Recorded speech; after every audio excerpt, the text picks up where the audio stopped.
Hi, welcome back guys. This is your friend, the Nika Fanfics. Back with amazing fanfiction. This is the series of What if Deku had activated villainous Quirk? Now before starting, please give this video a like and subscribe to the channel if you want more videos like this. Now let's get into the fanfic. Shouta Aizawa, known to a select few as the underground hero Eraserhead, knelt on a rooftop, silently watching over a small part of the city of Mizudafu. He was bored. There was no other way to say it, he simply had nothing to do. And it wasn't like that was a bad thing. Nothing to do meant there was no crime going on, after all. And yet, still. His body twitched with impatience. He somewhat felt like the class of dunderheads that he had to teach this year. True, they had gotten better after he expelled them and Nedzu waited a few days before reinstating them. But they were still mostly the same. There was simply no way around it. At least there were no problem children this year. Just another batch of kids who would go on, become heroes, become sidekicks and get lucky if they broke the top. There was no drive, no motivation. Nothing except money and glory. It made the raven-haired man want to scoff. If all you want is money and glory, you might as well be a pirate. He thought of the pre-Quirk tales. It was pitiful, to say the least. He would do his best to whip them into shape, hopefully make at least 1 or 2 decent hero students out of the 20, but he wasn't holding his breath. From behind him, something ruffled. Within an instant, he was on his feet, Quirk flaring as his capture weapon spun around him, facing down a fearsome cat. A black cat, which simply stared at him in indifference as he sighed. Still nothing. He wished for a moment that he had his sleeping bag. He had tried to bring it, but Hizashi had adamantly protested, claiming it needed to be washed. Which it did, but another night would hardly make a difference.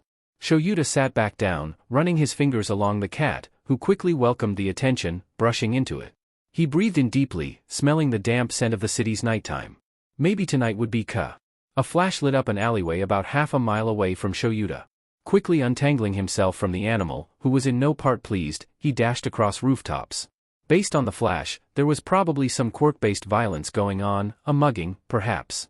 It couldn't have taken him more than 2 minutes to make it over, but it seemed to mostly be over by the time he got there. There was a small, sobbing woman trying to cover herself with the remnants of a ripped sweater as she crouched near the entrance to the alleyway, while deeper in, there were 2 more people near the end. Continuing his observation, Eraserhead remained in stealth for the time being.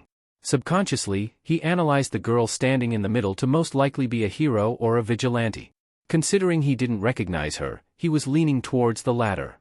There was a pitiful excuse for a man cowering near the end of the alley, shaking with a mixture of terror and anger, a few minute cuts covering his body, as well as a few bruises. With a small amount of annoyance, the teacher noted that the vigilante had done a better job at handling the situation than any of his current students would have, prioritizing the victim and making sure they were safe before going in for the fight. Voices rose towards him. "You don't deserve that, Quirk, you know." The girl spoke loudly and clearly, slowly moving towards the man, clearly attempting to intimidate him, which seemed to be working. "Stay away, you wench." She was asking for it.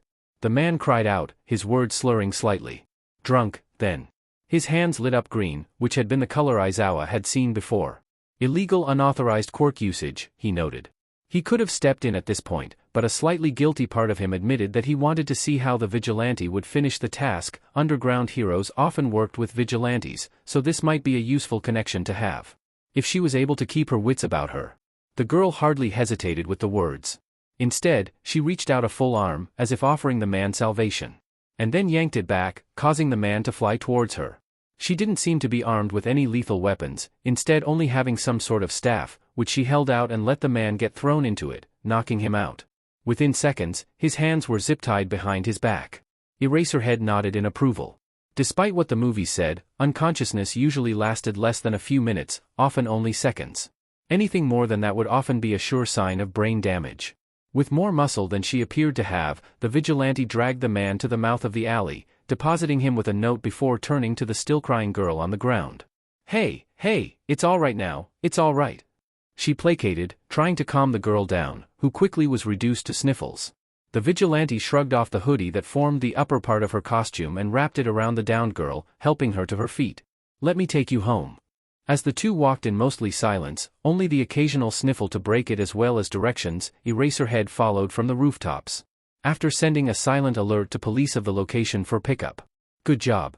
Izumi Midoriya squeaked in surprise, only her well-tested instincts allowing her to spin around with her staff fully extended even as she was caught unaware.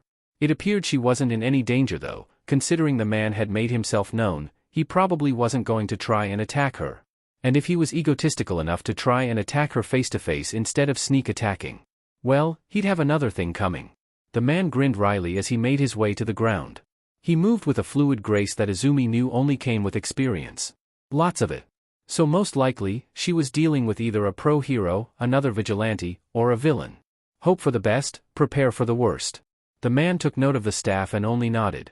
I only want to talk, he said, his voice sounding scratchy and tired. You a new vigilante on the scene, kid?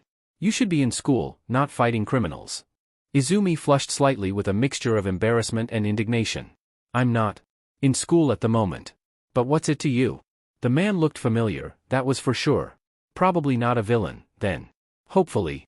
She was acting meaner than she wanted to, but in her defense, some random guy had apparently been following her around in the middle of the night for a decent PRD of time and she hadn't noticed. Aizawa thought. Not in school. Based on the stiffening of her posture, probably hasn't been for a while. That means. He mentally sighed. Another problem child. He should have known his luck would never last. He noticed the girl's peculiar emerald eyes shining brightly as they analyzed him, or so it seemed. I'm an underground hero. Unlike most pros, I prefer working with vigilantes instead of wasting time and resources trying to stop people who are trying to help. Like a light bulb went off, the girl straightened up, the smile he had seen when she comforted the young woman earlier returning. I knew I recognized you from somewhere. She whispered excitedly. Yuuei raised her head. It was the hero's turn to be surprised. Very few people recognized him, for good reason, seeing as how he tried to keep out of the spotlight. However, it didn't stop there. I've tried to analyze your quirks so many times, but it's so difficult because most of the knowledge comes from former villains. It's some kind of quirk erasure, right? She didn't wait for an answer. Probably sight activated, which explains the goggles. She started mumbling words that were too quiet for the hero to hear, but he simply stared in a sort of bemused amazement at the teen in front of him. After a few moments, she cut herself off with a blush, stuttering, sorry. I just really like quirks. That seemed like a sort of understatement. However, the drastic personality change from before was odd, to say the least. This was obviously more natural to the girl, the stiffness relieved from her tone and her body. Only Shouta's keen awareness as both a hero and a teacher allowed him to pick up on it. It was subtle enough that most people would just write it off. Realizing the girl was now staring at him, most likely expecting a reprimand, he moved to speak. You did well tonight. The words were minimal, but high praise coming from the underground hero. It seemed that she either knew or it didn't matter to the girl, who flushed at the sentence. However, it's late. He took a gamble. Let me walk you home. Your parents are probably worried. It was a low-risk one, but it could backfire. The girl tensed up again and he inwardly cursed. I can walk home by myself. I'd prefer it if you didn't. I know you're a bit injured, no matter how well you're trying to hide it. He actually hadn't seen anything, but most vigilantes carried some injury or other. Without access to pro healers or even regular hospitals like heroes did, most of their stuff was done at home. Still, he could tell he had hit something. The girl bit her lip for a second as she thought. What if I don't want you to know where I live? Shouta flashed his hero badge, a small triumphant feeling welling up inside of him as he knew that he had been correct about the living situation. I'm a hero. I'm here to help. The teen's resistance was breaking down. He decided to make the final push. Here, how about you come back to my house tonight? I can bandage up your wounds professionally. If you feel uncomfortable, you're welcome to leave at any time. Deal? Even if he didn't approve of problem children being idiots, he wasn't about to let a kid stay in some dumpster alone, injured, especially not when he could help. The girl's shoulders fell, and she sighed as her final hesitations left her. All right. So, what's your name, kid? The girl stayed silent for a few moments, before her head jumped up with a start as if she finally realized he was talking to her. Oh, sorry. She apologized, blushing. Izumi. Just Izumi. She wasn't an idiot. She knew the hero had deduced her home situation, which was why he offered to take her home. She didn't even have to worry about being placed into the foster system, she was well aware nobody would take her anyway. The hero didn't pause. All right, Izumi. There's another person at my house, but he's a pro hero as well. He won't hurt you, although he's a little loud. He explained. Izumi nodded. Her mind raced with the possibilities. A friend? A roommate? A lover? Was Eraserhead gay? So many interesting questions, but she didn't dare voice them. They eventually made it to a small apartment complex that seemed to be higher end, but not overly expensive. No climbing up the side of the building to get in. Izumi tried to make a light joke to ease the tense mood that the pro hero carried around, but it was most likely part of the package, and not leaving any time soon. Not with that leg of yours, the hero replied. Izumi winced at the reminder. She had gotten stabbed in the thigh a few weeks ago, and even though she had bandaged it, it had still gotten infected and was taking a bit longer to heal. She didn't have access to hospitals or healers either, so she had to make do. They made it to one of the upper floors before entering a seemingly random room. "I'm home," the man called out rather flatly, most likely to the other person he had mentioned earlier. Oh. He could have mentioned that it was Present Mike. Izumi flushed at the man's appearance out of his costume, his usually spiked hair resting around his neck as he embraced Shouta with a hug. He gave the girl a once-over before nodding. "I didn't realize we were adopting." Izumi flushed, but Eraserhead simply raised an eyebrow in mild amusement. "I went ahead and made food since I found all of your snack packets in the bag, so I know you're hungry." The dark-haired pro rolled his eyes, but Izumi noticed the faintest tinge of a blush on his cheeks. "Interesting. Welcome to our humble abode, little listener," Present Mike greeted. Izumi stammered out a hello before launching into a full analysis of what she knew of the man's quirk. "You're the pro hero, Present Mike. Your quirk allows you to greatly affect the volume of your voice. I'm curious, does it allow you to change the pitch? The frequency? Could you go high enough to say, shatter glass? How about directionally?" The questions kept coming, throwing Hisashi off balance. Whoa, little listener, slow down." The girl froze like a deer in headlights. "That's a lot of questions at once. How about you ask them over a warm meal?" It seemed the pro's hospitality knew no bounds. "Why are you doing this for me?" Izumi questioned as she laid on the couch, spread out as Eraserhead changed the shoddy wrappings of her legs for fresh bandages after cleaning the wound. "I'm not about to leave a kid alone on the streets while they're injured," Eraserhead replied impassively. Izumi scowled. "I've been on the streets for years and I've been just fine so far. This is far from my worst injury." She immediately clapped her hands over her mouth and flushed in embarrassment as she realized what she said, but it was too late to take it back at that point. The pro hero took it well, though. "Yeah, fine," he scoffed. "You're just severely malnourished, don't have a home, and haven't been to school in years." The girl was silent for a moment. "You don't know Dash." "Yes I do." The pro hero cut the girl off, finishing the bandaging. He took a minute to examine her. There were a lot of scars there, some of them seemed to be years old. "How long have you been doing this, problem child?" "Problem child?" Izumi scowled at the nickname. "A couple years." "Is that how you got these scars?" "Yeah." Eraserhead picked up on the lie immediately. He might not have been Tsukachi, but he still knew how to read people. Instead of calling her out on it, though, all he said was, "Aha." By the time Eraserhead woke up the next morning, the problem child had already disappeared. He sighed, but hadn't expected anything different. If he was lucky, he'd run into her again, maybe even work with her. The next time he saw her, it was 2 months later, and she was probably bleeding to death and didn't seem to care. She had shown up while he was in the middle of a raid on a trigger manufacturing plant with multiple other heroes, pulling death arms out of the way of a barrage of quills that would have otherwise impaled him. She was bleeding from multiple places, including a massive wound across her stomach that was staining her dark green sweatshirt that he had seen her wearing the first time he had encountered her. He was more focused on fighting a variety of goons, and due to the nature of his quirk he had to fight isolated and couldn't look away often, but when he did, what he saw confused him. While he was sure she had some sort of telekinetic quirk, he also saw her with some form of hydrokinesis? And while it could have been the same ability, it didn't quite line up. It was a mostly successful raid with no casualties. He found her after the raid getting treated in an ambulance with a pair of quirk-inhibiting HNDCFFs around her arms. She looked more annoyed than anything else. "Hey, problem child, how are you doing?" "Eraserhead-san." The girl lit up. "I'm doing all right, except for, you know." She gestured her shackled arms towards him. Shouta raised an eyebrow. "What are you being arrested for?" "Unauthorized quirk usage," a police officer intoned from behind the hero. "Only a misdemeanor, but she's still classified as a vigilante for the moment." Shouta turned around, resisting the urge to groan.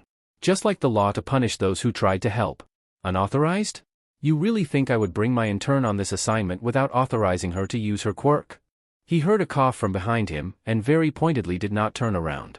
"Your intern?" The officer raised an eyebrow in disbelief. "I wasn't aware that you took interns." I don't remember seeing her on the list, either. Again, the underground hero resisted the urge to groan in annoyance. She's a new intern, hasn't been registered yet. She has potential, so I included her. Isn't that right, Izumi? He turned around, startling the girl. She coughed a few times, sputtering a bit before raising a shackled hand to her head in a salute. Yes sir, Eraserhead-senpai. Oh, she was really laying it on thick. Aizawa clenched his teeth. The things he did for these problem children. He slowly turned back around to the officer. See? Everything's fine. She shouldn't be getting arrested like she's one of the criminals that she helped capture. He put emphasis on the end of the sentence, making sure the officer got the message. They stared at each other for a few seconds, neither backing down. Finally, the officer sighed. Whatever. He reached his arm out and his eyes glowed as he activated his quirk, his forearm and hand disappearing as he reached into what seemed to be a small pocket realm, quickly grabbing a keycard that he then held to the cuffs on the pair of manacles, letting them fall away. They had evidently been far too tight, as the skin was pinched and red, making Izumi rub them for a bit of comfort as the officer returned the items to his pocket dimension. Seemingly not being one to hold grudges though, the green-haired girl immediately started her line of questioning. That quirk's so cool! She exclaimed. How big is your pocket dimension? Can you only fit your arm in? What would happen if you put a living creature in there? What would happen if she cut herself off? Eraserhead-senpai activated his quirk on you while you were using it? Would you lose your arm, or would the dimension just disappear? Eraserhead sighed and shook his head in the palm of his hand as the girl kept going. Could someone else reach in too if you activated it? Does it take up physical space? Would you be able to use it if you couldn't move your arms? The officer looked helplessly at Eraserhead, as if he could stop his intern and her invasive questions. Eraserhead rolled his eyes and looked at the girl, activating his quirk and giving her enough of a shock to stop her questioning. The officer used it as a convenient reason to get away from the duo. Izumi glared at the pro-hero for his action while he stared back impassively. There, you made him go away. You can stop now.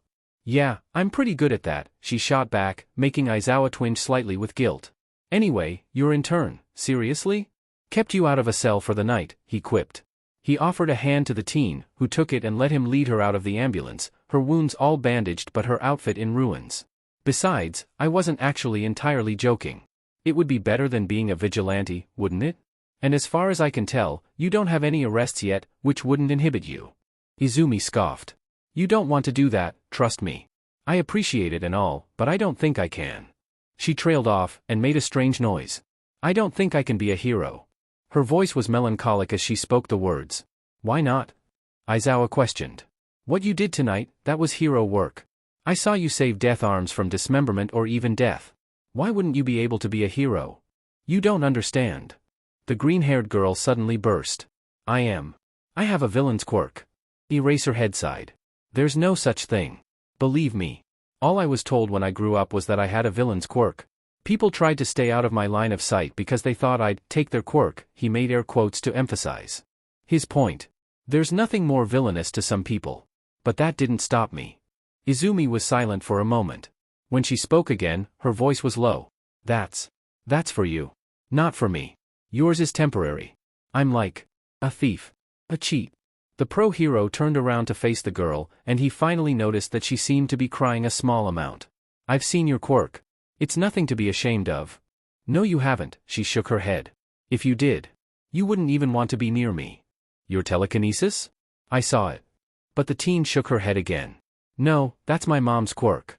Eraserhead scoffed. Even if it came from her dash. No, Izumi cut him off. That's my mom's quirk. She emphasized. Eraserhead was silent for a few seconds. I don't understand. Izumi buried her face into her sweatshirt, as if she was hiding from him. Whatever. I can't be a hero. Don't waste dash, she stopped for a second. Just stop trying, alright? Thanks and all, but it won't work out. I promise. Aizawa shook his head. There's no such thing as can't, problem child. I wasn't lying. I see potential in you. Something that a lot of kids don't have. Do you want to be a hero? He asked. It doesn't matter. The words were muffled through the arms of the sweatshirt. That's not what I asked. Izumi was silent for a few moments. Yes. I want to help people. That's why I'm a vigilante. Aizawa nodded. I can help you get your license. The teen sounded incredulous. Why would you help some kid you barely even know? I could be a psychopath or something. Are you a psychopath? Shouta raised an eyebrow. Well, no, but dash. Then everything sounds fine to me, he finished with a smirk. Come on, problem child. At the very least, I can get you another meal. Same deal as last time. She huffed petulantly. You can't make me. Actually, Aizawa smiled, I can. His capture scarf wrapped around the girl, who immediately started struggling. I'm pretty sure I can find a restaurant open this late. Screw you, Eraserhead-san. Izumi had to admit, the katsudon was easily the best thing she had eaten in years. Still, even as Aizawa slurped his noodles down quietly across from her, all she could manage were a few bites here and there. It was weird. She knew she was being unreasonable and picky, but could you blame her? This was all crazy. She wasn't talented. She didn't have potential. She was probably just going to end up either a villain or dead, alone, under a bridge somewhere. She was just a Deku. The word came unbidden to the forefront of her memory. She had been 5 when her quirk came in, a full year after most kids developed their quirks, usually. She didn't really remember too much about that because whenever she thought about it, the overwhelming feeling of wanting to cry washed over her. But she was a big girl, and big girls don't cry. Or something. The color of blonde hair flashed through her mind's eye. She knew she had been bullied, logically, but she didn't remember it, so it was kinda like it didn't happen, right? She didn't realize that Aizawa-san was talking to her until he snapped his fingers in front of her a few times. Lem child, problem child, you there? Izumi blinked a few times, flushing under the man's gaze. Hi. She squeaked a bit louder than intended. The man frowned at her. Are you still hurt? I can treat your wounds if you need, I know you're against hospitals. Izumi shook her head negatively, fast enough to give the hero whiplash just by watching. Nope. I mean. No thank you. I was just. She fidgeted under the underground hero's gaze. I was just. Thinking, she finished lamely. Aizawa raised an eyebrow. About what? Everything. Izumi shrugged helplessly. It still feels a bit weird. I've been told. I've been telling myself all my life that all I'm destined to do is be evil or die, and now you've suddenly come along telling me I have the potential to become a hero. At any moment, it feels like a camera will pop out of somewhere and people will laugh at me for believing something so stupid. Her voice broke at the end, and a few tears dripped down her face. Eraserhead leaned back, a look of understanding passing over his face as he got a bit more insight into what made this vigilante, this enigma tick. She needed proof. A show of good faith. Shouta laced his fingers together, thinking for a moment. I see, problem child. Izumi scowled, rubbing at some of her tear streaks. Can you dash? She rethought her sentence. Please stop calling me that. She requested. No. Anyway, I can assure you, there are no cameras, no jokes. Just a society saturated with heroes who do things for fame and money rather than helping people, and a very, very small minority of people who actually wish to help and have true potential. Such as you, problem child. His original response was flat, almost sadistic, but an unnamed emotion flavored his voice for the rest of the words. Izumi was still frowning, but she stared inquisitively at the pro-hero now. You keep saying that I have potential. What do you mean by that? You're willing to do the right thing without hesitating. There is no question of helping people, no, are there cameras trained on me? Does this look heroic? He explained. He caught the girl's next question as she opened her mouth, her tongue slipping out. I'm not saying all heroes are like that. But some of them are. And a lot of the children who want to be heroes, those are the heroes that they see. All Might, Endeavor, MT Lady, all those rookies with flashy entrances and big debuts, that's a poison for these children. They don't understand that, in this job, people die. Aizawa's eyes suddenly looked even more haunted than usual. And, it's not that rare. Izumi was silent for a moment, twirling a fork in her fingers as she thought about her next words. Eventually, she seemed to come to a conclusion. And how do you want to help me? Training, of course. The answer was so simple, but Izumi nearly managed to fall out of her stationary chair regardless. Training? She stuttered. Luckily, it was late enough that there were no other patrons at the restaurant. Shouta nodded. Training. And, eventually, to get you into Yuuei in order to supplement my training with things I cannot give you, such as combat experience. You're what, 12? 13?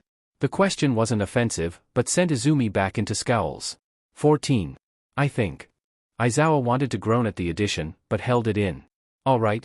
Few more things, although I think I've already figured them out. Full name, parents, Quirk. Or Quirks. He added on the end bit to open up the territory a little bit. Just in case. Living status, schooling knowledge. Izumi's scowl gave way to a pleading look. Do I have to? She asked. Shouta's face didn't move an inch, causing her to pout. All the hard questions first. She thought for a moment. This might not all be accurate, so, just. She thought for a moment. Well, your fault for asking a street rat their personal info, she teased, but the hero's face still didn't move. Right, no sense of humor, I forgot, she huffed. She held up her pinky. Well, first. Izumi Midoriya. Ring. I don't want to talk about them, but my mom's dead, and you don't have to worry about my dad, she said mirthlessly, a small tear slipping down her face unbidden. I was in foster care for a while. The tone indicated that there was no love lost between the families there. Her middle finger rose. I'll stick with telekinesis for now. Maybe I'll. It depends. She kept trying different angles, but couldn't find a good way to say it. The reason I'm asking is to help develop a fighting style for you, Eraserhead offered. Izumi sighed in relief. I don't use my other one at all, so then that's not an issue. The hero nodded. Hopefully, they'd progress down that route later. It, no doubt, had to do with why she had mentioned that she had thought she'd end up a villain. Her index finger rose. Living situation is literally non-existent. Have the stuff on my back, and that's about it. Thumb last, and she frowned. I've got a phone, and I do an online school whenever I'm hurt and have enough money to buy food for a few days. Last time I was in school was when I was 6, though. She trailed off, her eyes looking downwards and her face flushed in what seemed to be shame. Aizawa nodded. All right, then. You can come live with my partner and I. Izumi's head snapped up. What? Her voice didn't bother hiding her incredulity. I mean, huh? She couldn't seem to string together words. I don't understand. You can dash. Izumi shook her head rapidly, seemingly frustrated. No. I got that, she whispered. I don't understand why. Why are you helping me? Literally offering a literal stranger a place in your home. Her gaze sharpened, and she gripped her eating utensils so hard that her knuckles turned white. I'll have you know right now, if you're doing this just because she gestured to her body, making the hero recoil in what seemed like a mixture of confusion, horror, and disgust. No, problem child, I am not propositioning you. He scowled at the word. I might ask you to make dinners or do chores every now and then, but you would always be free to leave. You'd have your own room, with a lock and everything. Izumi visibly relaxed, breathing out a heavy breath. All right. The fork clattered to the table with a soft dink. Sorry, it's just. Aizawa nodded in understand. I understand, problem child. Stop apologizing. Izumi nodded. She cut herself off and flushed, and the underground hero's lips twitched into a ghost of a smile for a moment. Yes? The words came out more questioning than intended. We'll work on that. Shouta wiped his mouth with a napkin and stood up, offering a hand to the girl across from him. Well then, Izumi Midoriya, welcome to the family. A hint of a real smile might have tugged at the corner of Eraserhead's lips as the teen started to sniffle. But, if you ever asked him, he'd deny it vehemently. There were a few things that Shouta had come to understand within the first few days of living with the girl. The first was simple: she didn't seem to understand that she was free to stay as long as she could. It was, no doubt, a product of the foster care that she had received. When he and Hisashi had first shown Izumi her room, she seemed impassive. Just a quick nod and muttering, thanks. Her eyes didn't seem to focus on anything, and she never unpacked her small bag. The second was her gloves. She was wearing black and green gloves, and Shouta never saw her without them. From what he could tell, she also had 2 pairs of extras in her backpack, which was the extent of her clothing other than the sweatshirt she was wearing, her pair of ripped leggings, and, oddly enough, a faded shirt that said pants on it in kanji. He resolved to rectify that as soon as possible, but there hadn't been a good day to go to the mall yet. The third was that she seemed insistent on doing anything that she possibly could around the house. When she wasn't enveloping herself in the bed like it was a paradise when she thought Aizawa wasn't looking, she was cleaning, cooking, writing things down. This most likely tied back into the first point, which meant that she was still worried that they were going to kick her out after a little bit, which made Aizawa want to scream. The fourth, and the last, was that she was scarily intelligent. Especially for someone who hadn't been to school since she was 6. He looked up the school she had been going to on her phone, and quickly figured out it was an online university. She was doing university, homeless, at 14. And he had checked her scores, too. She wasn't acing everything, but she was far beyond simply passing those classes. It showed up in other things too. She had books of analysis. Like, prograde analysis. Those were the only things in her backpack other than her gloves, her phone, her staff, and some money. Apparently, she was writing off of things she watched on TV or encounters she had as a vigilante, which Aizawa found out she had been doing since she was 11, which was a whole other can of worms that he wasn't about to get into. She wouldn't let him read much, though, seemingly embarrassed. Hey, little listener, Hisashi started from across the dinner table as they ate some, admittedly, pretty good curry with rice. Who's your favorite hero? Izumi finished chewing slowly. My favorite hero? I dunno. The wing hero, Hawks, maybe? Or maybe Mirko, the rabbit hero. They're both pretty strong, and they do their jobs without much extra damage. Hisashi smiled. Oh, some good choices, little listener. I'm surprised, though, not all might or endeavor.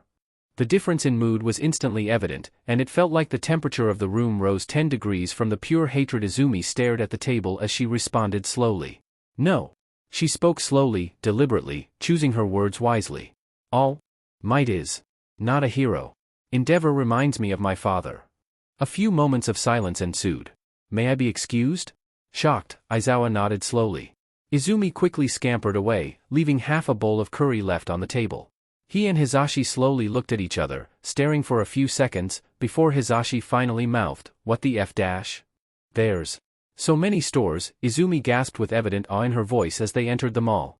It was one of the nicer ones in the Shizuoka prefecture, which they had driven to. Go wild, problem child, Aizawa said monotonously, plopping down on a bench in his sleeping bag and quickly starting to zip it up. Here's your card. It has a 100,000 yen limit, use as much as you need. Just get some clothes. As the sleeping bag finished being zipped up, Izumi could have sworn that she heard something like, "It's that DMN evil rat's money anyway," but she couldn't be sure. Still, 100,000 yen? That was ridiculous. Maybe it was some sort of test? She inspected the card, quickly recognizing the insignia. Yuuei. She snuck a look at Aizawa's sleeping bag. He had mentioned getting her into Yuuei. Maybe he was an alumni? She was back in under half an hour, toting 2 small bags. She poked the sleeping bag. Aizawa-san? She questioned. The bag slowly unzipped. Oh, you're back. He muttered. He eyed the 2 bags. Where's the rest? The rest? Izumi questioned. Bloodshot eyes stared at the girl. The rest of the clothes? Surely you got more than that with 100,000 yen. Izumi fidgeted a bit, not looking at Aizawa in the eyes. Problem child. He sighed. Clearly you aren't understanding this. We're here to get you clothes. Nedzu is more than smart enough to play the stock market, 100,000 yen is nothing to him. Nedzu? Who's that? Izumi was pushed into action by Shouta emerging from his sleeping bag. Alright, kid, we'll go shopping together, then. Just how much more work did he have to do to prove to this kid that he wasn't trying to trick her? Alright, problem child, there's 6 months until the Yuuei entrance exam begins. You seem to already have some street smarts due to your extracurricular activities, but you need to hone that into true skill and a fighting style that you can readily fall into. Eraserhead spoke as he and Izumi stood together on the empty tennis court. Alright. Attack me. Yeah? Izumi questioned, unsure if she heard the man right. Attack me. He stood still, waiting for her. Izumi toed forward warily. There were so many ways that, no. She had to trust him, at least a little bit. She took a deep breath in and pulled out her staff. Her eyes narrowed as she studied her teacher, her opponent. The same way she analyzed people when she was a vigilante. She barely was able to see his right foot shift before he lunged at her, almost too fast for her eyes to follow. She ducked and tried to swing her staff, but the capture weapon wrapped around it and tore it out of her grasp, which had most likely been the hero's intention all along. Izumi frowned, but retained her composure. It's only a minor setback. I can just grab it back. She reached out and pulled, but almost instantly, she felt a sense of hollowness spread throughout her body. The staff stayed put on the ground. Aizawa-sensei's quirk. It's erasure, which means. She waited a few moments and felt her quirk return, but just as quickly it was gone again, far too fast for her to do anything about her staff. She grit her teeth and balled her hands into fists, raising them. She stayed light on her feet, bouncing, slowly closing the distance between her and her mentor. As soon as she got close, she lunged, only for the man to sidestep her and push her into the chain-link fence surrounding the court. How disappointing, Aizawa said. And here I thought you had potential. No sooner were the words out until she lunged again, moving even faster than before. She pressed him back a few feet before lunging and grabbing her staff off of the ground. Without your quirk, you're useless, huh? Deku, Deku, Deku. The word echoed in her ears, getting her blood pumping. Any plan she had even come close to forming was dispelled from her thoughts entirely as she rushed at the man. She felt her quirk return and quickly grabbed at the man's foot, but the pro hero used the momentum to his advantage and flipped out of the way of her attack, once again training his eyes on her. She rushed forward again, swinging over and over with the staff. "I'll show you, useless," she snarled, twirling the staff around her waist to hit him from the other side, but her left hand wasn't as dexterous as her right and her attack was too slow to hit. "I'm not useless," she shouted, a tear leaking down her face. She planted the staff into the ground and used it as a balance to run along the fence, throwing a wild kick at the man. He looked almost regretful as he dodged the blow, but that's what she was counting on as she slammed the staff into his unprotected side, using her body weight as leverage as she slammed into the ground for the attack, finally landing a blow on the man. She hit the ground hard, tears finally starting to run down her face. "I'm not useless. I promise." Prob dash. Izumi, Eraserhead said softly from above her. "I know you're not useless. But I needed to see how you would react in a situation like that. It was a logical ruse." Even to the man, the words sounded hollow. He had pushed the wrong buttons far too quickly, and definitely not in the right scenario. For all he talked about his students being brash idiots, he had made a much more rookie mistake. Izumi sniffled, pulling herself up into a sitting position as more tears streaked down her face. Her left side was scratched up, her gloves torn up thanks to the rough gravel around the edge of the tennis court. "Please don't leave me behind," she sobbed. "I'm not going to, Izumi. I promise." The past 2 weeks of process had probably been destroyed by what he had just done, Aizawa noted with regret. He stood awkwardly as the teen's tears slowly subsided. He wasn't quite sure how to deal with crying children, especially not when it was his fault. He didn't like interacting with people, that's why he was an underground hero, after all. After about a minute, the tears had stopped flowing, although the green-haired girl was still sniffling. "I'm sorry," the man offered. Izumi sniffled, shaking her head. "It's not your fault. Makes sense," she muttered dejectedly. Aizawa offered her a hand up, which she slowly reached to take before taking in the sight of her torn-up glove, instantly yanking her arm away like she was struck by lightning. "My glove?" Aizawa knelt down to question her, but the girl scrambled away. "You can't touch me." "Not without your glove?" Shouta guessed, taking off his glove preemptively. When the girl nodded, he tossed her his, which she gratefully took, quickly sliding it over her left hand. Activated by contact. The girl muttered, making sure the glove was secure and wouldn't come off. She pushed herself off the ground, frantically wiping at the tear streaks left behind and doing her best to put on a smile. "What's next, Aizawa-sensei?" She did her best to sound enthusiastic, but it fell flat. Aizawa sighed. "Nothing. That's enough for today. Let's go home." Izumi swung her legs as she looked down at Mizurufu below her. Her bag rested on her back, slightly heavier than when she had come originally, stuffed with a few pairs of clothes to complement the new set she had on her body. It had been nice while it had lasted, she supposed. More than nice, her traitorous mind whispered into her ears. A few droplets fell from her eyes as she tried to steal her soul again.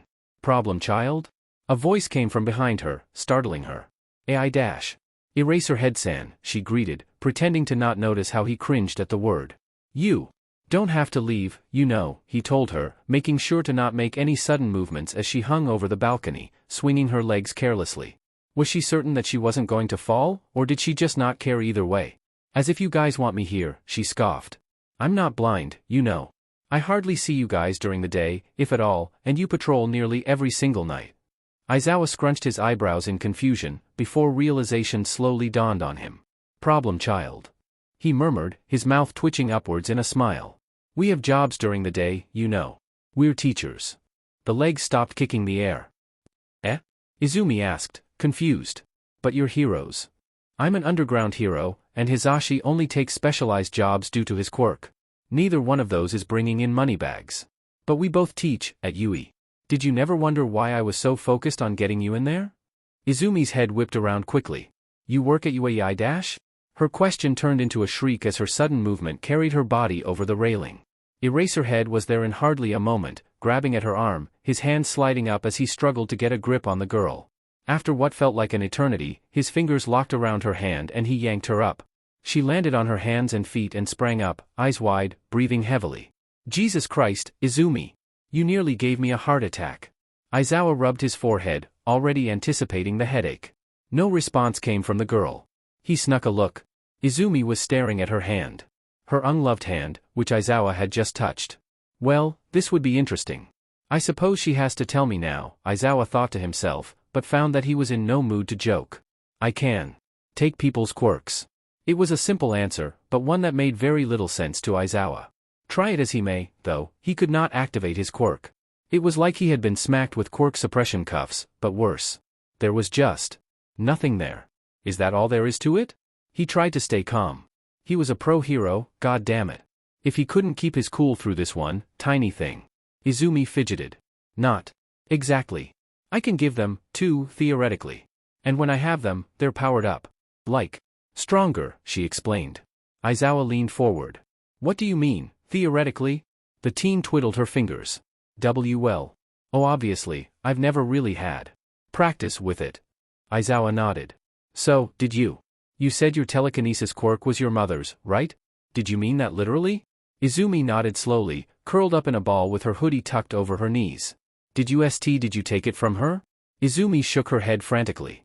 No. I would never. She didn't offer further explanation, though. All right, the man nodded, finding that, for once, he wasn't incredibly tired or needing coffee. Did that mean it was related to his quirk? Or was he just too hyped up on adrenaline to notice being tired? Can you try to give me back my quirk now? You have some inclination of knowing how to do it, I assume. Izumi nodded again, and Aizawa was finding that he really didn't like it when she was like this. He preferred her spunk, her flair, her attitude. Not this meek shell that appeared whenever she felt like she had done something wrong. She placed both of her hands on his arm, and like magic, Aizawa felt warmth flowing back into him, and the sense of discomfort that had been pervading his body for the past few hours disappeared. It was like getting back something he hadn't even known he was missing, quite literally. He breathed a sigh of relief. So that was what people felt when he used his quirk on them. He didn't envy them. Maybe he wouldn't use it on his classes so much. That wasn't so bad, problem child. Oh, and she had passed out. Goody. Her entire body is a quirk factor, Shouta.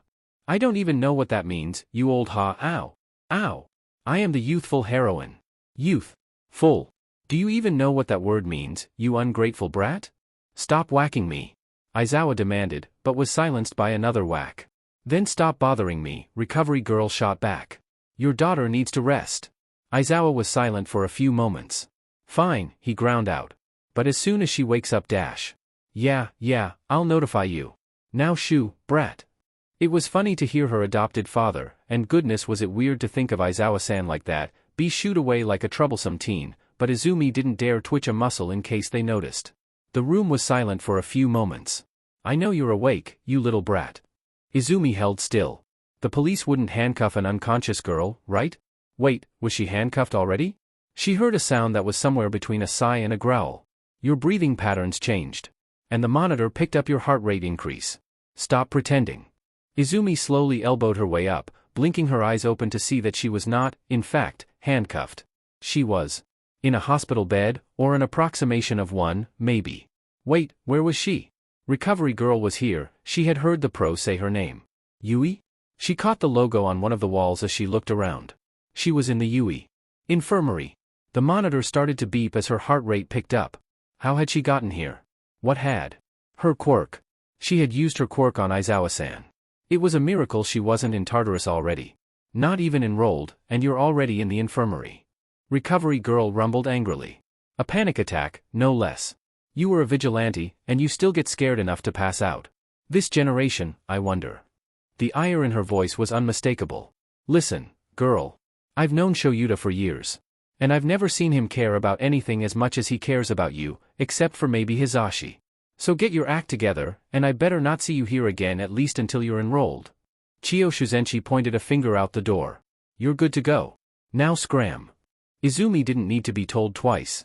She was out the door in a heartbeat, and almost ran into Aizawa with how fast she was running. Instead, he ended up catching her in a rough approximation of a hug, and she was surprised enough that she halted her momentum. Sheesh, Izumi. If you're going to run, at least let me time you. Shouta tried to joke. Instead, he was met with more tears. He was quickly discovering that Izumi was somewhat of a crybaby. Please don't call the cops on me. I'm not going to call the cops on you, problem child. I meant what I said. There's no such thing as a villainous quirk. All quirks have the power to harm people, as well as help them. One of the most important pieces of hero schooling is learning to use it correctly. Izumi definitely wasn't bawling like a child as Aizawa held her awkwardly. Do you want to get something to eat? He wasn't the best at parenting, but kids liked food. He knew that for a fact. Izumi nodded, and tentatively held her hand out. Aizawa's eyebrow twitched, but he grabbed it anyway. The kid was uncomfortable. He knew that, too.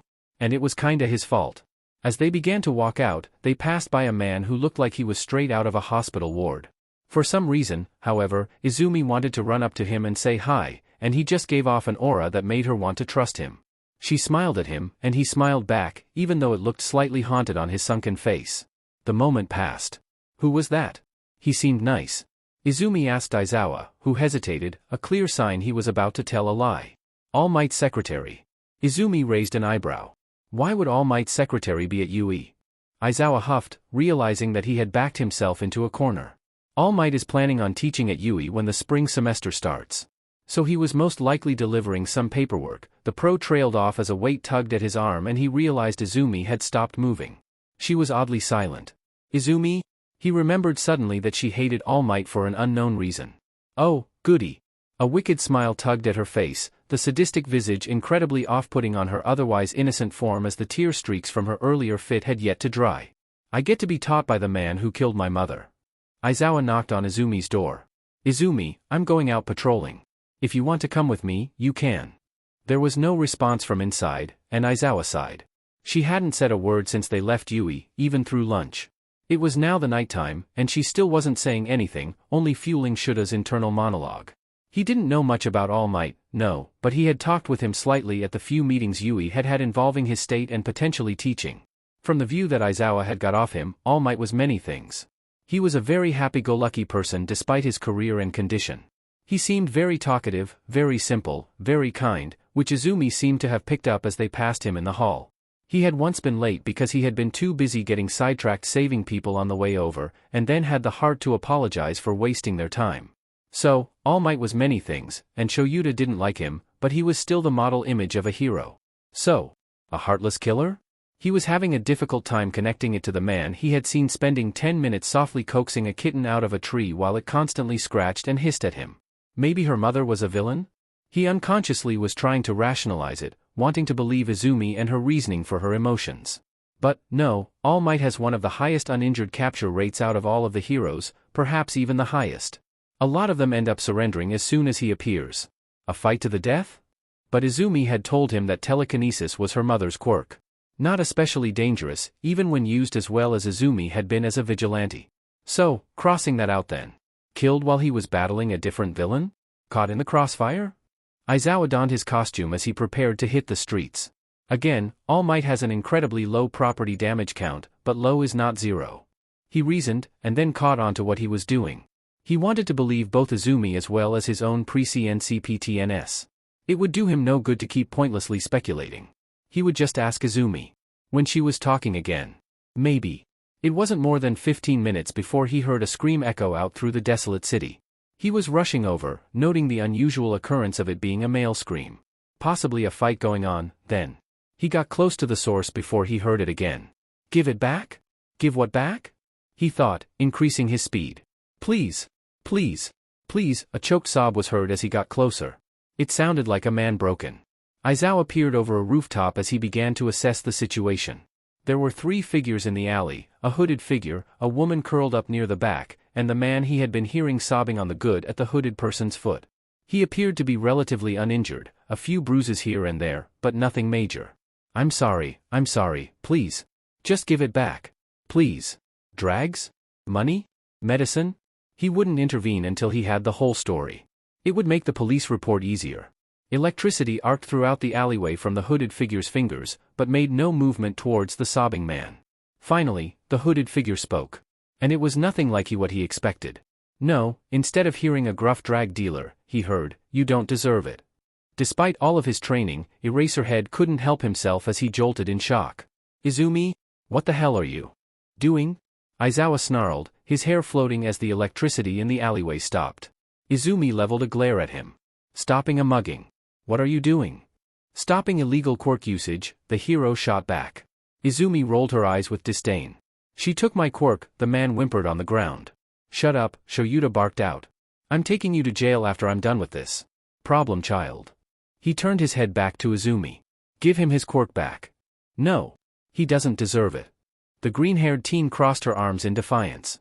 The ability to amplify the electricity his body creates in his fingers, and he uses it as a taser to mug women in back alleys. I should give it to some quirkless kid, at least they'd actually appreciate it. Well, she did have a point. But it's not about deserving or not deserving, Izumi. He might as well continue using her name, since he had already shouted it out. Quirks are not something to be taken. Right? Coming from the guy who can dash, her eyes darted towards the whimpering man, as well as the trembling woman at the end of the alley who hadn't made a noise yet, and she decided to end her sentence, the point made clear. That's temporary, there's a difference. And you're saying that if you could make it permanent, you never would? That you've never met someone who you can look at and say that they don't deserve their quirk?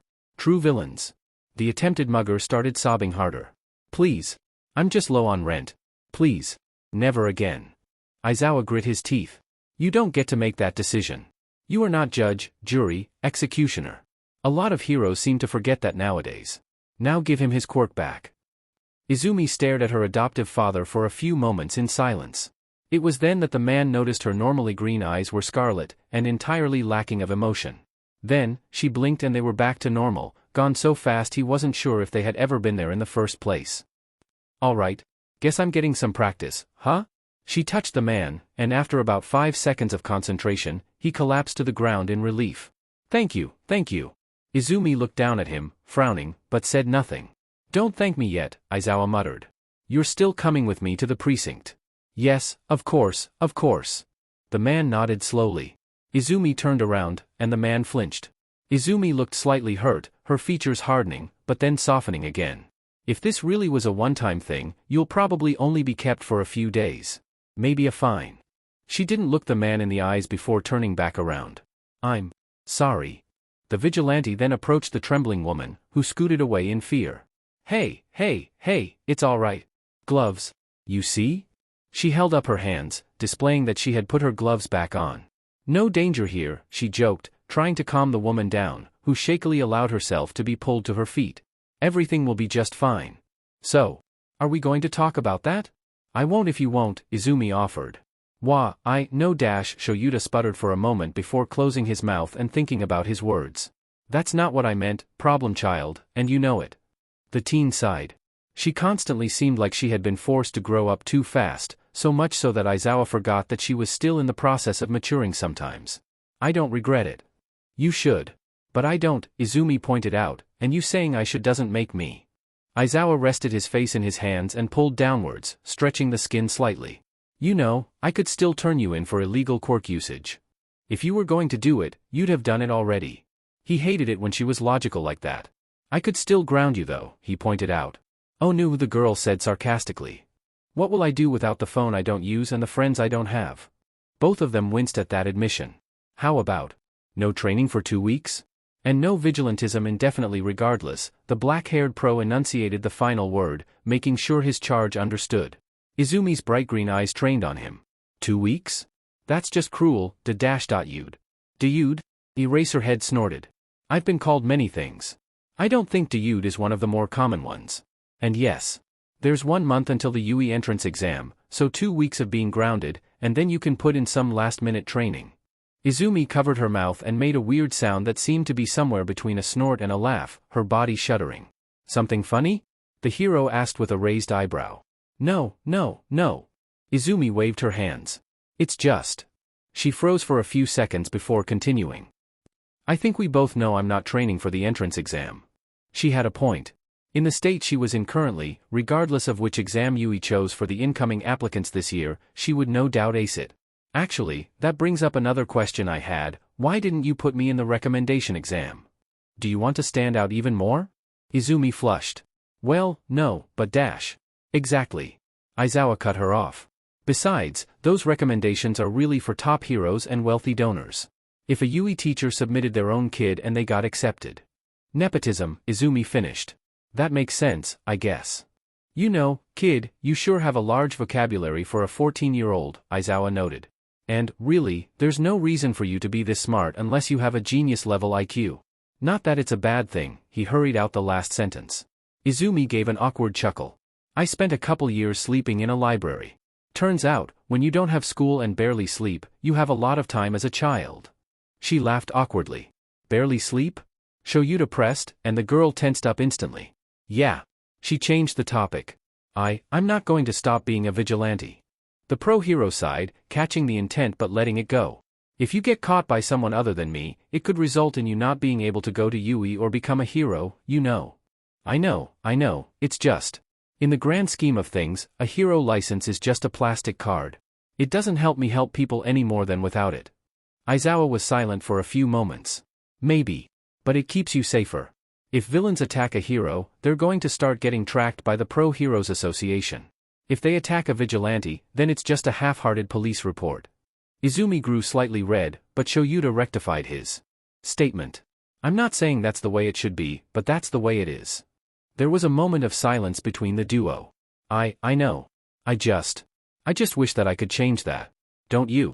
Aizawa snorted. Every single day, Izumi.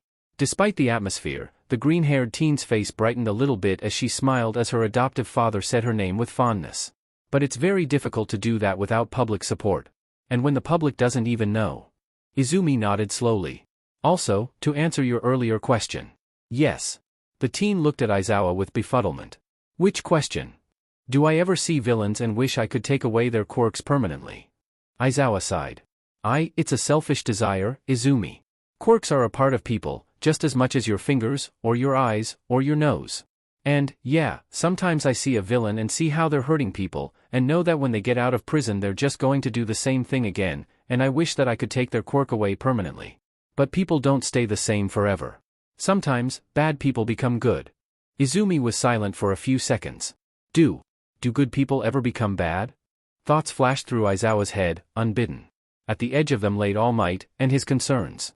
Sometimes, yes. Izumi, as promised, didn't do any real training the next 2 weeks. Not combat training, anyway. But she trained physically. It seemed like whenever she had energy, that's all she was doing. Aizawa finally had a treadmill put in her room because of how much she was jogging around their flat. It was fancy, as far as treadmills went. It was covered by the HPSC as a hero expense, so Aizawa was free to splurge on it. He was still surprised that she hadn't worn a hole in it, though. He'd also have to consider getting her weights or a lifting station. Her room was still pretty bare as far as rooms went. She had her bed, her bag, a couple clothes strewn around the room, and now her treadmill. Hopefully, that would become a different story soon. And then, just like that, the 2 weeks passed, and Izumi was back to being able to train again. However, seeing her abilities, Shouta had a different idea for training in mind. Alright, take my quirk. Eh? Izumi looked at the man in shock. Aizawa nodded, looking at her expectantly. I want you to take my quirk, keep it for a few minutes, and then give it back. You need practice with it, and obviously not a lot of people are going to volunteer for it. Izumi looked desperately panicked as she shook her head. I don't think that's a good idea. I trust you, Aizawa pressed. And we both know that you need practice with it. The man chewed his tongue for a second as he thought through his sentence. If you used it responsibly, you could. Use it to help people. To become stronger. The teen was quiet. I don't want to become stronger. She whispered.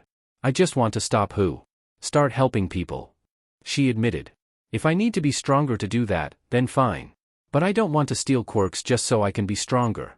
I never want to be like that. She finished with resolution. Aizawa once again wished he knew more about her past. There had to be something there to explain this. I get what you're saying. But you also can't be wearing gloves all the time. Shouta gestured towards the girl's hands, which were clad in a new pair of gloves that had a red-yellow gradient on them, coming close to a sunset. Speaking of, what happened to your other gloves? Dirty. The girl replied. I'll wash them soon. Hisashi can do it, the man waved her off. He does all the laundry. Izumi shook her head. No, that's fine. She said, slightly forceful. What an odd hill to die on. Aizawa thought. He shrugged. He'd stop arguing, but have Hisashi do it anyway. She didn't need to do everything herself. Regardless. You're not taking my quirk to get stronger. You're taking it to practice, so maybe when you start going to school you can hold hands with a boy. Izumi started blushing. Or maybe a girl. The blush grew in strength. And most importantly, you won't be limited by a flimsy piece of fabric. You can't risk being thrown in combat and accidentally taking another hero's quirk. The blush started to fade as the mood became a bit more mellow. I suppose. She really didn't want to do this, Shouta noted. There had to be something else, something obvious he was missing. All right, tell me when.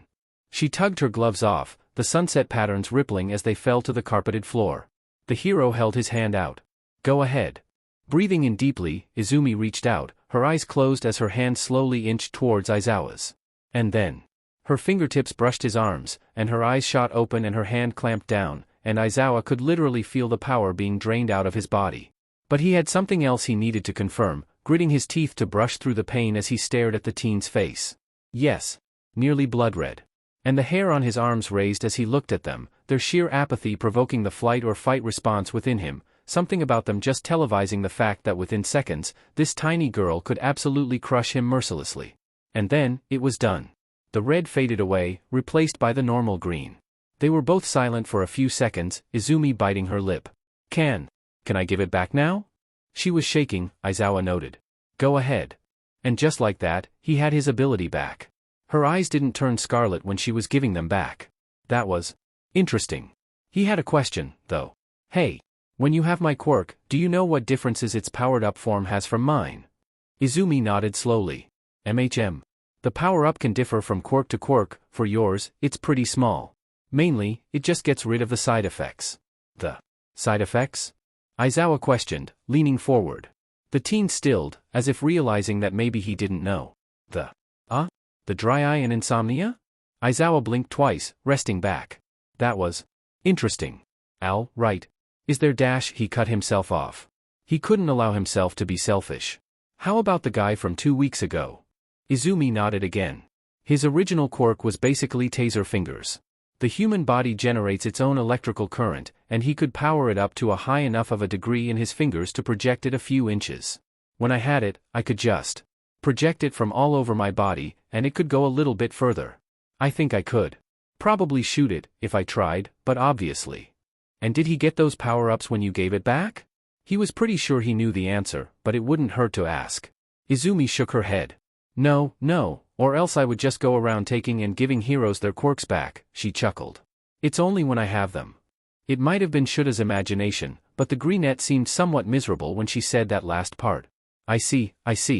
Now, I want you to touch my arm again, but this try to not take my quirk. Izumi looked at him incredulously. I don't have control over that. That's what I'm trying to teach you, problem child. You need to establish control eventually, and unless you want to go to a quirk specialist, this is the best bet. Izumi breathed heavily for a few moments as she thought it over. All right, she conceded. Again, Aizawa held his arm out, and Izumi reached her hand out. And then, contact. Nothing happened. Izumi's eyes widened as she finally felt skin-to-skin contact for the first time in years. But she wasn't sure what. Oh. Eraserhead's hair was floating as his quirk activated. You need to remember how this feels, all right, Izumi?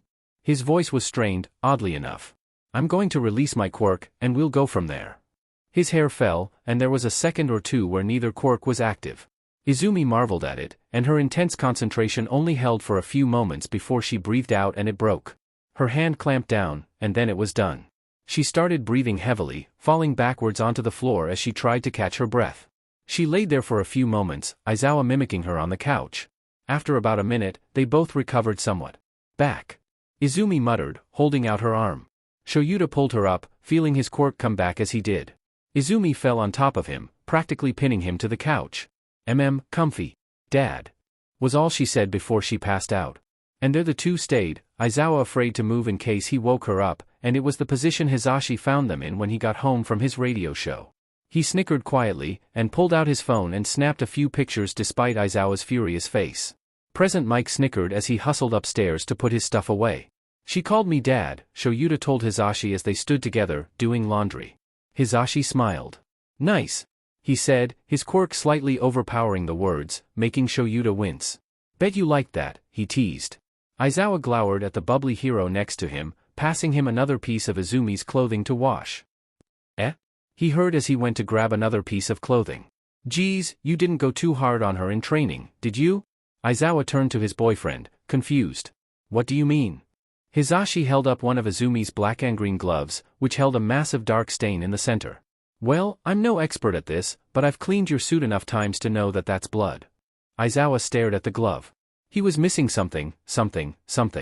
Nothing came to mind. Maybe it was from their bout on the tennis court, the glove that wasn't torn. He blinked in concentration, but came up with no better answer. Finally, he replied, I guess so. I'll try to tone it down a little bit. There was no blood on anything else, but the glove kept coming back to Aizawa. It wasn't a small amount of blood by any means. How would she have hidden that? Was it from some vigilantism that he didn't know about? Try as he might, he felt that there was something that he was missing. Something important. And he needed to figure it out. Fast. Papa, what's a quirk? A small voice asked. A booming laugh echoed. What a wonderful question, sweetheart. You see, a quirk is something a person has that's special. Something unique to them. Some quirks are beautiful, while some are mundane. But, the most important thing about them is that a quirk is just an extension of the person that has it. On their own, they mean nothing. On their own, they can do nothing. There's no such thing as an evil quirk, nor a good quirk. Just people who use them to help others, and those who use them to harm others. Inquisitive green eyes peered up at the man. What's your quirk, Papa? The man smiled. My quirk is something that can be used to help people. If someone doesn't like their quirk, I can fix that. Don't you think that's cool, Izumi? Izumi nodded enthusiastically. That sounds really heroic, Papa. Are you a hero? Is that why you're always gone so much? The man knelt down and patted the girl on her head, ruffling her hair as he did. Pride was in his voice. Something like that. And, someday, you'll be able to help people, too. I'll be a hero? The girl's smile was bright enough to light up the entire room. No, the man chuckled. Not a hero. Something so much greater. Izumi shot up in bed, her face covered in a cold sweat. A quick glance at her phone, which Hisashi had sneakily replaced her old one with, showed the time to be 2:48 a.m. A memory. Why now? Why today? She hadn't had a dream like that in a while. Usually, her past stayed in her past, and she preferred it that way. She remembered how that memory would continue. The X-ray that showed the joint in her pinky toe. She won't develop a quirk, the doctor had said. Her father had smiled and said thank you, and he held her as she sobbed on the way out to the parking lot. You want to hear a secret, Izumi? Her father had asked her. She hadn't responded, too busy bawling. I have that toe joint, too. So did my brother. And we both had quirks. It's not a perfect science. I'm sure you'll develop a quirk. And if you don't. She still remembered the next sentence with perfect clarity. The way he said it with absolute certainty. I can fix that. Izumi splashed water in her face, noting the bags under her eyes. They were always there, of course, but they were even more pronounced than usual today. I might as well get ready for the exam. She muttered, shrugging on a shirt and tugging on her pants. She stretched, and then turned on the treadmill. It wasn't the same as going for a jog outside, but since it was the end of February, the temperature was well below freezing at the moment. The Yuuei entrance exam was today. And she knew she shouldn't be worried. Her years of vigilantism and her training with Dad most definitely made her one of the best applicants this year. But still. She tried to suppress her nerves. She would do well, because she didn't know what she'd do if she didn't. She was one of the first ones there, mainly because she had driven in with Hisashi and Aizawa. They were both proctors, because while ectoplasm was surely a great help in this stage, there were thousands and thousands of applicants. She sat, essentially alone in the auditorium, and waited for more and more applicants to file in, which took hours. Nobody said much to her, and she was fine with that. Hisashi, what President Mike had insisted she call him, gave his speech. A boy that seemed almost robotic, as well as very quick to jump to conclusions, interrupted him and had his question answered in a way that wasn't nearly satisfying enough. Izumi didn't quite dislike him, but maybe he should shut his mouth sometimes and let people finish speaking. She checked her ticket and headed to her testing room, nerves racking her body as she lined up outside. Man. I regret cramming now, a boy with spiky black hair complained to her right. He seemed to be even more nervous than she felt. What the hell was the quadratic formula again? Should I speak up? Izumi wondered. A sudden fear gripped her. What if she had forgotten the formula, too? Negative b plus or minus the square root of b squared minus 4 times a and c, all over 2 times a. She muttered softly. The spiky-haired boy turned his head towards her. Hey, thanks. That kinda rings a bell. He grinned with a dopey look on his face. What does the plus or minus thing mean, though? How are you posse to add and subtract something? He asked awkwardly. Izumi flushed, somewhat surprised he had heard her. Well, you're supposed to make 2 separate equations, and then solve them both to find the potential answers. That's so much simpler than how the book said it, you're a lifesaver. The boy praised. Izumi flushed deeper at the praise. I'm Kirishima, what's your name? He held his hand out. I am Midoriya, Izumi introduced herself, slightly awestruck at the boy's outgoing demeanor. She shook the other boy's hand warily, desperately wishing she had her gloves on. Instead, she had to focus incredibly hard to not take his quirk. She was lucky that Aizawa had focused heavily on training for the past few weeks. She was at a point where she was, at the very least, able to touch things with her bare skin when she concentrated. It wasn't perfect by any means, but it was progress. The boy looked overjoyed. Hey, what's your quirk?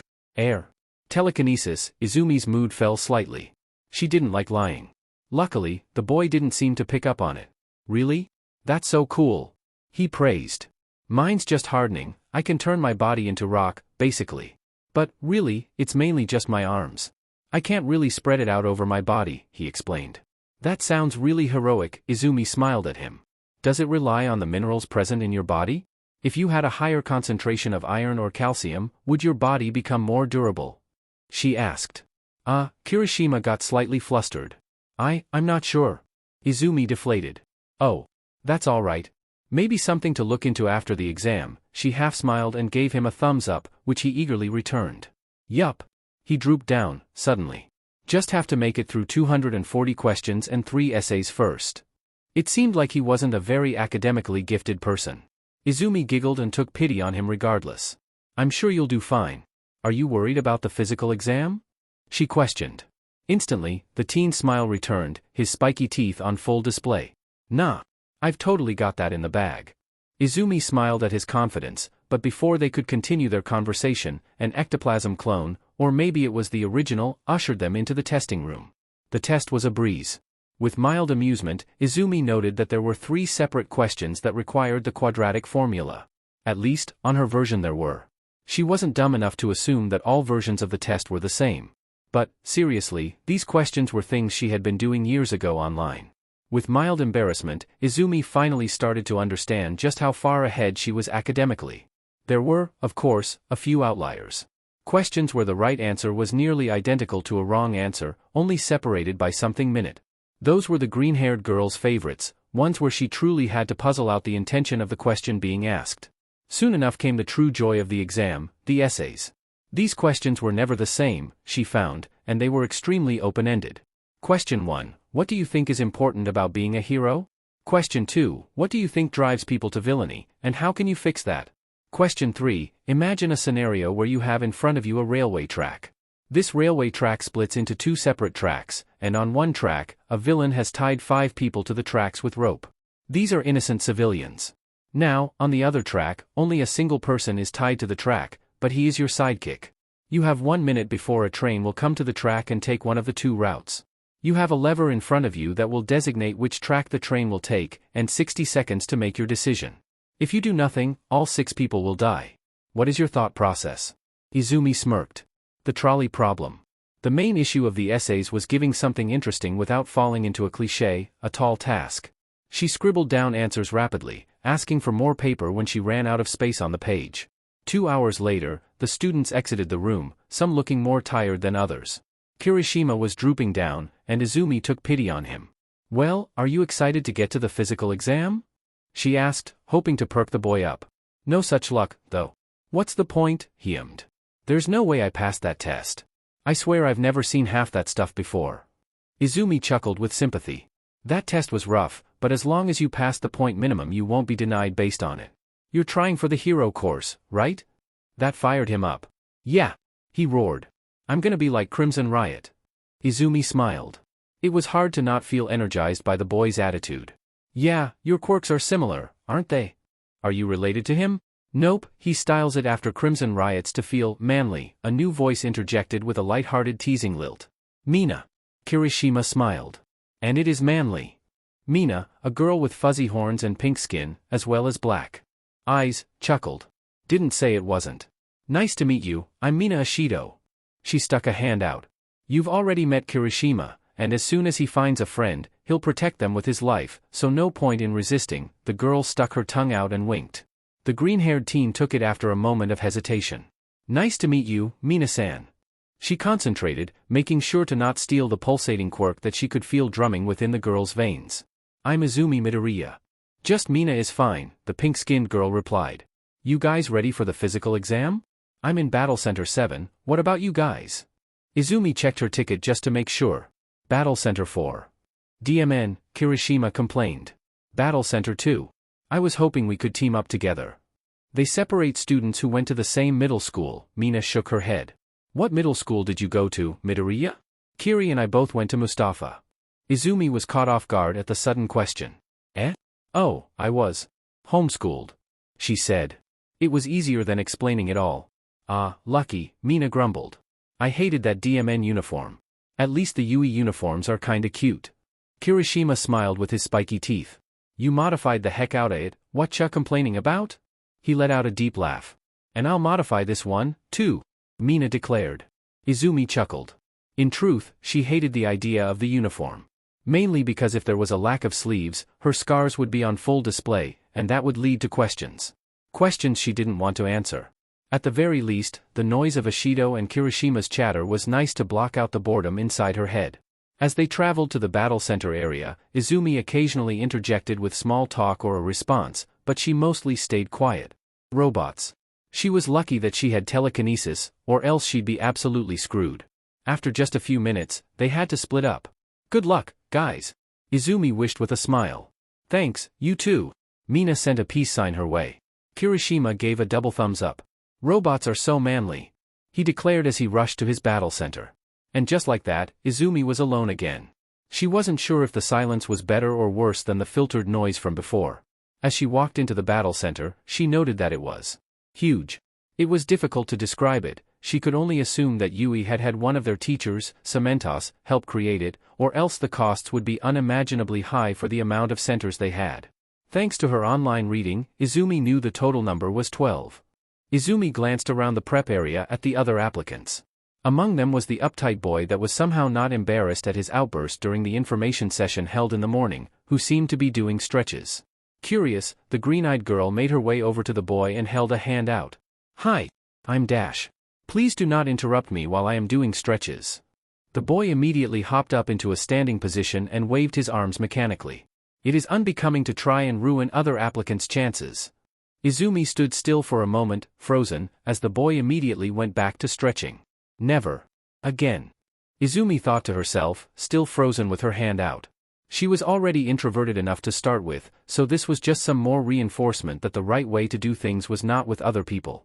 The boy apparently finished stretching, as his head popped back up. Hello. I'm Ida Tenya. It is my dream to get into Yuuei and become a pro hero. His arms waved in chopping motions, Izumi slightly swaying to dodge the flailing appendages even though they posted no threat. Hi? She spoke, confused by the sudden change in demeanor. I'm Dash. She was cut off by a sudden alarm blaring and the sound of the massive stone doors to the faux city opening. Go, go, go! Present Mick's voice came over the speaker. The exam has begun. Real villains won't wait for you in a fight. All around her, footsteps rushed towards the city. Oh no, I'm already behind. Izumi thought, willing her feet to get moving. But, all of a sudden, she decided to change her perspective and a grin spread across her face. All the better for when I come out on top. Izumi was well past 5 years old, and her quirk still hadn't developed. The rest of the children at school weren't really caring about waiting anymore. The bullying had started, and teachers were no longer caring to stop it. She sniffled as she watched a video of All Might saving people on YouTube, alone in her dark room. A soft knock on her door resounded through the room, and a few seconds later, it opened, revealing her father. Her father had never really liked All Might. When he was asked once, he answered that the hero reminded him of his brother. Izumi didn't really know what that meant. She had never met Papa's brother, she didn't really know what he was like, and he didn't talk about him too much. Hey, Zuzu. Her father greeted as he walked into the room. Izumi finally turned her head towards her dad, tears streaming down her face as she sniffled. Papa. How can I save people if I don't have a quirk? Aizu. You don't need a quirk to save people. Her father walked over and paused the video. Izumi already had it memorized by heart after watching it so many times, so it didn't really matter as she continued playing it in her head. Do you want a quirk? Izumi nodded and sniffled, rubbing her runny nose. I just want to be a hero, Papa. Her father picked her up and hugged her, his white curls tickling her face, and his warm eyes staring at her. I think that tomorrow, sweetheart, you'll wake up with a quirk. One that's a lot like mommy's, okay? Izumi stopped sniffling and looked up into her father's face. Pumice? Her green eyes shimmered with unshed tears as she looked for reassurance. There was nothing but love and care in Hisashi Midoriya's face as he smiled down at his daughter. I promise. Izumi was making short work of all of the robots that she encountered. She had to pace herself, though, in order to defeat them, she had to use telekinesis twice at the same time, once to pull something important, like a motor, towards her, and once to push everything else away. She found that if she didn't, the robots were built solidly enough to remain intact. So, after 8 minutes, she stood at a respectable 42 points. That was nowhere near bad, but Izumi grit her teeth. It wasn't enough to secure her first place either. Part of the issue was that she kept taking time to help people. And that was exhausting her almost as much as the robots were, because trying to pull a 60 to 80 kilogram person was a bit more taxing than a 5 kilogram piece of hardware. Everything was about to change, though. A rumble started to reverberate throughout the ground. Izumi tensed up. Was this someone's quirk? A loud crash drew her attention as a cloud of debris filled the air, and her eyes widened. That thing's huge. Izumi thought to herself, then mentally kicked herself for thinking the obvious. This was the 0-pointer, of course. She would just have to run away and get some more points as the robots were funneled in. And, like all good plans, that's where everything went off rails, when you try and do it. All thoughts of first, or points, were pushed from Izumi's mind as she stared at the lone figure tugging on her leg, trapped under a pile of debris. And the robot rumbling straight towards her. In fact, everything leapt from her mind as she darted forward, her eyes darting around as she latched onto as many pieces of debris as she could, her teeth straining as she picked up the metal truss that was pinning the girl's leg. Go! She yelled, then clamped her teeth shut. She began to twirl as the other applicant, a short, brown-haired girl, limped to safety, her entangled objects picking up momentum as she did. She hadn't tried this much before, each one of her fingers was latching on to an individual object, and the overall weight was almost near her maximum. In fact, it should have been over the amount she could carry, considering how heavy the truss was, but for some reason, it felt as light as a feather. The robot slowly rumbled closer and closer as Hisashi announced, 30 seconds, over the loudspeaker. Izumi's eyes strained to stay open until she knew she wouldn't be able to hold the weapons any longer. And she released. 9 of the 10 projectiles shot towards the 0-pointer. The first one missed, while the next 3 lodged themselves in the robot's arms, and the rest littered the wheel track and the body. Taking a few more spins, Izumi finally released the metal truss at the robot. Like a shot out of a railgun, it soared upwards with insane speed, hurtling towards the robot's head. A sickening crunch echoed throughout the battle center as metal met glass, metal, and then glass again. Izumi panted as she stood, frozen, glaring up at the robot. Time ran out, but she hardly noticed. Black was starting to color the edges of her vision as quirk exhaustion set in, and the last thing she said as she stared at the hole she had punched through the robot's head. Dad's gonna kill me. Sorry. This chapter was accidentally posted incompletely earlier today. I thought you said you didn't want to stick out.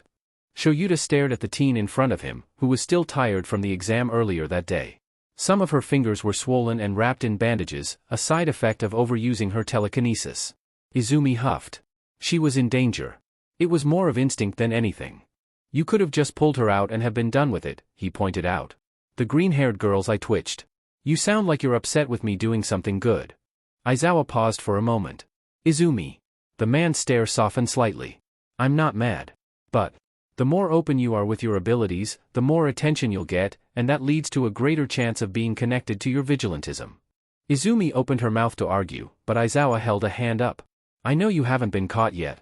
But if you do something big, and then someone watches a video of it or something and then runs into a vigilante using the same exact quirk, things start to become obvious. Izumi closed her mouth, her words dying in her throat. Eventually, she spoke. I'm still not sorry about it. And you don't have to be. You just have to be smart about it. The girl bit her lip. Aizawa finally dropped his stare. And, for what it's worth, kid, you did good. He left the room, barely catching a glimpse of the girl smiling and the tears coming to her eyes in his peripheral vision. Toshinori Yagi stared at the screen in front of him, replaying the entrance exam over and over again in his head. What he had seen was brilliant. A mere telekinesis quirk, nothing flashy, used with skill and intellect, not only to fight, but to protect. She's our top scorer for the practical exam, 42 villain points, and a full 60 rescue points, for a total of 102 points, Nedzu smiled as he spoke. Of course, that is one of the highest point totals accumulated in the history of Yuuei. Interestingly enough, she was also the top scorer for the written exam that didn't have an intelligence quirk. Students with an intelligence quirk often took a slightly modified exam, so as to more accurately challenge them. Her essays? Toshinori dared to feel a small amount of hope ripple through his lanky form as he coughed a small amount of blood into a handkerchief. Nezu kept the smile on his face as he handed the papers over to the man, the other hero's gaunt appearance seemingly not affecting him in the least. Yagi read through them. The words written. While they weren't the most original, they had heart in them. They were the sentences that other students wrote in order to pretend to appear heroic, but for some reason, as the blonde read through them, they seemed real. And what about her background? Yagi could feel his blood starting to pump, but he no longer cared. He transformed into his muscular form, a grin showing on his face. She currently lives with two of the Yuuei faculty members, Shouta Aizawa and Hisashi Yamada. They are her legal guardians. All Might blinked. All Might deflated slightly. Eh? She's Eraserhead and present Mix's daughter? Nezu's smile finally dropped slightly. Adopted, of course. Eraserhead had never seemed to like him much when he met him at the faculty meetings, and ever since about a month prior, he had treated him outright coldly. A month ago. He stood up straight in realization. I met her. The hero exclaimed. He had seen the girl with Eraserhead just a month ago. What had she been doing at Yuuei? He had run into her while on his way to the infirmary to get a new supply of supplements from Recovery Girl. Was she in the infirmary? Quick thinking, Yagi-san, the principal praised. Yes, she was. She was injured, although Aizawa-san wouldn't tell me from what. I assume you found out regardless, though, Toshinori sent a knowing look at the devious bear-like creature. The devious animal held up a finger. Ah. Not quite, but I do have a good guess. The number one hero waited for his friend to go on, but he seemed to be waiting for something. Finally, he got the hint, and deflated to his true form. The animal snickered slightly, although it was in good nature. She's a vigilante in the Muzurafu area. Oh? This could be troubling, but it also explained her combat experience present in the exam. Indeed. Nezu cheered. With a 99.4% probability, by my calculations. If she is who I think she is, then she is quite competent, although she still suffers from the common vigilante factoid that many of the criminals she saves others from can't be indicted without prior charges as there are no real witnesses to stand on. There have been rumors of a vigilante working with Eraserhead-san as well, and if that is also her, she sees much more success in that area. All Might relaxed and smiled. So, she is a good vigilante. Yui's principal blinked knowingly and smiled. That's up for you to decide, Yagi-san. The blond man smiled. It may be that his search for a successor was finally over. Izumi Midoriya. He thought to himself. Why does that name sound familiar? Izumi waved goodbye to her classmates. They had all liked her a little bit more after she had developed her quirk, and even though she knew it was all just fake, why would they treat me different otherwise, she didn't mind too much. Their faces were all blurry in her memory, like there was nothing left there, just a general idea that she remembered. It was very sunny that day, too. She remembered because it was her 6th birthday, and Papa had taken her out to see the sunset and then, afterwards, the stars. She cherished that memory because that was the last time she had seen the stars for many years. It had also been the last time she had seen her father as a human. Instead of a monster. Izumi stared out at the ocean. Dagoba Beach was a trash dump, no doubt about it. The way the current around it worked, just about everything dumped on this side of Japan ended up here, and the problem was compounded by locals using it as their own trash dump as well. Nobody was going to care about another sofa or chair amongst the mountains of pre-existing trash already there. Perhaps that was why Izumi felt at home there. Because she was trash, too. Discarded by everyone who encountered her, the only factor being how long it took. Or perhaps it was because she knew that she wouldn't be disturbed there. Locals weren't exactly willing to have their faces seen there, and who hung around a trash dump? The green-haired teen didn't let the irony in the thought bother her. She had stayed on the beach for a few months when she was 9, before she had moved into the library, and before she had gotten brave enough to risk her safety on the streets. Of course, nothing remained of that time, more than 5 years ago, but the beach still had a sense of comfort for Izumi.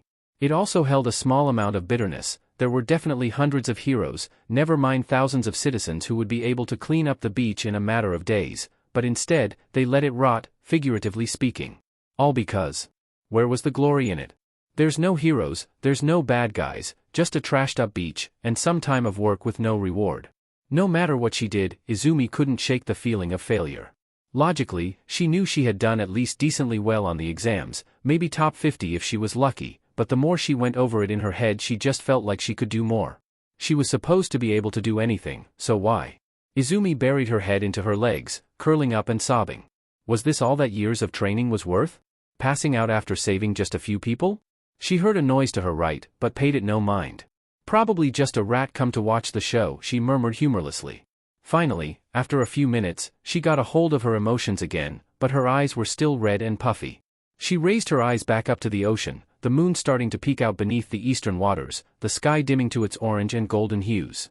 A crashing sound filled her ears, though, and her head darted towards it. Eh? She blinked twice to make sure she wasn't seeing things.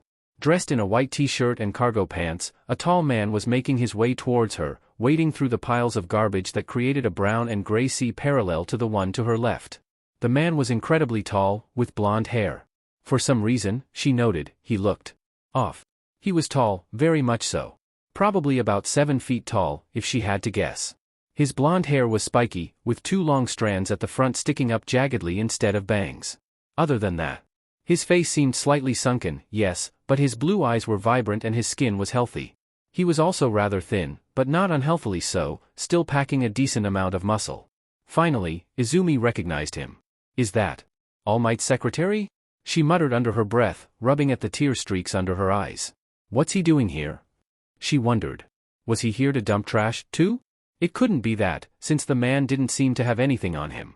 Finally, he came close, knocking over a few more piles of trash along the way. As she did, Izumi noticed with amusement that he shared many physical similarities with his employer. Obviously, though, there was a major difference in their actual power levels. Absent-mindedly, she found herself wondering what the man's quirk could possibly be to be the secretary to the traditionally secretive #1 hero. Hello. The man greeted. Izumi blinked at him, finally realizing, somewhat embarrassingly, that he was talking to her. Hello. She greeted back, politely. The man smiled at her, a reassuring smile that she had witnessed in January when she had encountered him at Yuuei. Hi, you're Izumi Midoriya, right? I met you a few weeks ago, at Yuuei High School. Izumi nodded in affirmation. Glad to meet you, Midoriya-kun. I am Toshinori Yagi. The man had a booming personality, and the girl could tell he was toning it down, which she was thankful for. Ohio, Yagi-sama. Izumi stood up, brushing off her outfit, and then reached out to shake the man's hand. She had her gloves on, thankfully. The man kept his smile up as he shook her hand, his massive fist dwarfing hers in size. No skin contact, no skin contact, no skin contact. Izumi reminded herself, pulling her hand back as naturally as she could, finally letting out a breath once it was by her waist again. May I sit? The tall man asked, making Izumi blush with embarrassment. Her eyes darted around to the piles of trash everywhere. It's not my stuff. She chuckled awkwardly. I mean, yeah. I can't stop you, she said, flustered. He sat down with less care than Izumi supposed a man of his status should have. Is it all right if I ask you a few questions, Midoriya-kun? Izumi tilted her head. Like a paparazzo? The man chuckled, a deep laugh that reminded her of her father's. No. It's not something for me to record, or to tell anyone else, really, and if you feel uncomfortable at any time, you're entirely free to stop answering. Izumi shrugged. What's the worst he can ask? She thought to herself. Hadn't she learned not to tempt fate yet? All right, the man still hadn't stopped smiling, but it was less intense now. You took the Yuuei entrance exam earlier today, how are you feeling about it? A light green eyebrow rose. I thought participants weren't supposed to be public. They're not. Izumi blinked twice. She was probably missing something obvious here. Well, it went. Okay, I guess? I think I probably should have studied a bit more, and I probably got put in a lower priority bracket for acceptance because I ended up hurting myself and passing out because of quirk exhaustion during the practical exam. The man stared at her, seemingly confused. What are you confused about, Yagi-sama? Izumi wanted to ask, but bit her lip to keep the question internal. From what I saw, your performance was very impressive, the man offered. Thanks. They sat in a discomforting silence for a few moments before Toshinori asked his next question. Well, how did you feel about the essay portion of the written test? Izumi snorted slightly. I think it's flawed. I could say what I mean, but then you could have 10 dozen other people all saying the exact same thing because they think it's what the administrators want to see. What they think they want to see? Toshinori inquired. Izumi frowned. Yeah. In-person interviews would be much more effective than these essays, but obviously that's difficult to do with thousands of applicants every year. You have a bunch of people who know what heroes are supposed to do, know how heroes are supposed to think and feel, and that's what they'll say instead of their real thoughts. They don't understand that they're not expected to come to a hero school already prepared to be a full-fledged hero. I'm somewhat disappointed that Yuuei relies on those for character. Who says that's all they rely on? The blonde man smiled cheekily at her, leaving her silent. You live with 2 Yuuei teachers, right? Izumi's eyes flicked towards the man, her opinion on him rapidly fluctuating. How do you know that? Her voice was sharper than before. Oh. Toshinori held his hands up in apology, sweat dropping slightly. I should probably explain, I am a good friend of Principal Nedzu, and I'm actually an alumni of Yuuei itself. Sorry if I alarmed you. Izumi relaxed slightly. Oh. It's fine. Her voice cracked slightly at the end, embarrassed for jumping to a conclusion so quickly. Why yeah, they're my adoptive parents. And may I ask what happened to your original parents? Izumi blinked. I'd prefer not to answer that question. Her positive mood from earlier was starting to disappear. With the memories that had surfaced that morning, she still wasn't quite stable thinking about those. That's all right? The man hurried out. How do you feel about the symbol of peace, All Might? The temperature seemed to drop 10 degrees. I think we're done here, Yagi-sama. To Toshinori, the words didn't sound so sweet with the anger that was present in the girl's eyes. It was nice to meet you, sir, but I think I'll be leaving now. Izumi scaled up the cement barrier that cut off the beach to the rest of the world, her gloves making it all the easier, leaving behind an incredibly confused man. What in the world? All Might questioned aloud, softly, to himself. He would need to figure out what was going on there, especially if he was going to commit to passing on one for all to her. And fast. Izumi was the first student in classroom 1A. Aizawa was in his sleeping bag, not to get some extra minutes of sleep, for once. Rather, he was preparing to shock the students into their first lesson. Izumi chose a nice seat near the far corner of the classroom. If she was lucky, she wouldn't get too much attention. That hope was, of course, dashed nearly immediately. The next person in the classroom was a boy with peppermint-colored hair and undeniably frosty eyes. He didn't make contact with Izumi, and the green-haired girl got the feeling that the impression that it was because he felt her to be beneath him. The next one was a boy with ash-blonde, spiky hair. He also seemed unapproachable, but as he passed, making his way towards the back of the classroom, he stopped and glared at Izumi with furrowed brows for a few moments, although he eventually kept moving without a word. A headache started to pound at Izumi's head, only lightly though. The hell was his problem? She wondered. More people started to filter in the next few minutes, until, finally, as the time started to reach towards the late, people she knew finally poured in. Yo, Mido. Kirishima waved, his red hair flailing as he did. Izumi's head sprung up at the noise, blinking the sleep she had been falling back into out of her eyes. Hey, Kirishima, she waved with a smile. I'm glad you got in. I told you the written test wouldn't destroy your chances. Kirishima chuckled. Yep. It's so manly.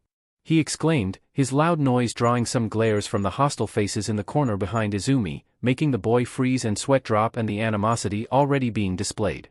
Geez, tough crowd, he muttered. Apparently, it didn't matter to Mina behind him. Holololo, cutie, she drawled, literally sliding through the classroom, sending the greenette finger guns and a wink before flailing to stop herself before she ran into the wall. Izumi chuckled slightly at that. Hello, Ashido-san. Mina waved her off. Don't need to use san, and you can call me Mina if you'd like, Midoriya. A rustle behind Izumi made her jump, but she didn't turn around. Sama is fine, though, the pink-skinned girl joked. The two duos sat around Izumi, and chatting was quickly underway. Although the other two did most of the talking. I still can't believe you got first in the practical, Mido, Kirishima remarked casually. The way you talked about your quirk made me think that you didn't really like it, but you must be really good with it. Izumi flushed at the praise. Mina picked it up, though, sensing the other girl's shyness and preying on it. Yeah, that's crazy. You got a whole 25 more points above the next guy, didn't ya? If it was possible, the smaller girl grew even more red, probably resembling a tomato. It wasn't that crazy. She tried to mutter. I just got lucky with how my quirk works, you know? Two more people entered the room at that moment, a girl with brown hair and a tall boy with electric blonde hair. The boy seemed to be talking the girl's ear off, who seemed mostly resigned to it, but her face lit up. Hey! You're the girl who saved me. Izumi groaned internally. The timing. She gave a half-hearted wave, but the girl dashed towards her, making the blonde's face fall as his womanizing attempts were effectively dashed. That was so cool. Especially the way you destroyed the zero-pointer like that. A noticeable lack of movement from the classroom followed for a few moments. Then, holy shit, you destroyed the zero-pointer?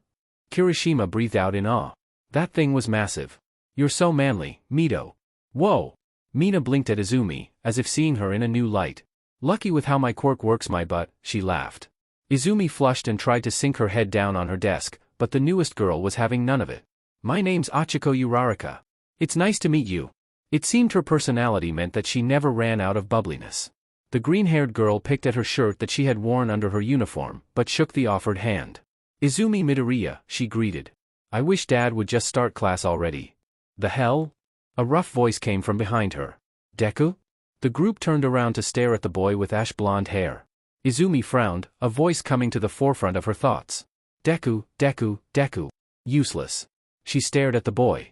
Now that she thought about it, the voice in her head saying those words kinda sounded like him. That's not a very nice thing to call someone, she replied. Yeah, what the hell, man?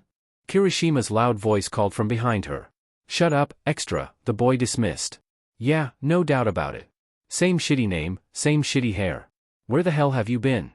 You, Auntie Inko, and Uncle Hisashi dash. Izumi's eyes hardened. I don't know who you are, or how you know me, and I really don't care. But if you bring up my parents again, you'll find out just how painful having your veins pulled out of your skin can be. Hey, Midoriya, was it? The boy who came in with Achiko asked. I'm Denki Kaminari. He picked at the hem of the Yuuei tracksuit that he'd been given as they walked out to the field. You can't really pull people's veins out of their skin, right? I mean, I've never tried. Izumi thought about scaring the daylights out of the boy, but eventually decided it wasn't worth it. Nah. My quirk doesn't work like that. Almost instantly, the boy relaxed, leaving out a heaving sigh. Thank goodness, he muttered. So, what are you interested in? He went straight into flirting. Acrobatics, parkour, sparring, quirks. Izumi listed off, ticking away on her fingers. The boy nodded good-naturedly. Parkour and sparring, you? You're so small, I almost have trouble believing it, he chuckled. Izumi rolled her eyes. At 4 feet 10 inches, she wasn't exactly tall, but she made up for it with skill and experience. Yup. We should arm wrestle sometime, Izumi offered. Kaminari chuckled. I don't know, I wouldn't want to beat you too dash. Dash $5 on it, the girl interjected. You're on. The boy grinned. That means extra boba after school. They made it out onto the field and dispersed around Shouta. Took you guys long enough. Today, we're going to be doing your quirk apprehension tests. We're going to be figuring out what you excel in and what you're weak in. The main facet of hero schools that makes them different from normal high schools is that we're going to be extensively training your quirks. Eraserhead squinted at a sheet of paper. Katsuki Bakugo. He muttered, looking up. Come here. The boy with ash-blonde hair who somehow knew Izumi walked up, growling. Aizawa stared at him, finally making a humphed sound. You got the most villain points on the practical exam, at 77. Whispers broke out. You guys have been doing these same tests in primary and secondary school, right? Bakugo, in junior high, what was your best result for the softball throw? Bakugo answered flatly. 67 meters. It was a pretty good score. Not the greatest it could be, but not bad. Then, try doing it with your quirk. A smirk spread over the boy's face. Whispers broke out among the students. You can do whatever you want as long as you stay in the circle, Aizawa instructed, pointing at the pitch behind him. Hurry up. Bakugo stalked over, winding up his arm. After a few seconds, he breathed in deeply. For a second, the look on his face could be described as calm. Then, die! The teen screamed, chucking the ball across the pitch. Know your own maximum first. Aizawa said, holding up a phone, displaying Bakugo's score. That is the most rational way to form the foundation of a hero. 705.2 meters? The class gasped out, shocked. Izumi sweat dropped. Die?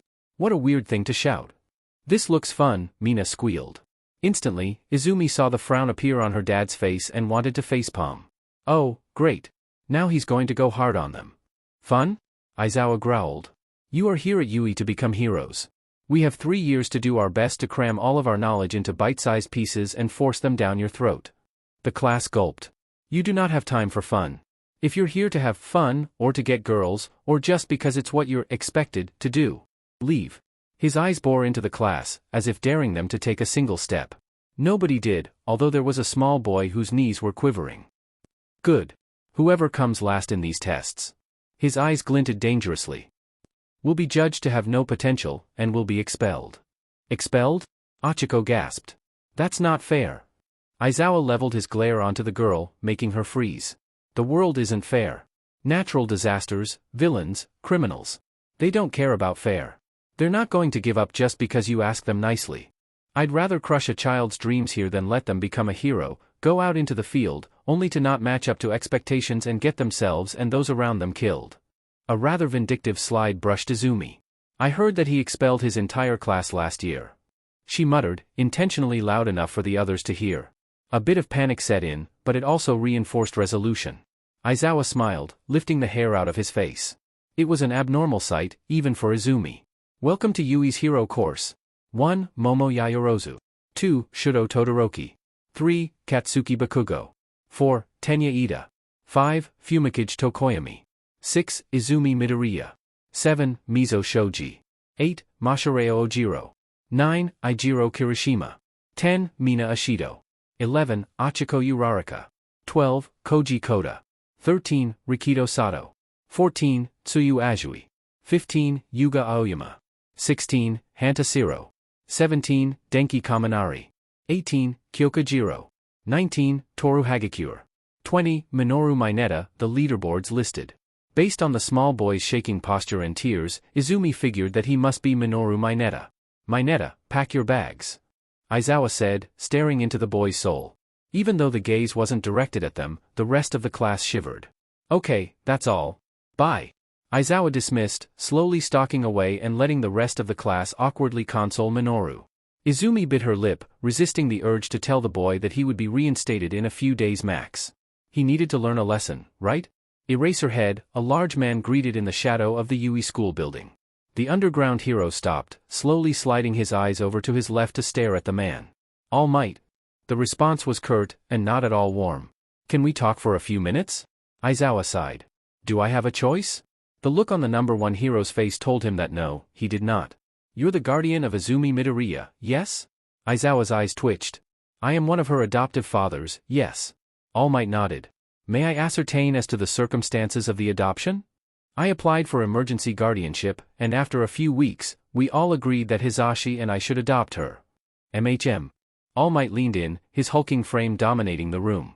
Emergency guardianship? That's usually reserved for dangerous living conditions. Aizawa glared at the man. Evil rat knows, and I assume he told you. She was living alone on the streets. She was a vigilante. I decided that it would go against my moral code to let her waste away like that, so I took her in. Was? Toshinori pressed. Aizawa rolled his eyes. She's done. Probably. He corrected. A thought occurred to him. Why do you care? Another thought. Wait, you don't mean to say dash. Yes, the blonde nodded. I am considering your daughter to be my successor. She has the makings of a true hero. You taught her well. Shoyuta chuckled mirthlessly. I didn't teach her that, she came that way. I'm just showing her how to do it legally. All Might nodded. I actually went and met her a few weeks ago. Seeing Aizawa's glare strengthen, he continued, although a bit of sweat perspired on his forehead from nervousness. I asked her a few questions, and got some interesting answers and left on a difficult note. So, I'd like to continue it with you. Why does your daughter dislike me? Aizawa kept the glare up. Izumi didn't mention meeting All Might. He thought. She didn't mention meeting anyone. Even if he was in his powered-down state, she still would have, relatively speaking, known who he was. Darn problem child. He thought. But, All Might was still waiting for an answer. She thinks that you killed her mother. Aizawa finally ground out. He didn't like telling All Might this, but he also wasn't exactly in a position to decline. The man blinked, reverting to his powered-down state out of surprise. Young Midoriya believes I killed her mother? Yeah. Came the curt response. I don't believe that's true. I remember every civilian that I've ever accidentally hurt, and the 3 that I have accidentally killed in the crossfire while working as a hero. 3? Aizawa thought, whistling mentally. That's the lowest I've ever heard of from a top 100 hero. And he's been active for decades. He also didn't even think for a moment about intentional kills, as expected. In all of those cases, I have kept up with the ones who have survived them, and I don't believe I have ever met young Midoriya before. Aizawa shrugged. I don't know. I don't know the circumstances. But. He stared into Yagi's eyes. She hates you. And she knows you're going to be teaching her, and she hates that, too. If you want to have a productive teaching relationship with her, you should try and figure out what happened. And if you want to make her your successor, you better make it up to her. With that, he stood up. Thanks for the tea, he growled, making his way out of the office, slamming the door as he did, said cup of tea remaining steaming, untouched, on the table as the number one hero was left alone with his thoughts for the second time in as many months. I am. The door to the classroom slammed open. Coming through the door like a normal human being, All Might announced, flinging himself into the classroom. Whoa! Most of the class gasped. It's All Might. He really is a teacher. That's a costume from the Silver Age, isn't it? Its style is so different, it's giving me goosebumps. Multiple students commented as All Might slowly walked to the podium at the front of the classroom. I teach hero basic training, the number one hero proclaimed as he faced Class 1A. It seemed that everything the man said was boisterous and his good mood was infectious. It is a subject where you train in different ways to learn the basics of being a hero. You will take the most units of this subject. All Might surveyed the class. Many of the children seemed excited to see him. Even one of the troublemakers that Aizawa had warned him about, Bakugo, seemed slightly awestruck. The Todoroki boy was nigh apathetic. And then, there she was. He kept his smile on his face, but inwardly he shivered, and some goosebumps appeared on his arms. Izumi Midoriya was sitting normally, her posture entirely relaxed. A smile was plastered on her face, but All Might looked deeper. The girl wasn't moving. Wasn't breathing. And her eyes. Those emerald eyes were focused on him with the rage of 1,000 suns, and then some. Eraserhead wasn't joking when he said she hates me. All Might noted. Of course, he had gotten an inkling after meeting her on the beach, but seeing it face to face was entirely different. The class was staring at him, and Toshinori abruptly realized that he had been silent for multiple seconds. He flew into action. There is no time to waste. What we're doing today is dash. He whipped a card out from his pocket that read battle on it, combat training. The class cheered, already forgetting about the awkwardness. But Izumi stayed still, that smile still stagnant on her face. And that scared him just about as much as any villain bar one ever had before. And to go with that, are these? The blonde pointed towards the wall, and nothing happened. All Might chuckled awkwardly. Are these? He stomped this time, and the wall opened up to reveal multiple briefcases, numbered 1 through 20. These are your hero costumes, the man announced. They were based on the designs you sent in before school started, and then adjusted based on the info given about your quirk. Remember, though, that these are not permanent. If you do not like it, it's not a hassle at all to change the design, the hero emphasized. He had seen the designs of some of the females' outfits, which had made multiple of the teachers scowl. This seemed to break Izumi's frozen stature, finally. A real smile bloomed in place of the fake one. Straining his ears, Yagi heard her whisper, "Costumes," excitedly under her breath. As the class cheered, All Might gave a thumbs up. After you change, gather in ground beta. He zipped out, leaving the class to gather their costumes. Without much incident, unless you count Kaminari nearly frying himself in excitement, the class got their outfits and headed to the changing rooms, leaving behind an empty room and a single briefcase left untouched, the name on it reading Minoru Mineta. In the ladies' changing room, Izumi quickly opened her case to inspect her uniform. It was a black carbon fiber bodysuit as its base, with reinforced, detachable gloves that were sturdy enough to not get destroyed, but light enough to still be functional. They had originally been attached to the uniform, but her dad had insisted on changing it. Hopefully, it would pan out well. There was also a pair of glasses that could swap between night vision and heat vision. It was crazy that so many heroes neglected good support items. Izumi quickly shed her outer shirt, leaving only her black tank top underneath to cover her upper body, and gasps startled her as she quickly remembered that she wasn't alone. Holy shit. Mina breathed out. Midoriya, your arms. Izumi knew what the girl was looking at. The deep scars that lined much of her body, gashes, cuts, stabs. She didn't remember most of them, luckily. And the worst of them weren't on her arms, thankfully enough. Some of the things. They would be much more difficult to explain. Yeah, I trained very hard for a couple years. Izumi chuckled awkwardly, trying to play it off as much as she could. Training, my butt. A girl with deep purple hair and earphone jacks coming out of her ears stated quietly. Izumi shuffled awkwardly, pulling on her suit as fast as she could and slipping her feet back into her sneakers. Those look painful, Karo, a frog-like girl who Izumi knew to be Tsuyu Azui, stated. I got them a long time ago. I don't even remember them, Azui-san. Izumi smiled and sweat dropped as she attempted to reassure the other girl that she was fine. Call me Tsu, Karo. Azui blinked.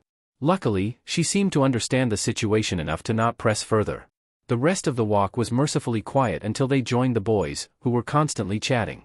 So many of the girls' costumes look so nice. Izumi heard Denki whisper. She rolled her eyes at the comment and smiled slightly. While it was slightly objectifying, it was overruled by the serotonin from the indirect compliment. They say the clothes make the man, young men and ladies, All Might greeted as the class rolled out onto the faux city. Izumi felt herself stiffen up. She couldn't help it, it was instinct. Every single part of her body wanted to attack the man in front of her. And she knew, rationally, she knew, it wasn't quite fair to the man, but a majority of her didn't care. It felt good to have someone to hate. Someone to blame. Something tangible, to want FING dead. Her mouth turned upwards in what wasn't quite a sane smile. Oh, if the big people knew just what she was thinking, she'd be out of there in a heartbeat. There was something weird, though. The fucker wouldn't look her in the eyes. He kept staring at her, though. Maybe, she remembered a month prior, when she had met the man's secretary on Dagoba Beach. Had Toshinori Yagi told All Might about how she wouldn't answer his final question? She grit her teeth, upset at herself. I should have hidden it better. Or maybe he remembered her. And he didn't care. That was definitely a possibility. And if that was the case... Izumi's thoughts were interrupted by a loud declaration. You children look halfway to heroes already. But now, it's time for you to live the part. Today's combat training will be scenario-based team fighting. You will all draw lots for a partner. 1 and 2 will be together, 3 and 4, so on and so forth. Sir. Ida raised his hand, and continued talking as if it was a mere formality. There are 19 of us. If all students are paired up in teams of 2, there will be 1 left over. No sheet, Sherlock. Izumi turned her glare on the boy, who seemed not to notice. She wasn't really upset at him, no, but her ire with All Might was starting to roll over into her mood very quickly. It wasn't far enough for her to say the sentence out loud. Yet. Good question, young Ida. All Might praised. Don't encourage him. The vigilante raged internally. The sooner she could get done with this stupid class, the happier she would be. Another thought occurred to her, though. How the F was she supposed to stand this for an entire year? She sighed softly. She could already imagine the headlines, Hero Student Attempts to Murder Number 1 Hero. She wasn't dumb enough to think that she could win. At least, not yet. There was a reason he had been the number 1 hero for so long. But eventually. Movement around her shook her from her thoughts yet again, and she realized that she had both missed the answer to the question and that they were now going to pick their numbers. It probably won't matter. Wonder who I'll be paired up with? A lot of the girls were very nice, and I already know Kirishima. Izumi looked down at the slip she had drawn. 19, she observed. Ah, tough break. Kirishima spoke, his red hair swaying as he glanced at her paper. Izumi responded quizzically. The boy tilted his head. Weren't you listening? Since Mineta got expelled, All Might said that whoever drew the number 19 would end up without a partner. Ah? Izumi spoke slowly. Realization dawned on her as her neurons fired. God damn it. And lastly, young Tokoyami and young Kaminari defending against young Midoriya. As young Midoriya is alone, her time limit is doubled. All Might's voice echoed over the intercom. Izumi stared down at the sheet of the building, memorizing its blueprint. All she had to do was find the weapon, of course, and lay a single finger on it. That would be simple enough. But Izumi cracked her knuckles. She needed to blow off some steam, and this training was the perfect way to do it. Time begins. The teacher announced, and Izumi wasted no time in shattering as many windows as could at once, pulling small portions towards her. Small fragments rained down towards her hands, but the thick gloves protected them from harm. She heard no noise from inside, which was a shame. But, still, she figured the villain squad would put the bomb in the most sheltered part of the building, the center of the 3rd floor. She rushed in through a 2nd-floor window, disregarding the glass that she climbed over as it cracked under her gloves and shoes. It only took a minute before she ran into her first opponent, Denki. Hey, sorry about this Izumi, but I'll go easy on you since you're cute. He winked. Izumi was unimpressed. Funny. I was about to say the same to you. That I'm cute? Izumi smiled sweetly, sending shivers down Denki's spine. No, that I'll go easy on you. Wouldn't want you to end up in the infirmary, right? The boy's eyes widened in slight amounts of fear. Hey, that's kinda violent, huh? He pushed his hands out as if pushing her backwards. I'm glad you're not serious. Izumi knelt down into a crouch. You're not serious, right? A scream echoed from outside of the room with the bomb. Fumikage Tokoyami sighed, getting up from his meditation stance on the floor. As to be expected of the top scorer from the exam. The door to the room burst open. Save me, Tokoyami. Save me Denki sobbed as he collapsed on the ground. He had small bruises already forming. She's a monster dash. That's not a very nice thing to call a lady, a smooth voice sang through the door with a vindictive tone. Midoriya Izumi stepped through the door, her costume the same color as Tokoyami's. Dark Shadow. He called, his quirk bursting from his back as he did. Ah, another agent of chaos, Dark Shadow hummed. It is an honor. Midoriya raised a dark eyebrow behind her glasses. I don't even know what that means. She surged forward at Tokoyami, but Dark Shadow interfered without a thought. Izumi pounced back and grit her teeth. Geez, an intangible quirk. An unfortunate matchup, Fumikage intoned. Denki got up from his sobbing stance. My savior. You're so cool, Tokoyami-san. He shot a small amount of electricity towards Izumi, but it fizzled out before it traveled 10 feet. Izumi snorted lightly, making the boy pout. Hey, I'll show you. Fumikage's eyes widened as he realized what the other boy was about to do. Kaminari, wait dash. Indiscriminate shock, 1.3 million volts. He yelled, charging the air around him. Izumi gaped for a moment. 1.3, oh hell no. She dove back out of the room through the open doorway, and Fumikage quickly wrapped Dark Shadow around himself and hid behind the bomb, hoping that it was sturdy enough to protect him for the time being. A large shockwave spread throughout the room, and for a moment, all of the lights in the building went off as the electricity was absorbed. Dark Shadow reared for a moment, feeling the darkness spread, but then shied back as the lights came on even stronger than before. Green hair poked through the doorway as Izumi peeked her head in, her glasses on the floor behind her. Geez. She whistled. That was impressive, Kami. Nari? Her tone turned surprised towards the end, and looking over, Fumikage saw why. Denki was lazing around dopily, having temporarily shorted himself out. Did I do goo? Goo. Good? The blonde muttered out slowly, although it was clear that he was in no shape to receive an answer. Izumi appeared somewhat concerned at the sight. Is he okay? Fumikage blinked, but then he remembered, the battle. I'd worry about yourself, Midoriya-san. He called Dark Shadow back out, but his quirk was noticeably smaller due to the increased light. Midoriya half smiled, although it looked more like a smirk. She tensed up, getting ready to pounce, but she paused, frowning. Are you getting tired? I could swear. She blinked suddenly, her green eyes filling with realization. Well, that's no fun. She held her arms out, getting ready to use her quirk. Fumikage wasn't worried though. Dark Shadow wasn't made of actual mass, so she wouldn't be able to pull it. But, surprising him, she instead tore out some of the lights from the ceiling, glass shattering as she did. Tokoyami hissed as shards cut his body before Dark Shadow covered him like a cloak, protecting him. After she was done, the room was now dimmer than when she and Denki had originally entered. Tokoyami could sense Dark Shadow's delight as he started to grow more powerful in the night. That was a mistake, my fellow Nightling. Dark Shadow intoned. Tokoyami was inclined to agree with him. Bad choice, Midoriya-san. So, class, who do you think was the MVP of this match? All Might asked, his lesson coming to a close. Momo Yaoyorozu stepped up first, as she had for the other matches. In my opinion, her tone made it clear she felt that her opinion was undoubtedly correct. Fumikage-kun was the MVP of this match. No way. Kirishima objected.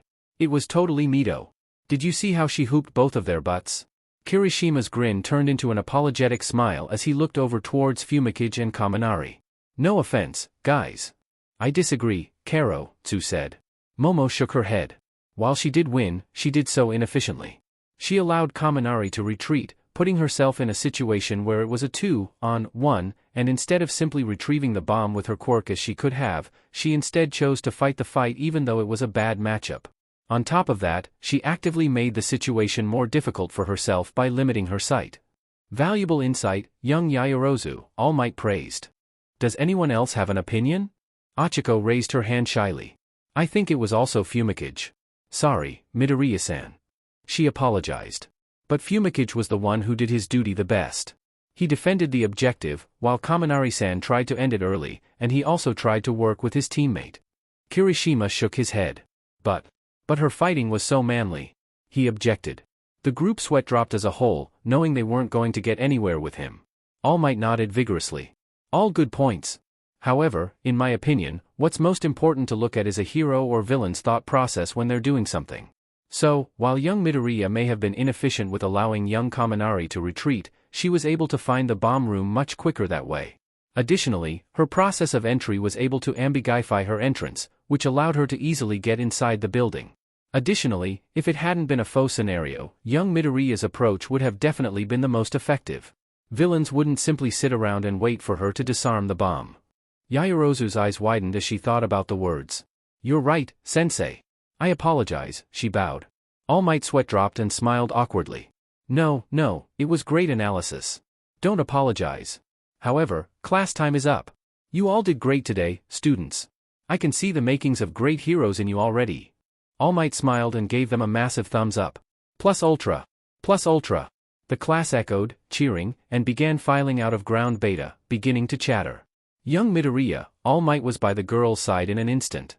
If you could stay behind for a moment, I wish to talk to you. Green eyes met blue. Is that an? She cleared her throat, and her voice became lighter. Of course, All Might sensei. I'd be glad to. Well, Izumi, how do you feel? Do you feel stronger now that you have a quirk? Bright green eyes shined with happiness. Yes. I feel like I can protect people now, Papa. Protect people? Hisashi Midoriya knelt down, an eyebrow raised. Why would you want to protect them? The 5-year-old in front of him tilted her head in bewilderment. What else would I do? The white-haired man sighed. I see. You still don't understand just how advantageous you are, Aizu-chan. Just how wonderful you are. That quirk inside of you is thrice as strong as it was supposed to be, and I have an idea as to why. It would, of course, be easier to just take out of you, but my DMN quirk with its limitation. The man sighed. I don't want to do what I'm going to do to you, Aizu-chan. But you want to help Daddy, don't you? Izumi was confused, but she recognized the last sentence as a question. Her smile was bright. Of course, Papa. She leapt forward and hugged the man, his scarlet eyes seeming truly apologetic as he closed them and embraced his daughter. I love you, Papa. And I love you, Izumi. A certain switch seemed to be flipped as a dark smile spread across the man's face. You're incredibly valuable to me. It's nice to meet you, young Midoriya, Toshinori Yagi greeted as the two were left alone in the classroom together. Watching you in the entrance exam was incredibly impressive. Izumi crossed her arms, confused. I beg your pardon? All Might smiled. Well, you were the top scorer, of course. But more importantly, you received the most rescue points out of anyone in the exam, despite the fact that your quirk wasn't very suitable for rescue. You used it incredibly intuitively, even to your own detriment, just to get other people out of harm's way. A myriad of emotions passed through Izumi's face, hope, disgust, pride, annoyance, and more before finally settling on inquisitive. That means a lot to me, coming from the savior of Japan. It was one of All Might's older epithets, bestowed due to the massive decrease of crime after his original appearance. You know, Izumi, he's called the savior of Japan. All Might quirked an eyebrow up at the line. Oh, a fan? He teased, causing the girl to flush as she took a moment to answer. Something like that, she intoned. Oh, yes, I know your history very well, All Might. All Might smiled. I'm glad to hear that. It's always nice to meet a fan. He, of course, noticed how her answer was not a yes, but he already knew she didn't like him. That was no surprise. I was hoping you could explain your quirk a little bit more to me. It was very interesting that you chose to pull the lights out of the ceiling rather than simply turning them off while fighting with young Tokoyami, he led. Izumi bit her lip. Geez, you noticed that quickly, huh? She flushed. I can only pull things towards me or away from me. And it's only a small area, really. I can only really focus on an area that's about 4 inches in diameter, she started. Per finger? Izumi tilted her head before realizing what the man was asking. Why yeah, she laughed nervously. He's observant. The thought came with a certain amount of derogatory connotations. It really depends on distance, and I have a pretty low weight capacity, she explained. The closer something is, the harder it can be repelled, and the farther away something is, the easier it is to pull, although the weight gets exponentially higher. All Might nodded. So that meant you had to use multiple fingers to help protect people, I see. You're very skilled with your quirk, he offered. A type of skill that usually only comes with real-life experience. Izumi narrowed her eyes, ready to dissuade the man if necessary. But he suddenly sat back in a casual manner. I bet your father trained you very well. Stiffness rolled through Izumi's body. So, he does dash, fight or flight kicked in, but any adrenaline was cut off as All Might continued. Aizawa-san is a very demanding teacher even to his students. I can hardly imagine what his training regimen for you is. All Might offered a smile. Izumi blinked. Oh, alright then. There was still an edge to her features, but she forced herself to subtly calm down. That father. Yes. Dad and I trained most days while school wasn't in session. She technically wasn't lying. It wasn't the only training I did, but that's all you asked about. After a nasty run-in with a cop with a lie detection quirk a few years previous, Izumi had learned how to weave half-truths and white lies into her answers. She didn't particularly enjoy lying. But that didn't mean she wasn't good at it. All Might smiled. For some reason, it made Izumi want to trust the man, and it was setting her off balance with her learned hatred. She wanted to hate him, and also wanted to like him. Why couldn't things just be straightforward? The fruits are very evident. The difference in skill between you and many of your classmates has already been seen. Young Tokoyami was another one of the high scorers on the exam, and also has a quirk that possesses a unique advantage over yours. Izumi attempted a natural smile. Thank you, All Might Sensei. Coming from the number one hero dash. All Might held up a finger. Not the number one hero. Right now, in this building, my most important title is teacher. If he's the savior of Japan, isn't he supposed to save you? Isn't he supposed to protect you? Protect your mother? Izumi suppressed a snort. That was so cheesy. She thought. Alright. Coming from my teacher, she tried again, that means a lot. Especially with how much experience you have with hero students and other heroes. The hero beamed. Of course, young Midoriya. I must say, though. His smile dropped towards a look of concern. Your fighting style seems heavily sorted towards quick incapacitations. Against some people with quirks that boost durability or protect vitals, you would most definitely be at a disadvantage. Izumi bit her lip contemplatively. That's true. She perked up. Oh, but I do have a weapon. All Might leaned in inquisitively.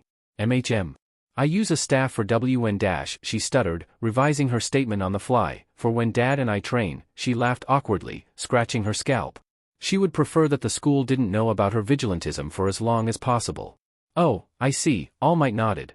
You are aware you can bring it to school, Izumi blinked. She hadn't known that. Eh? Ah. She flushed, trying to think of what she wanted to say. It probably wouldn't be good if she had both her telekinesis quirk and her weapon at school. It would be way too easy to connect her to her vigilantism. I wouldn't want the rest of the class to think I have an unfair advantage. She tossed out. Like you said, I'm already at a higher fighting caliber than most of them. Some would probably be upset if I was given more advantages. All Might scratched his chin. I see. Yes, that would probably lead to some upsetting scenarios, seeing as how competitive class placements are. He became serious. Young Midoriya, there is a reason I asked you to stay behind with me. Eh? Izumi blinked and tilted her head to the side, blowing her green curls out of her eyes. All Might nodded, his smile coming back. Yes. You see, many of the lessons taught this year during Heroic seem to be concepts that you have already mastered through your training with your father. So, rather than stalling your improvement, I would like to offer you advanced classes outside of school. Izumi's eyes widened. Whatever she had been expecting, it most definitely had not been that. But at the same time, it sounded almost perfect. Except the fact that it could lead to some awkwardness if the rest of the class found out. That sounds wonderful, All Might Sensei. Who would I be training with? My father? Nay. You already have plenty of experience with your father's combat style and teaching methods. Rather, you'd be learning with me. Izumi walked out of the room 2 minutes later, slightly dazed. Only as she got into English with Hisashi and handed him her late excuse note did she fully grasp what had just happened. Not only had she just had a normal, relaxed conversation with the man who was the reason her mother was dead, who she had vowed to hate until he died, she had just accepted spending 8 hours a week training with him. She softly banged her head on her desk, making a few people look at her. TW for rest of chapter, mild torture, moderate to severe PTSD. There will be a large gap of space when it's done. Tell me, Izumi, where is your savior? Because I don't see him here. Hisashi Midoriya questioned. Izumi sobbed loudly in response. I'm sorry, Papa. I'm sorry. Oh, Aizu-chan. The words sounded sickly sweet coming from the mouth of the demon that inhabited her father's body. It's not your fault. You didn't do anything wrong. It's all my own quirk's fault, you know. I can't take quirks from my own family members. I couldn't do it for my brother, for that DMN power stack, and since it's transferred by DNA, I can't do it for any of his successors either. That means I can't take it from you either. But it's not your fault. The words did nothing to assuage the girl's tears. Please. Stop. She begged. Blood was beginning to drip off of the operating table as it pooled from her leg. I'll do anything, please. Hisashi's loving, if demented, smile slowly faded to a scowl. Do not beg, he commanded, rivet stab activating and piercing her arm. You are going to be a princess? An empress. A goddess. And goddesses do not beg to mortals. I can't stop, Izumi. Not now. I won't stop until I have your quirk. Awakening all of the quirks in my collection. I would truly become unstoppable. We could become truly unstoppable. And no. Izumi defied, sobbing intensifying as the pain. It would kill you, Papa. All for one growled. I am immortal. He howled. I have given you your mother's quirk. I have given you all for one. You have access to all of the power in the world, and all I am asking for in return is a tiny, little quirk. Don't you want to help your daddy? Izumi stared at him for a moment, comprehension breaking through the pain in her 8-year-old eyes. She was quiet for a moment, her chest heaving from the sobs she was keeping in. Finally, she spoke as evenly as she could. Why, you're not my papa. You're the devil. The lord of the underworld was quiet for a moment. Don't say that, Aizu-chan. You are my daughter. You killed Dash. All Might killed your mother. Where is your savior? A suffocating presence filled the room, choking Izumi and silencing the mumbling Kyudai Garaki who was analyzing the girl's blood in the corner of the room. If All Might is supposed to protect you, where is your hero? If he was supposed to protect your mother, why is she dead? All Might is the reason your mother is dead. All Might is the reason your mother is dead. All Might is the reason your mother is dead. All Might is the reason your mother is dead. All Might is the reason your mother is dead. All Might is the reason your mother is dead. Izumi shot awake. She had been having more of these nightmares. These memories, in the past few weeks. From before she had escaped. She sat up and rubbed at her eyes. Blinking them open sleepily, she stared at her scarred arms. Her hands. That Dmed quirk of hers. No, she hadn't been born quirkless. But, somehow, she felt like it almost would have been better if she had. Maybe then, her father would have stayed as Hisashi Midoriya. Maybe then, her mother wouldn't have been killed by All Might. Izumi groaned and clutched at her head as the thought flashed into it. No. That's not what happened. She was killed by All Might. Her traitorous mind refused to cooperate. Her own thoughts didn't feel like her own, and she knew why. She just wished she could do something about it. Every time she tried to accuse her All Might of killing her mom, All Might popped into her head instead. And it hurt like a beach. The green-haired girl stumbled into the bathroom, keeping the lights off. Ambient light filtered through from her bedroom anyway. Deep bags were set under her eyes, and said orbs were bloodshot and puffy. Had she been crying? She scrounged around for some anti-migraine medication. Finally, her fingers locked around a bottle and she quickly swallowed 2 pills. She squeezed her arm hard enough to feel pain, allowing it to distract her from the rhythmic pain thumping in her head. Breath in. Hold. 1, 2, breath out. 1, 2, breath in. 1, 2, breath out. She thought, keeping her eyes closed. After what was either a few minutes or a few hours, she opened her eyes and stopped squeezing her arms, the pulsating sensation finally going into remission. She shakily stood up to turn the bathroom lights on, but after managing to do so, her legs were still shaking so hard that she took a tactical retreat back to the floor, shuddering. She wanted to curl up and cry. She stared at her arms again, cursing her quirk. Not either of the ones that had been implanted into her. Her quirk, which, by itself, would be absolutely useless. But, combined with All for One, with the ability to take quirks. The quirk that passively awakened all of her other quirks was simply godlike. She hated it for all the power it gave her. She didn't want to be the strongest, god damn it. She hated it for everything it took away from her. She just wanted her family back. She wanted to cut it out of her body. But, she remembered, it would all be for naught. She traced some of the fainter, finer scars on her skin. No, that had already been tried. Her right arm crept down to the base of her spine, near her waist. She twinged as it connected with the deep scar tissue there. It wasn't even scar tissue, really. It was a tattoo. A branding. A reminder of who she was. Who she belonged to. What her purpose in life was. How important those markings were. Those 2 numbers. 00. She whispered to herself. A name. A title. A goddess. Izumi Midoriya slowly pulled herself to her feet. Today was Class 1A's first field trip. Hopefully, everything would go normally. For some reason, though, she wasn't holding out too much hope. After initial quirk manifestation, it is possible for the user to undergo an awakening later in life. The right emotional catalyst can cause quirks to evolve on the spot. This results in one's quirk gaining a new level of strength and/or new aspects to its nature that were previously not possible. My Hero Academia Wiki, Quirks. Welcome, students, to the USJ. USJ stands for Unforeseen Simulation Joint, and it's where students may go in order to hone their skills in disaster scenarios. A lot of you seem to forget that villains are not the only injustice in this world.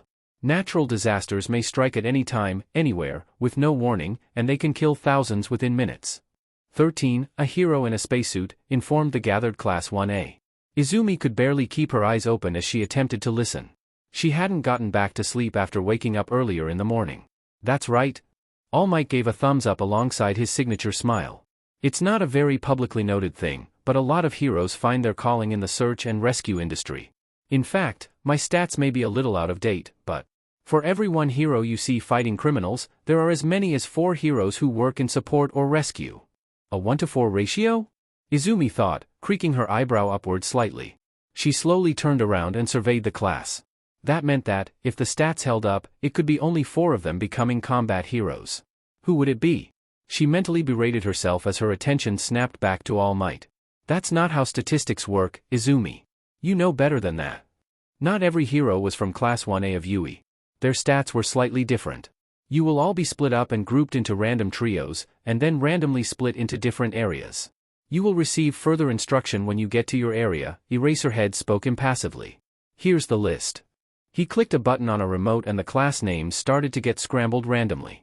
Minoru Mineta had rejoined the class the day previous, and his previously perverted personality had been toned down slightly as he became more aware of how fragile his standing was. That still left an odd group out, with only 2 people. And, as luck would have it, Izumi was one of those 2 people. And, even better, she was stuck with the Ice Prince himself. Shuto Todoroki. She glanced at her adoptive father, quirking an eyebrow. Were these really random? She challenged mentally, knowing the man would understand her thought process. He rolled his eyes. Izumi got the message nice and clear. Maybe. For real, though, what were the chances of randomly picking the 2 strongest students in class, both of which had previous training with a pro hero, for the only group with 2 people? Unlikely, at best. They were in the tornado zone, it seemed. Izumi fidgeted as she started walking over, fiddling with the goggles of her hero costume as she waited to put it on. Out of the corner of her eye, she noticed All Might flex and head outside of the USJ, off to fight more crime most likely. He had waved the class off when they left on the bus, and Izumi had watched a live stream of All Might sightings on her phone while they were on the way there. In the 15-minute drive, he had stopped 2 criminals, and still managed to make it to the USJ before them. The difference between our skill level right now. It frustrated her, god damn it. How could there be that big of a gap? For some reason? Izumi wanted to call out to him. Ask for him to stay. Not because she suddenly liked him now, no. Only because she still felt like something terrible was about to happen, and she couldn't shake it. So, what's your quirk? Izumi heard herself ask the boy beside her. Half hot. Half cold. The response was curt, but not impolite in tone. Merely informative. Izumi frowned. What's it do? I can make fire with the left side of my body, and ice with the right side of my body. Oh, you can make fire, too? She had, like everyone else, seen his massive display of power during the battle trials. That's neat. She supposed it made sense. She knew who his father was, after all. It would be sorta weird for the prodigal son of Endeavor to not be able to use fire. Yeah. She could tell he wasn't very interested in conversation, and it was sorta like talking to a brick wall, so she sighed and gave up for the time being. Hopefully, the frosty exterior would start to thaw as time went on, pun totally intended. Izumi started to stretch as they waited for instructions. The tense feeling finally began to disappear from her body as she breathed deeply. Nothing bad had happened yet. There was nothing to be worried about. What's that they say about tempting fate? All at once, a suffocating presence began to fill the USJ. It felt familiar, but also frightening. And that familiarity scared Izumi far more than the portal that had opened up in the main plaza, as well as the portals that opened up around them in the tornado zone. People slowly began to step through, and Izumi instantly recognized them for what they were. Villains. She hissed. Todoroki's head snapped towards them. Okay. A wide, lazy sweep of his arm sent ice hurtling across the area. It was mostly a desert canyon, although it flattened out towards the central plaza. Unluckily, Izumi and Todoroki had already made it to the far point of the canyon, which meant that they were as far away from their classmates as possible. Ice sprouted up from thin air, freezing villains as soon as they got out of their portals. They quickly began struggling, trying to move backwards, but the portals disappeared behind them. They weren't anything special. It doesn't make sense. Who goes through the trouble of organizing criminals to attack Yuuei, famous for its pro-heroes and security, but brings along street trash and weaklings? The only thing that made sense was that they were cannon fodder. They're extras. Something meant to keep us in place. Let's get through and get to the plaza as quickly as possible, Izumi communicated to the white and red-haired boy, who only nodded. Hey, don't underestimate us, girly. A villain cackled. You may think you're big because you're at Yuuei, but the man yelped as his foot was dragged from underneath him, and another branch of Izumi's attraction quirk attached to his back and yanked the off-balance man towards the girl, who intercepted him mid-air and slammed him into the ground, knocking him unconscious. Holy shit. Another one of the villains muttered. What the F was that? Izumi Midoriya grinned, her green eyes shining viridian as battle lust started to roll over her body. That was a taste of real power. She bit her bottom lip in concentration as she counted out the amount of villains present. There were 13 down in the canyon with them, and who knew how many up top? DMN. She breathed out quietly. Todoroki, she called, catching the teen's attention. Cover the top, I've got the ones down here. Excitement was barely breathing in the boy's eyes. Apathy was drowning most everything out. K. Izumi smiled at him, then turned back towards the rest of the villains. Ready? Thanks for letting us hear your plan, brat. Izumi whipped around as a lady with what seemed to be spiky hair leapt at her from a canyon wall. Izumi pulled the woman's face towards her gloved fist, knocking her out quickly. And thanks for announcing your presence. Honestly, Midoriya, Todoroki interrupted apathetically. Izumi paused, barely having enough time to brace herself against the extended punch of another villain. Sheet, she hissed. She reached out and grabbed at a villain with 5 fingers worth of attraction, pulling him to her, and then hopped onto a canyon wall as he sailed towards her, then gave him the maximum force of repulsion, slamming him into the other canyon wall. Behind the green-haired girl, she felt cold spread as Todoroki began to target the people above them. That was brutal. One villain whispered. She might have just FING killed him, dude. This job ain't FING worth dying for, man. He spoke to another guy next to him. Izumi flashed the man a winning smile as she latched onto his insecurities. That's right. I could seriously harm you, kiddos. She thought she heard a snort from somewhere, but ignored it. Tell you what, you let my classmate and I pass here, and you don't have to worry about a snapped spine or brain trauma. She kept up the smile, sending shivers down many of her opponents' backs. Sound like a deal? Her response was one of the villains sending a small iron ball towards her with a glowing slingshot. She dodged it, but the ball bounced off the wall, picking up speed as it did. Izumi growled. She knew how this would end, and she couldn't allow Todoroki to get hurt. She didn't dodge the next one, letting it ram into her arm. It hurt, but it didn't break anything as it wasn't fast enough yet. See? She's not invincible, the man with the slingshot yelled. They're just 2 kids. A man with glasses and a button upside. You're such a brute. She took your attack because she knew she couldn't dodge indefinitely. Honestly, you should stop talking and dash. The man's sentence was cut off as an iron ball knocked him out. Honestly, never liked that guy anyway, the slingshot man grumbled. Izumi tried to latch onto his weapon, but found the slingshot to be intangible. Quirk-made, she thought regretfully. Lots of Quirk-made weapons were intangible. Going for plan B, she instead took his ammunition, pulling the ball to her, and then shooting them with great force back at him. He was down on the ground, coughing and definitely not getting up in the next 10 minutes. Anyone else? She challenged, smirking. The 9 remaining villains shifted nervously. A villain started speaking as he made to start running at her. Izumi latched one hand onto his upper leg and another onto his lower leg, pulling them in opposite directions.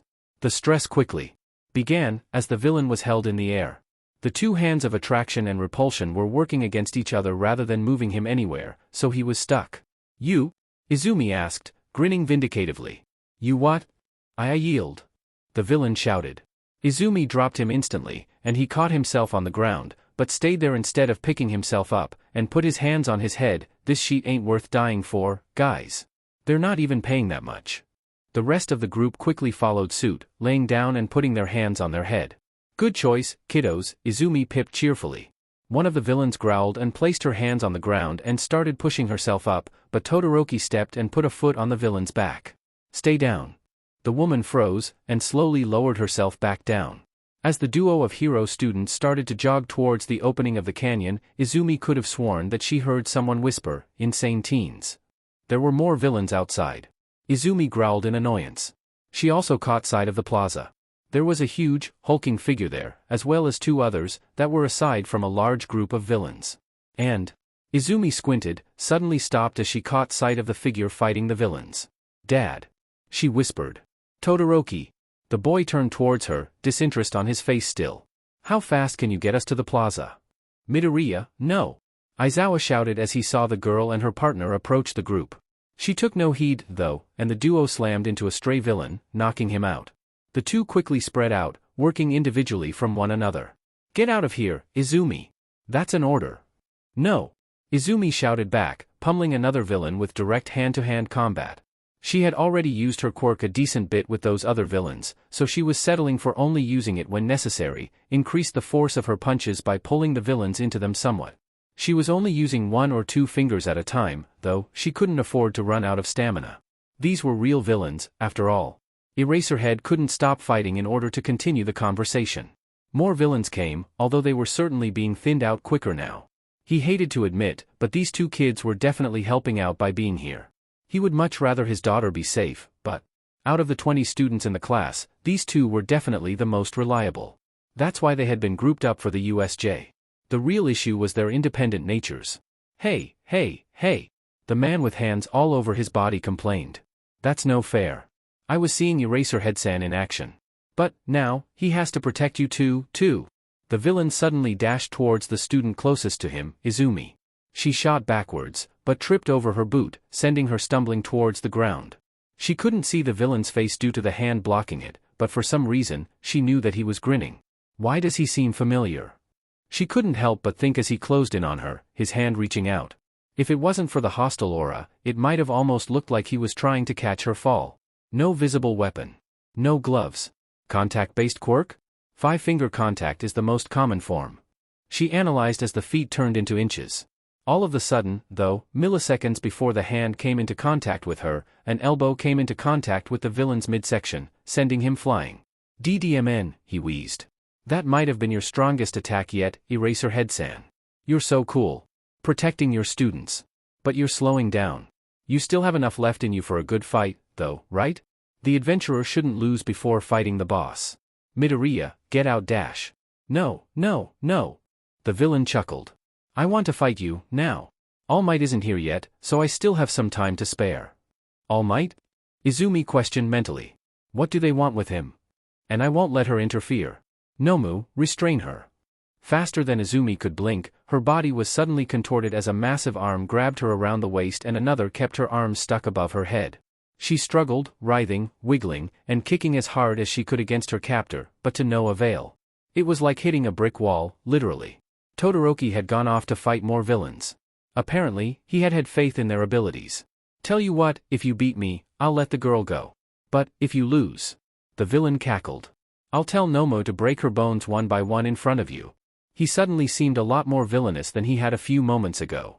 "Although, I'm not the final boss. Nomu is." The man cackled. The other person present, a shadow apparition, made no movement or noise. They seemed familiar, too. Out of breath from struggling, Izumi gave up on it. "Don't worry about me, Eraserhead-sensei," she called. "Quiet, NPC." The villain growled at her. "You're not important here." Izumi flashed her teeth at him, but made no other movement. There was nothing she could do, after all. "You know, it's been difficult to see with how much you've been moving around, but there's a brief moment when your hair falls." The villain had turned back to Aizawa. The teacher grit his teeth. He wasn't willing to entertain the other man's monologue. He dashed forward, tossing out his scarf, but it appeared that this villain had something to back up his talk, unlike many of the fodder. He caught the scarf instead of getting caught up in it, but Shouta was experienced. He pulled the scarf towards him as he moved towards the blue-haired villain, pulling him into his punch. It connected well, but instead of getting thrown, the other man grunted and smiled, revealing that he had caught Aizawa's elbow as it dug into his stomach. But the time in between those moments has been getting shorter. The black-haired pro-hero struggled, but the villain was deceptively strong and held him still. Finally, as predicted, Eraserhead's hair fell, and Izumi gasped as the skin of his hero costume first began to turn to dust, and then, underneath that, her dad's arm began to crack as the villain activated his quirk. The dots connected in the vigilante's mind as she finally recognized the boy. She had never met him, no, but she had heard about him. Blue hair, a quirk that turned things to dust. Tamura Shigaraki. She whispered. She said it far too quietly for anyone to reasonably hear, but for some reason, the person made out of purple fog snapped their gaze towards her, and she got the worst feeling that they had heard. Dread settled in her stomach as she began to consider the implications. Papa is behind this. It made so much sense, too. It had been why, 5 years ago, instead of killing the symbol of peace, All for One had simply grinned and walked away after beating the man. Because he wasn't strong enough. Did that mean that All Might was strong enough, now? Strong enough to. Aizawa broke away from the villain's grasp, gritting his teeth. His cracked elbow wasn't bleeding, but it still hung limply to his side. It seemed to be only surface damage, but maybe there was some nerve damage, too. You're demented. He commented. Shigaraki grinned wide enough to be seen past the hand covering his face. Why, thank you. He took the initiative and dashed towards the pro-hero, who swiftly evaded, although he stumbled a bit on the landing due to his arm. The game of cat and mouse continued for a few seconds until Tamura decided to change his game plan. Nomu, go ahead and dash. As predicted, Eraserhead leapt forward to interrupt the command, and Shigaraki's hand latched onto Aizawa's goggles, dissolving them. Aizawa's bloodshot eyes were strained as his hair rose up again, and the decay stopped. Shigaraki chuckled as he began to count. 13, 12, 11, 10, 9, 8, 7, 6, 5, 4, 3, 2. No! Izumi screamed, understanding what was about to happen.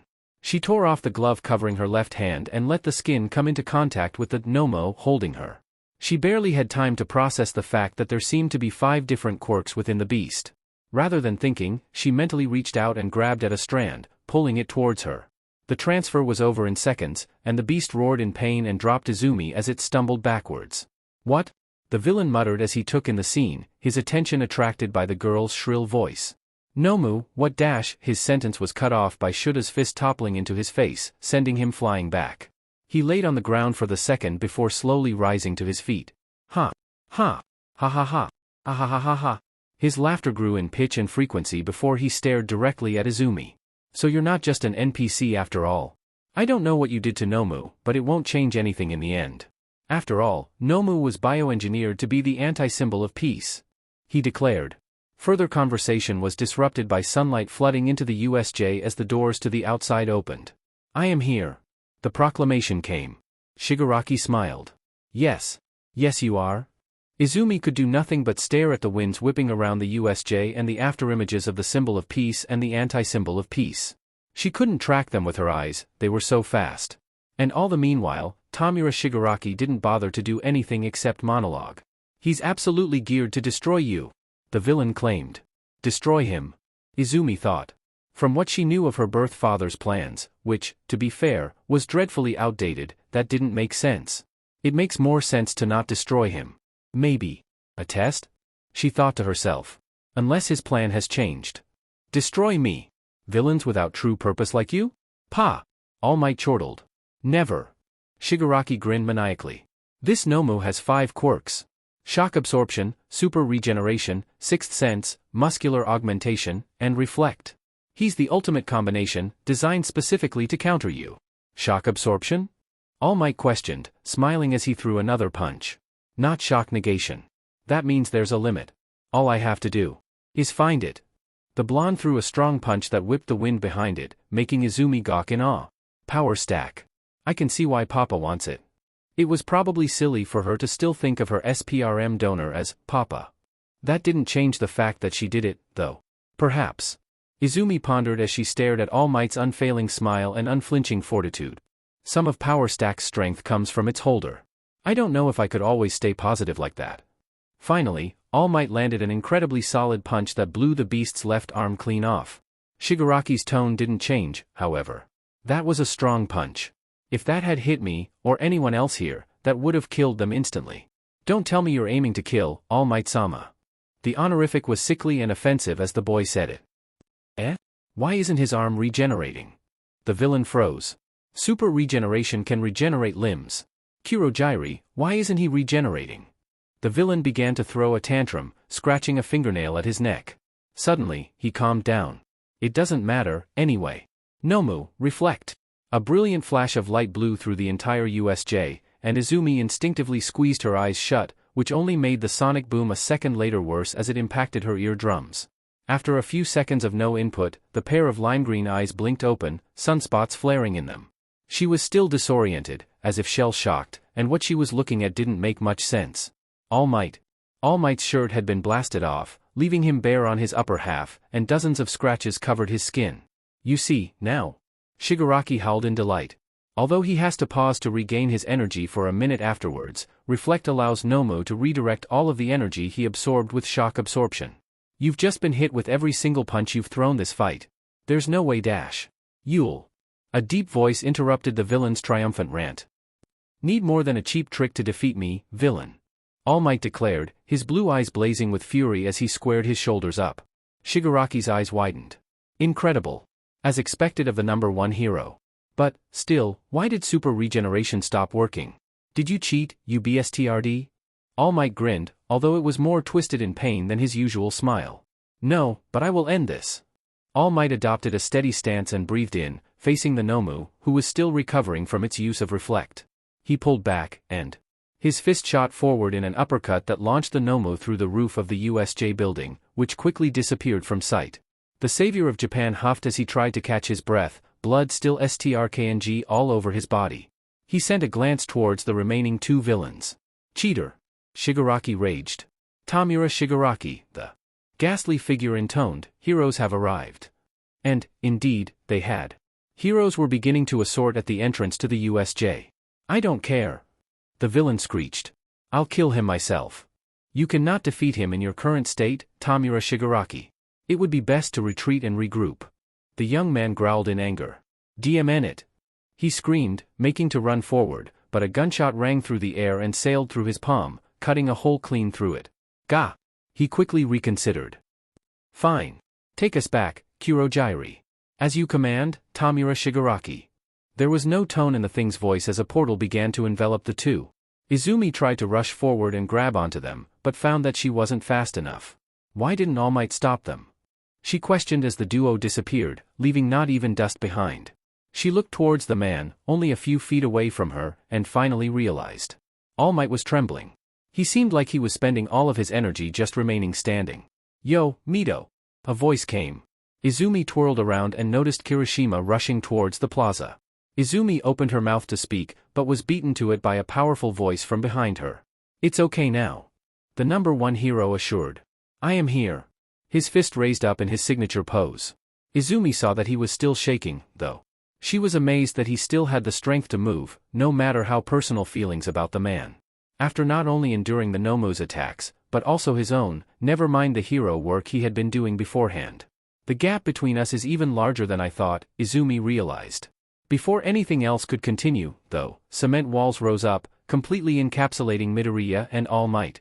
We want to make sure all students are safe, Izumi heard the voice of Cementos say from outside the faux room. So, please gather in front of the gate. We will tend to the wounded here.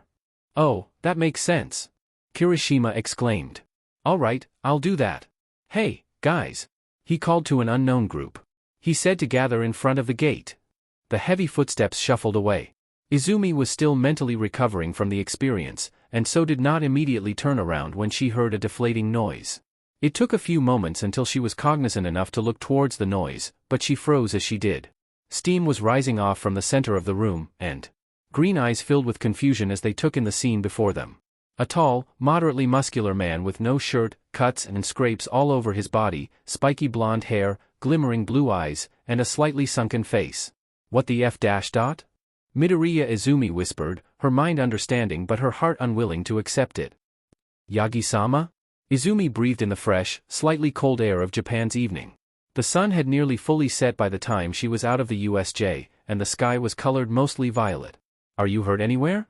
The EMT questioned, barely sparing the girl a glance as she checked over the members of the Help Us company, who had been in the USJ as part of the rescue activities. Izumi started, looking down at her arm. Her eyebrows furrowed in confusion when she realized it didn't hurt anymore. No. I'm fine. The EMT nodded, still not looking towards her. Okay. It seemed the woman was solely focused on her duty. It was admirable. Izumi walked in a half-dazed state towards the school bus. Dad was still working with the police, as was Hisashi. She didn't have anyone to pick her up, unlike her classmates. She'd probably have to wait until after the police were done talking to her fathers before she could go home, which meant hours. Midoriya-san. Someone called. Izumi blinked. Midoriya-san. The voice came again. Izumi twirled her head around. Was someone trying to talk to her? She finally caught sight of Achiko waving towards her, her normally bubbly personality subdued, the second time Izumi had ever seen the girl doing anything other than smiling. Oh, Uraraka-san. I'm glad to see you're okay. Izumi waved back. I'm surprised you haven't gone home yet. Achiko walked over to Izumi, stopping just a few feet away from her. I'm glad you are, too. Kirishima-san said he saw you in the plaza, but then nobody saw you for a little bit. We were all so worried. Izumi felt a little twinge of guilt for making them worry, but also a bit of warmth in knowing that maybe, just maybe, some people cared. Gomen ne, Izumi apologized, bowing, her hair making a small curtain around her face as she did. Achiko waved her off. Nothing to apologize about. I was, wondering. The girl's voice became a bit nervous, and as Izumi raised her head, she realized the girl was twiddling her fingers. Do you maybe want to walk home with him? Izumi tilted her head in confusion. She hadn't quite caught the other girl's question. Achiko seemed to shrink into herself. I was wondering if you wanted to walk home with me. But you've probably got your parents coming to pick you up, and the girl's voice seemed to be getting more awkward as her self-doubt started to pick it up, so Izumi decided to just cut it off. Sure. She smiled at the other girl, who froze. Sure, Izumi said again. I'd love to walk home with you. My parents are busy, at the moment. It would probably be several hours before they could drive me home. Besides, safety in numbers, right? Achiko smiled brilliantly, her face lighting up. Thank you. And, yeah. She giggled, scratching at her scalp. My parents actually live in the Mie prefecture, so? If it had been Aichi, maybe, but.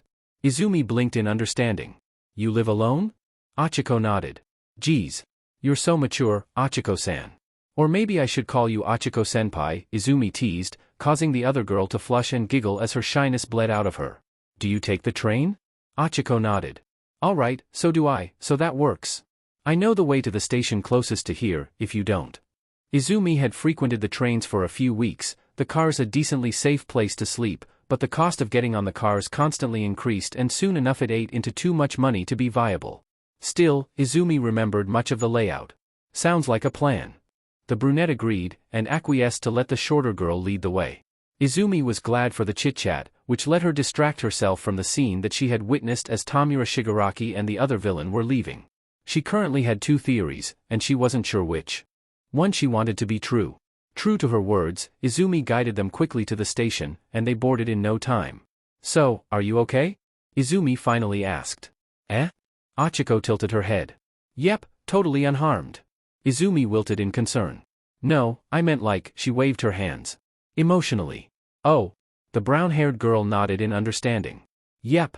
A little shaken, but, really, it wasn't too crazy, you know? The villains weren't trying to kill us, just capture us.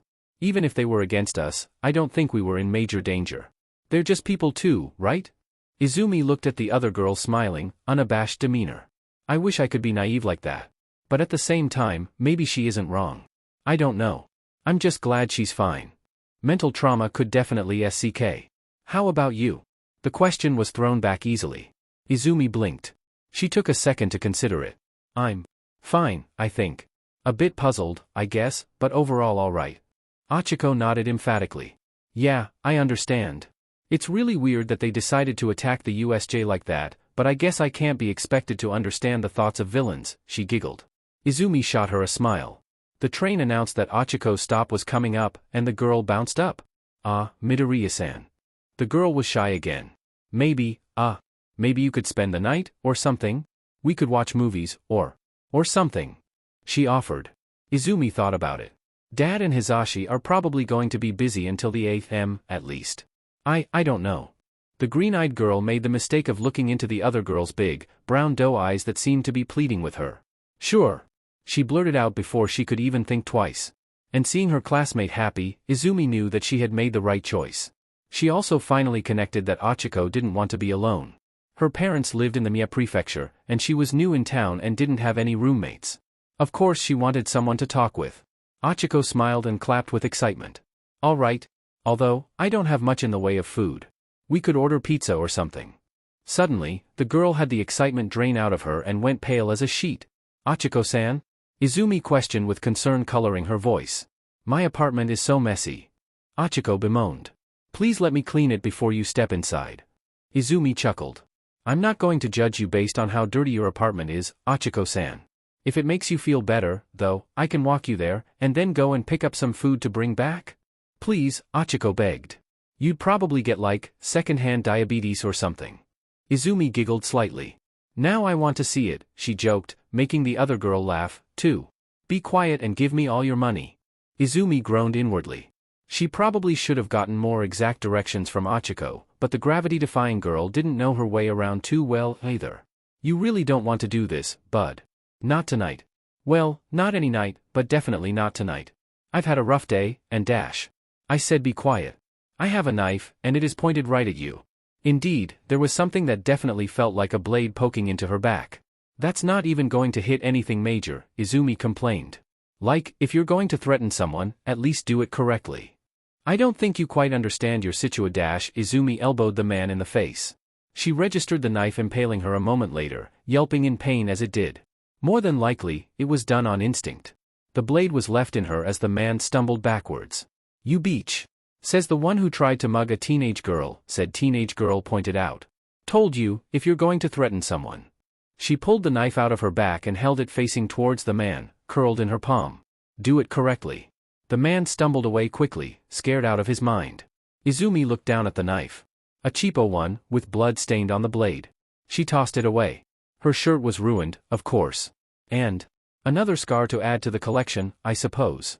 Izumi thought to herself, pulling a finger down to her wound. She jerked the finger back in surprise. Her hand was dry. There was no blood. What the f-? Izumi whispered. Finally, realization set in. Just what she had taken earlier that day. Super regeneration. She whispered. It made sense. It was why that Nomu didn't regenerate that arm that Yagi All Might blew off. That must have been why her arm wasn't hurting either. Still, she tugged at her shirt. Maybe Achiko had a sewing kit? Something deep within her mind chuckled. Shouldn't she be more worried about just having been stabbed? Perhaps. She made it to the pizzeria and back to Achiko's house without any more incidents. The girl greeted her, smiling as usual. There you are. I was worried you got lost. The apartment seemed mostly clean now, although Izumi noted the multiple trash bags filled with minor amusement. Achiko was dressed more casually now, with a tank top and sweats, and Izumi felt sort of overdressed. Just a little bit. Pizza's still hot, though. Also, do you have a sewing kit by any chance? Achiko shook her head negatively. DMN. I got my uniform caught on a low branch and it sliced through. Oh, geez, are you okay? Achiko spun her around. Izumi noticed that, despite all 5 of the girl's fingers connecting to her top, it didn't become weightless. Achiko had better control over her quirk than she did. Her eyes widened at the thought as something else popped into her mind. Geez, that's a pretty big tear for just a tree branch. The other girl exclaimed. Izumi chuckled awkwardly. Yeah. I'm fine, though. You've got a small scar here, too. It's pretty faint, though. I guess it's a couple years old. Yeah. From a couple years ago, Izumi agreed faintly. She didn't have any scars there that she knew of, which probably meant it came from the knife.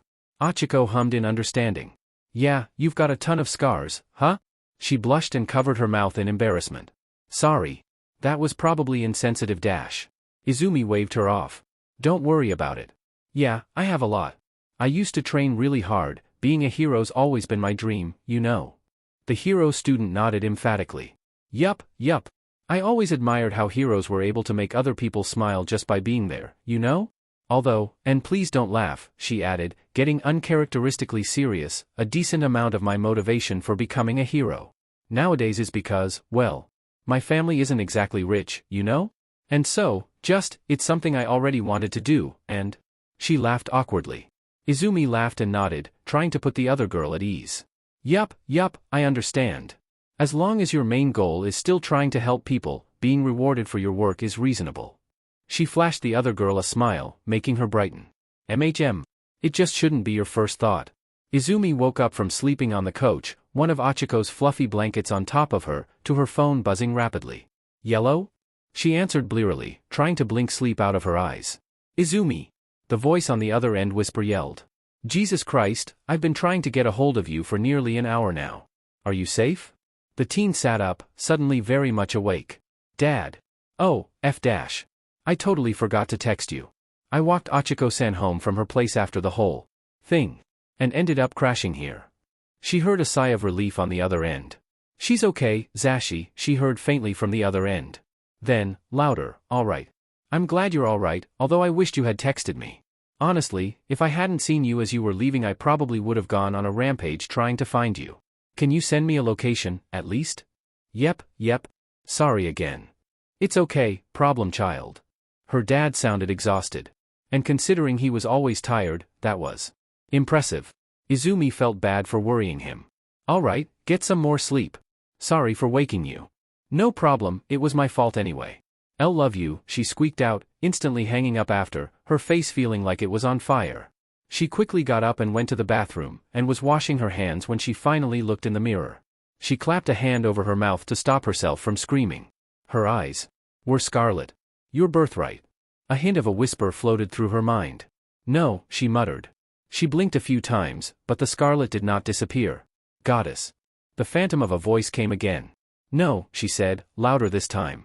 The scarlet was still present. 0. No. She replied, splashing water into her eyes. Finally, as she blinked the water out, her eyes were lime again. That's not me. I did it to protect myself. To protect the heroes. Yes. A thought hissed. Protect. Heroes. It ripped into her mind. Protect. Myself. Izumi shook her head rapidly, as if it would get rid of the thoughts. She had stolen that quirk yesterday. It didn't matter if it was from a villainous monster. It wasn't hers. She had made the conscious decision. It hadn't been automatic, like it was before. She had consciously wanted to do it before it activated. Never again. She started crying, sinking to the floor. I'll never do it again. Of course not. The voice in her head sounded suspiciously like her papa's. Although, you know, Aizu-chan. There's only 3 steps to becoming a tyrant. First, draw a line and say you won't cross it. Second, cross it. Izumi replied to the empty room, to her own conscience. Good girl. Third step. Repeat. You've already completed the first step. Make Papa proud. Make Papa proud. So, Midoriya-chan, I'm sure you have many questions after what happened yesterday. A grinning animal with a scar over his eye stared at Midoriya from across his desk. Next to him sat 2 people, one on either side. One man was tall, skinny, and had short black hair. The other could have easily been mistaken for a professional basketball player, being tall and filled with lean muscle. This is Detective Tsukachi, and you seem to be aware of the person on my other side, Toshinori Yagi. Izumi was silent for a moment. Her eyes flicked over to Tsukachi. Then to Yagi. Then back to Nedzu. All right. Are you familiar with Detective Tsukachi? The bear asked. No. The detective twitched. I have never met him before. Twitch. My favorite color is red. Twitch. My favorite food is pancakes. Twitch. I like coffee more than tea. Twitch. My deepest ambition is to run away and join the circus. Twitch. I believe you've made your point, the detective cut in. She's met me before, although I don't remember her. I was younger then, the teen pointed out. Nedzu smiled. That is how time works. For coherency's sake, Detective Tsukachi here has a lie detector quirk. Oh, really? Izumi feigned surprise. I didn't know that. The man twitched. Izumi resisted the urge to stick her tongue out. Could we have a few true and false statements to ensure that his quirk is working to its fullest on you? She swore the bear rat thing was grinning vindicatively. Sure. I have green hair. I have green eyes. My name is Izumi Midoriya. I am proficient in both Japanese and English. Izumi listed off a few facts, and the detective nodded. I am 6 feet tall, Endeavor is my favorite hero, and the Hokkaido prefecture is the smallest prefecture in Japan. The detective twitched all 3 times. I think that the detective twitching when he hears a lie is not a major drawback of his quirk, especially when it's trying to be kept secret.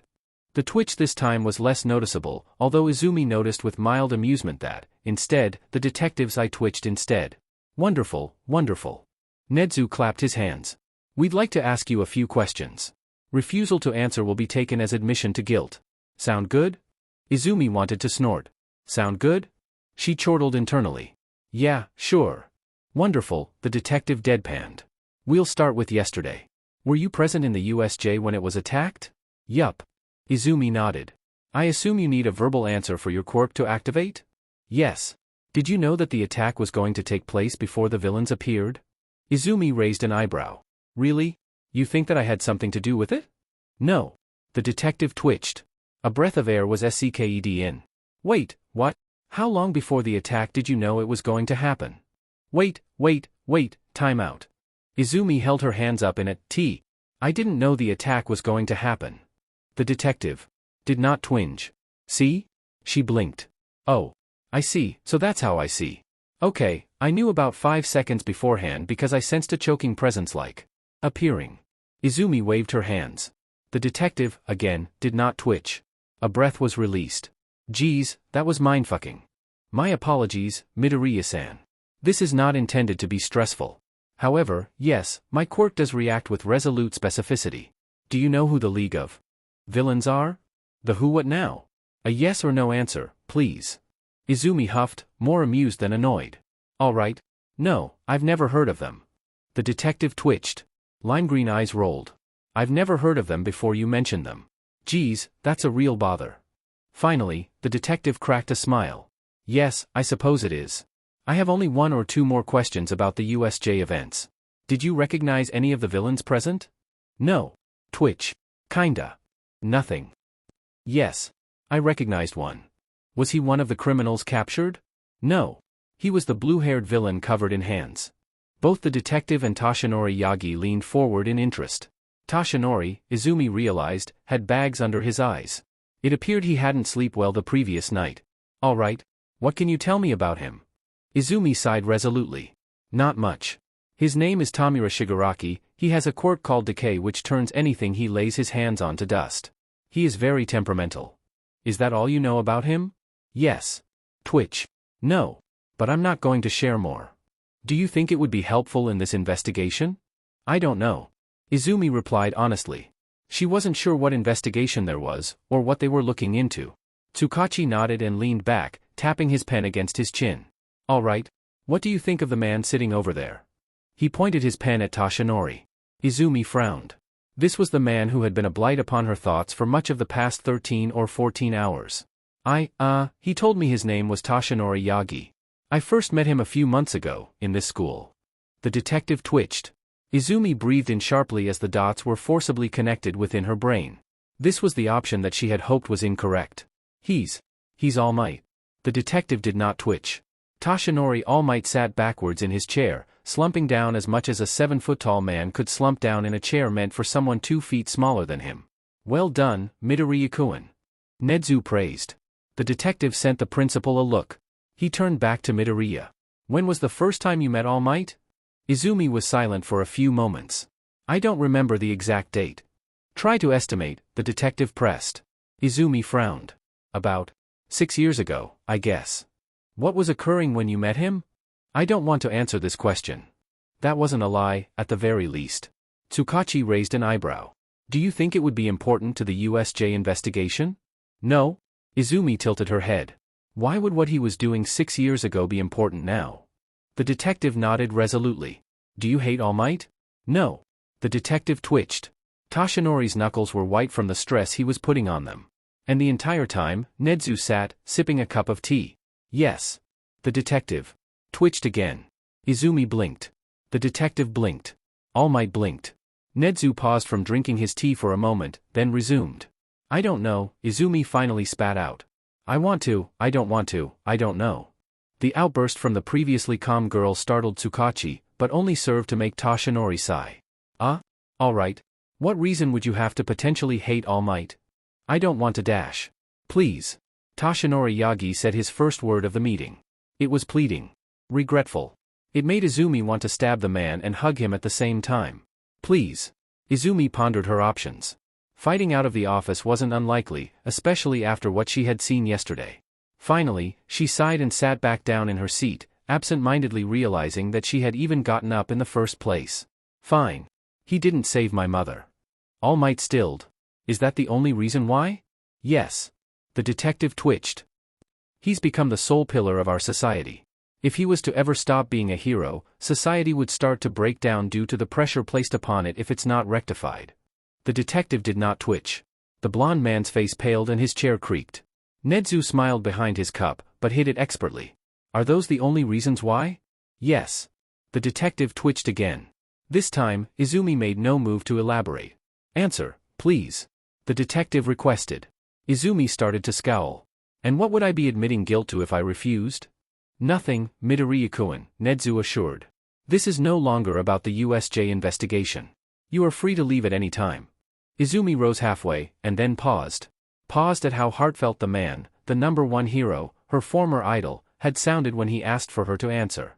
And a slightly vindictive part aided in her decision to sit back down as she plastered a smile onto her face. Fine.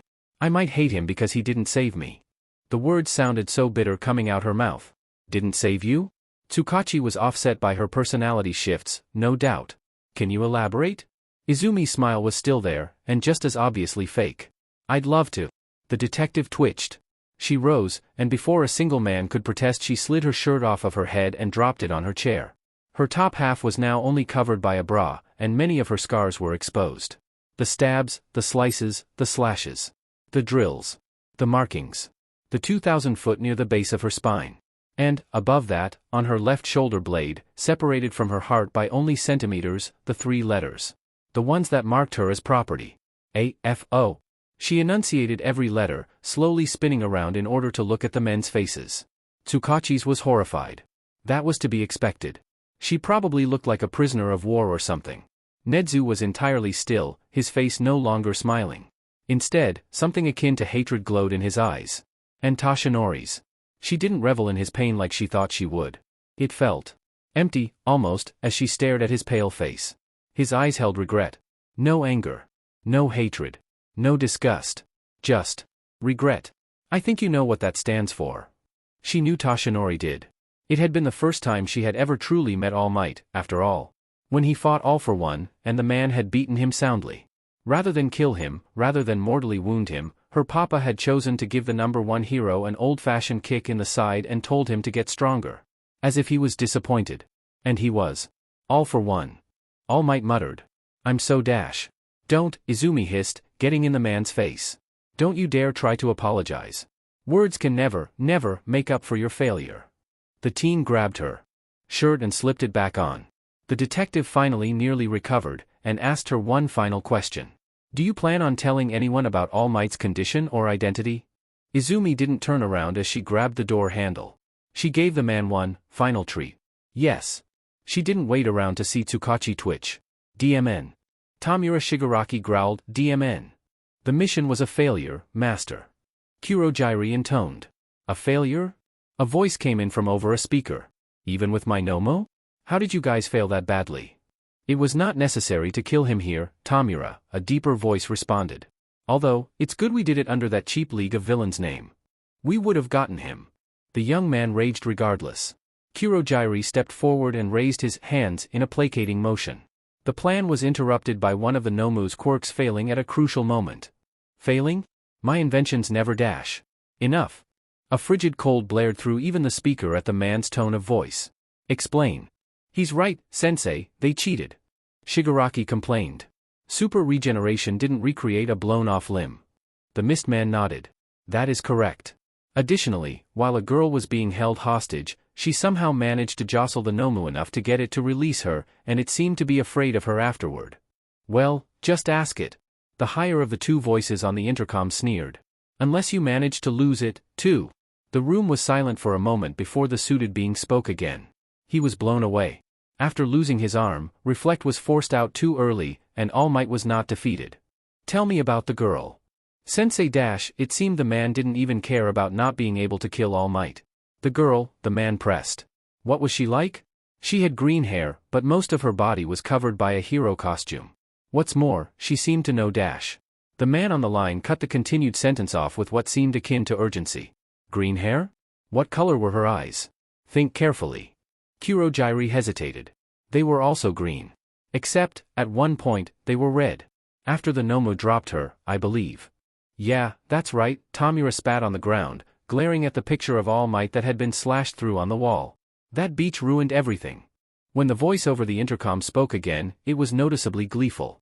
Green and red, He chuckled, a sound that made all three people hearing it shiver. This is wonderful news. I would even dare to call this mission a success, then. And, Shigaraki. The boy perked his head up. Yes, sensei? If you kill that girl, I'll kill you. All for one cut the communication line, turning around to stare at the picture on his desk of his daughter. I'll see you soon again, 00. I'm glad you've finally begun to accept your birthright, Izumi. Use the power you've been given. Get as close to me as you possibly can. I look forward to seeing the woman you've become. Tamura Shigaraki glowered at the blank TV. Ga! He finally shouted, flinging his uninjured hand towards some glasses, quickly beginning to dissolve them. Kurojiri sighed as he watched. Not wanting to listen to the outburst, the doctor hung up too, muttered as he did. Intermittent words were heard. DMN brats. Lost. 3. Click. Kurojiri sighed as he witnessed his second master rage. He couldn't do anything to stop this. Even if he wanted to. His hand scratched absent-mindedly at his metal collar. He grinned in slight pain as they caught the groove of what had been carved into the metal. He'd find that girl that his sensei was worried about. Maybe then, he'd start to remember. And he'd do anything to remember. So, what now? Tsukachi asked, finally done staring at the doorway the fiery teen had just walked through. The room was silent for a moment. Tashinori seemed to have aged 20 years, although that might just have been due to his quirk being deactivated, and his head was in his hands. Nedzu took a long sip of tea, but found that it seemed to no longer taste as good. I think it would be prudent to dash. I still want her, All Might intervened. The other two occupants looked at him in shock. Really, Yagi? Tsukachi wanted to physically hammer some sense into his old friend's thick skull, but knew there was little chance of that working. She's unstable. I finally remembered where I met her before, too. She's was or is a vigilante, and dash. Tsukachi-san, Yuuei's principal held up a paw to stop the man's tirade. We know about her vigilantism. You don't understand. The guy who she caught said that she took his quirk. Took his quirk. I thought it was bullshit at first, but dash. So what?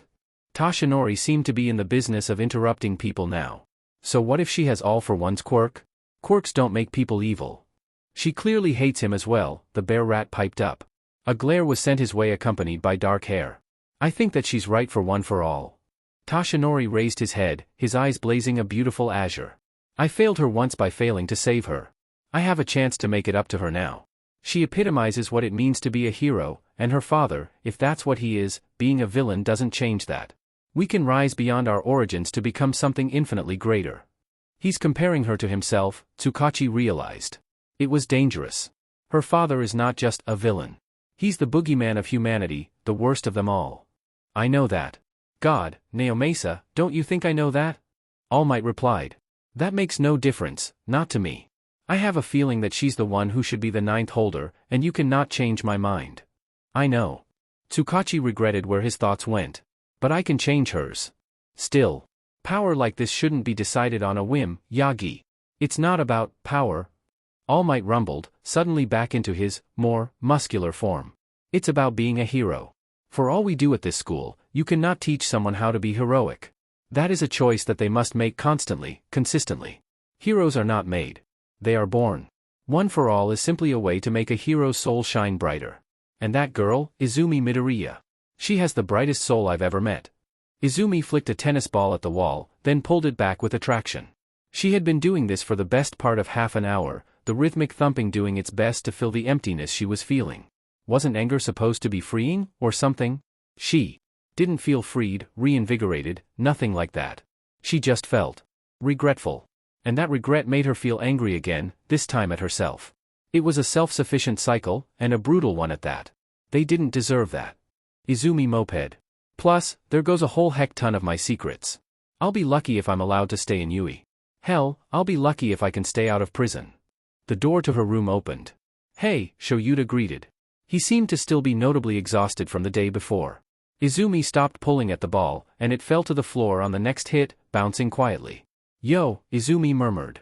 Shouta sat down next to her on the floor, quiet for a little bit. They stayed like that for a few minutes, just seeking comfort in the other's aura. You're not expelled, if that's what you're wondering. Izumi laughed mirthlessly. You already know, huh? Bet they couldn't wait to go blabbering. Aizawa shook his head. It's not like that. You should've told me. Told you what? Izumi questioned more forcefully than she intended. That I was experimented on? Tortured? A freak of nature. You are not a freak of nature. The green-haired teen felt Aizawa's black eyes bore into the side of her head. You are just a child. It's not your fault. It never has been. I know. It's not your fault, Aizawa repeated. Izumi grit her teeth. I know. It's not your dash. I know. Izumi finally shot up and screamed. I know, I know, I know. She didn't want to be angry, she realized. But she had to be, because there was nothing else that she wanted to be. Or, maybe, nothing else she wasn't scared of being. All of a sudden, she froze. Clothed arms wrapped around her, pulling her into a hug. I'm so sorry. Her dad sounded mournful, truly. I don't. You shouldn't. Izumi started hiccuping, roughly wiping at her eyes as she pulled away. I am not worth feeling sorry for. There are so many people dash. No. Shouta insisted. You shouldn't have had to suffer, Izumi. Nobody deserves to suffer. I don't care if someone else suffered more than you. You shouldn't have suffered either, and neither should they. But them suffering more than you doesn't make your suffering invalid. It's okay to not be okay. Finally, the floodgates opened, and Izumi slumped to her knees, sobbing. I'm sorry. I'm sorry. Aizawa knelt down and comforted her, albeit slightly awkwardly. He wasn't used to being in this position, but... It's all right, Izumi. It's not your fault. She hiccuped. I stole one of that thing's quirks. I didn't even dash. It was a life-or-death situation, the underground hero consoled. You probably saved All Might's life. Probably saved my life. Izumi shook her head, the tears still coming. But. I shouldn't dash. Shoo, Izumi. Eraserhead comforted. That Nomu. It wasn't a person. Not anymore, if it ever was. There was no processing in its brain. What you did, it was a good thing. You can never have a perfect rule, there's nothing that will apply to every single situation. You can come close, but sometimes, things just have to happen. He engulfed his daughter in another hug. You're not a bad person, Izumi. You did that to protect people. The girl kept crying, and Hisashi found them in the same spot when he came home an hour later. Izumi wasn't crying anymore, but she certainly still needed comfort. And, as he walked away from the room, he could have sworn he heard his boyfriend say, I love you too, problem child. That will never change. A thankful smile bloomed on the blond man's face. His family needed to be there for each other. He wasn't as close to Izumi as Shouta was, but he would still help how he could. My quirk kills me slowly, Izumi admitted softly. My body can't handle the strain of having multiple quirks, although it's lessened because of the genetic predisposition towards them. But, whenever I took someone's quirk, it became so much worse. She mumbled. Aizawa's mouth dried. The blood on your glove dash. From when I took the electric guy's quirk, yeah. She was silent for a moment. But, with this quirk, it's almost like the opposite. Not only is it counteracting itself, it's also stopping my other quirks from degrading my body. But that seems to also be limiting it. It probably won't be able to recreate limbs or stuff, since it's too busy healing my cells already. How long have you known about it? The black-haired man asked finally. Always, came the immediate answer. The day I got telekinesis, I started coughing up blood. We went to the doctor, and he said my body cells were fighting each other, and they weren't sure why. My dad wanted to take the quirk back, but I was so excited to finally have a quirk, DMN it. I wouldn't let him. Your dad? Shouta prompted, seeking confirmation. Izumi slumped down. All for one. Hisashi Midoriya. Shouta frowned. He hadn't wanted to believe it, but everything had lined up. All for one wasn't exactly a secret, per se, to some of the Yuuei staff, but it wasn't something that was spread around willy-nilly either. Knowledge of a villain stronger than All Might, that they couldn't track, couldn't capture. It would rattle society, without a doubt. Endeavor would probably go insane trying to find him and take him down, that or lose his quirk, and then they'd be without a number two. I see. He wasn't sure how else to respond. And he Yep. Him and his doctor, although I'm not sure what place would ever give him a degree. He tried implanting, well, first, he tried extracting my quirk. And then, when that didn't work, he tried implanting quirks into me to try and break me. My body kept accepting them, though, killing me at an increased pace rather than destroying my mind. So he took them back. Eventually, he just gave up. Said he didn't want to keep torturing his child. Told me to go and get stronger, and I think it's the same reason why he's letting All Might get stronger. Shouta breathed in deeply. And that is? Awakening all for one. The quirk, she added, to minimize confusion. Right now, he can't take quirks from people who share significant amounts of DNA with him, and he can't weave the quirks together without conscious effort. Awakening. Like, a higher stage? Shouta questioned, an eyebrow raised. The green-eyed teen nodded, and he took this as a signal to continue. And you can do those? This time, Izumi shook her head negatively. No. I have a copy of his quirk, although it's really just a rough imitation of it. It should have been a lot weaker, but with my original quirk, it's nearly the same strength. I can't bypass the DNA relation, but I can weave them together. Theoretically. I've never, Izumi waved her hand, giving a half-hearted giggle sob as a few tears leaked from her eyes. Quirks awaken under stressful situations, right? They're a response to a true fight or flight scenario, so they can't be tricked into awakening. So he's trying to ensure someone gets strong enough so that he can awaken his own quirk, and that way, he'd be unstoppable. He wants All Might's quirk. Wait, All Might is related to that villain? Shouta considered the implications of the question. Technically, Izumi laughed awkwardly. Neither party involved mentioned how forced it was. I'm not really sure, It would be better to ask him yourself. I don't really know the full story. The underground hero made a face. All right. He cleared his throat a little. School was cancelled today, of course, but we'll be back in there tomorrow. Just for the Friday? Izumi snickered slightly, rubbing her tear-stained cheeks. She tried to keep her voice even. Feels like they should just let us have the weekend. Yuuei didn't get to where it is by going easy on its students, Aizawa pointed out. There's counseling if any dash. I don't need it. I didn't say you did, but it's there, it's confidential. Additionally, there's going to be the sports festival dash. Izumi stared at the man intensely. It's still on? Aizawa clicked his tongue. Yeah. I don't think it's a great idea, but Nedzu wants to show that Yuuei is still going strong after the USJ attack. Plus, from the children they've talked to, nobody seems too distraught over it. And what if it gets attacked? Izumi pointed out. Has the principal decided it's worth the risk? I don't pretend to know what goes on through that rat's head, but all of the faculty will be there, including All Might, as well as a slew of potential heroes who have children or siblings in Yuuei. For instance, the number 2 hero, whose son is in your class, and the number 16 hero, Ingenium. Izumi scrunched her nose distastefully, but sighed. I'm assuming you can't try and change his mind. Aizawa sighed. Definitely not. Once that evil rat gets his mind set on something. They frowned in unison. However, there is someone I've thought about transferring over. Oh? Izumi inquired. Who? Aizawa gave her a deadpan stare.